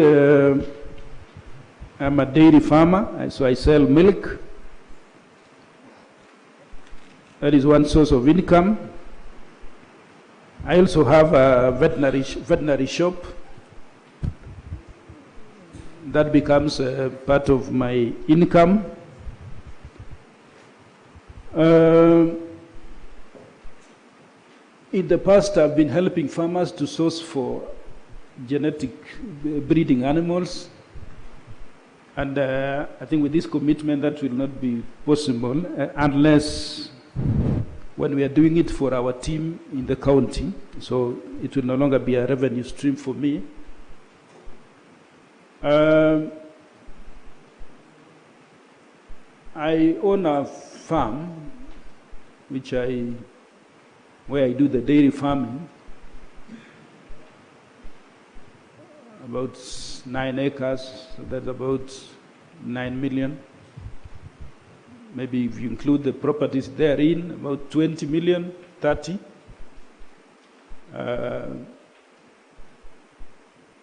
Another property in Eldoret, maybe another 20 million, so it comes to about 50 million.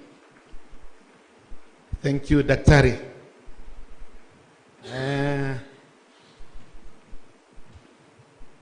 Another question. If you are given this chance to be the chief officer in the said department, yes, how will you handle potential conflict of interest?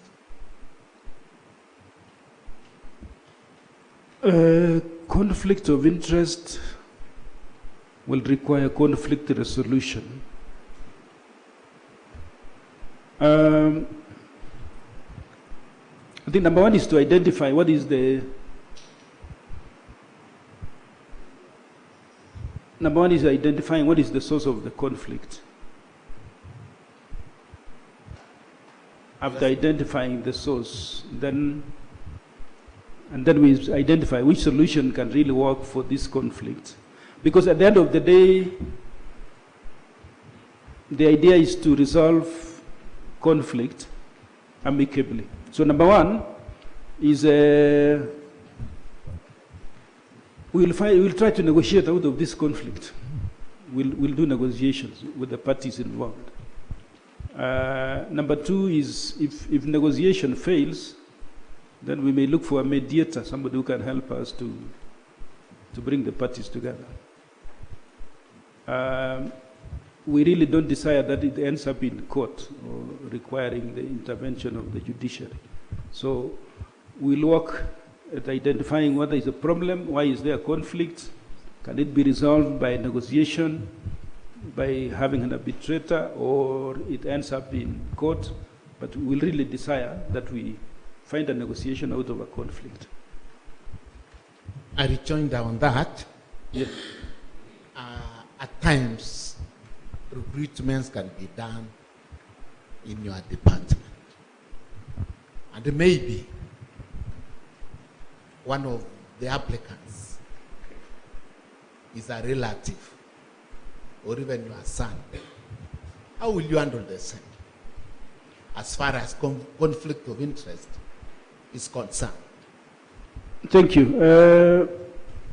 It's bound to arise that, yeah, a relative will be an applicant. Number one is to declare that out of this list, I have a relative. So, for fairness, I'll not be part of the panel. So you'll allow the panel to do their due diligence, to do their job, due process. If it happens that one of my relations has won, let it be through a fair process. Thank you. The last one. Understanding in the department is acute. How will you address the same, bearing in mind that our wage bill as a county is high? Number one is to identify the gaps. Identifying the gaps, at least the minimum is replace the person who has retired or who has left service. That will not be an additional headcount, it will not be an additional bill. So what we need to address, number one, is replace the people who have left service for whatever reason. That means we are still within the budget. We are not exceeding our wage bill. Number two is the use of interns or people who have left college. They want attachment, and mostly the bill is not as huge as if you are doing a full-time employment. So they'll usually come for 1 year on attachment, doing extension work. So capacity building, train our people so that one person can do more jobs. When we facilitate this staff, instead of covering one cooperative society, he can oversee 3. So if the person is mobile, you may find this person is covering more territory with the same bill. So it's about performance appraisal. We need to appraise the performance of every person and reward the same personnel who are doing well. When we do that, it will be 1 + 1 is 3, not 2. So we synergize, we make use of the available resources. Our people need training. Let's train them, let's encourage them, and then we'll have a better production. Thank you. Okay, through the chair, let me say congratulations, Dr. Bet, for your nomination. Thank you. I am charged in a court of law in the last 3 years. If so, specify the nature of the charge, where the matter is ongoing, the present status of the matter, or where the matter is concluded the judgment of the court, or otherwise how the case was concluded. The second question is, if you have ever been adversely mentioned in an investigatory report of Parliament or County Assembly or any other commission of inquiry. I don't have any court case. I've not had any in the last investigation. Thank you.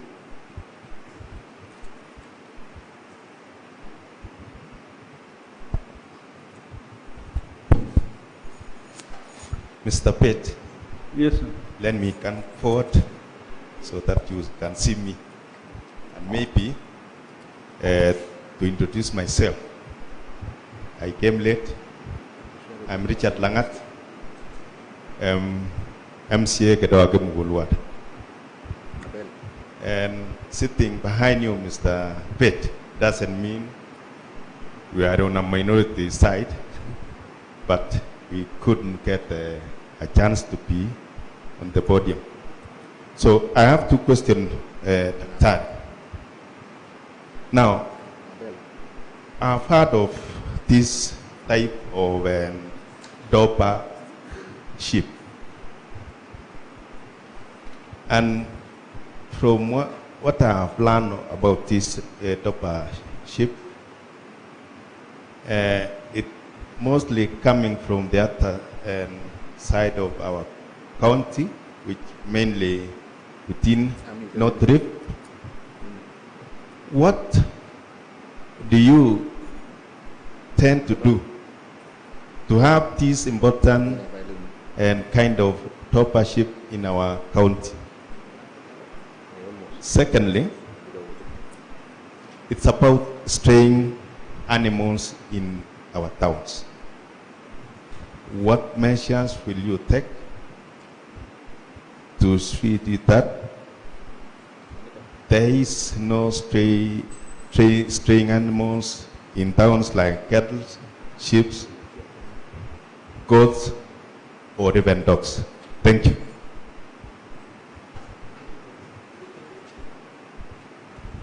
Thank you so much. Through the chair, Dr. Bett, you are welcome. Thank you. Thank you. Apart from dairy farming, we practice in Kericho County, Dr. Bett. We have other livestock activities like the apiculture, the fish farming, the poultry farming, sheep and goats farming. What is your take on those other farming activities? Number two, we have a lot of quacks, Dr. Bett, masquerading as animal fats in our county. What will you do to eliminate such quacks?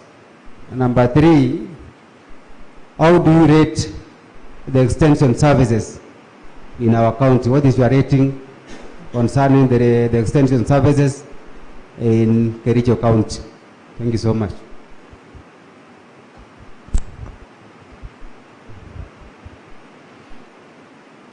Asante. Number one was about the DOPA ship. DOPA ship has got very good meat. Mostly some people will fear eating sheep meat, mutton, because of the smell. The DOPA has got very good meat. They thrive very well in warm to moderate conditions. Again, our focus will be buying breeding rams for the farmers who are already engaged in DOPA sheep farming. So it's identifying these groups and working with them to multiply the number of DOPA sheep and getting good breeding rams from Nakuru, from Baringo, and Wasingishu. I know farms which have good breeding stock for DOPA. If you go far, you may go up to Meru. There are parts also who are doing DOPA sheep farming. Number two is the stray animals in towns. I think I saw some yesterday, or was it the other day? They are roaming here in town, and I was told, don't touch them, they belong to some people. So we'll want to know those people and then we discussed with them that they are posing a security threat. It's a health issue. Animals are illegally in town. They are not part of. So enforcement, number one is get the animals. Public participation will come third. I think number one is enforcing the law, because it's already in our act, the bigger animal, the bigger act about animal movement, animal where they're located. So animals are not supposed to be by the roadsides, leave alone being in town. So it's about enforcing, but also we'll still do the training, the sensitization about where the animals are supposed to be located. About fish, poultry, bees, they are part of our diversification. So we'll still invest in training our farmers on fish, on poultry, and on bees. What the farmer wants to see is value addition. Fish is about the fingerlings and feeds. Those are the two challenges. I realize that people have to import fingerlings from outside this county. People have to import feed from outside this county. Chair, we can produce fingerlings locally within our county. So it's about training our staff and having farmers who are ready to do production of fingerlings and have it for sale to other farmers. We'll produce feed for fish within the county, and this is possible. Poultry has a huge market. The issue has been the cost of feeds. So again, we'll address the cost of feeds by having a model where, when we say a dairy cooperative society, it does not necessarily divorce the poultry farmer. They can still access the same feeds through the cooperative society. The bees, this is also possible through sensitization, that we have farmers who keep bees, and we need to do honey production in a proper way and do the marketing for the same honey. There is very good honey from avocado. So as avocado development is going up, we need to harness the honey production from this plant. About quacks, a quack is anybody practicing a profession which is not theirs. And they are, whenever they are found, they are arrested and charged for practicing a profession which they are not qualified and they are not licensed. Number one is to confirm the licenses of all our people in the county who are trained as animal practitioners. Number two is, unfortunately, a vacuum does not exist in nature. Someone will occupy that vacuum. So when we create a vacuum by not employing an officer, quacks will thrive where there are no officers. I know from Kapkatet, I had to fight for about 6 months to be accepted. So the quack will occupy space. So let's look at the staffing positions and facilitate our staff to cover the ground. The quacks will disappear, because at one level, the quack cannot do some things. The farmer will notice the professionalism and the lack of it in the quack. Extension services, I think I've forgotten this one. Maybe I need to be reminded. Oh yeah, the question was, how do we rate the extension services in our county? I was in Bomet and they told me Kericho is better. But as a practitioner, after many years in practice, we are not doing very well. I think we could be in the 40s. So there is work cut out for us, and I think as the officer in charge of that docket, I'll work hard to push our work to a level where the farmer can appreciate that indeed the livestock and the veterinary services and cooperatives are vibrant once again. Okay, thank you. Through the chair, I still come back to you once again. I have a question. How do you ensure that the infected animals are not slaughtered for human consumption? Because that has been a problem in our county. Uninspected. Did you say uninspected animals? No, they Infected. Infected. Or a sickly animal. You can. A sick cow. Animals are not slaughtered for human consumption. That's a big one. It's a real challenge for everyone. The veterinary fraternity and the public health, it needs a multi-sectoral approach to the slaughter slab.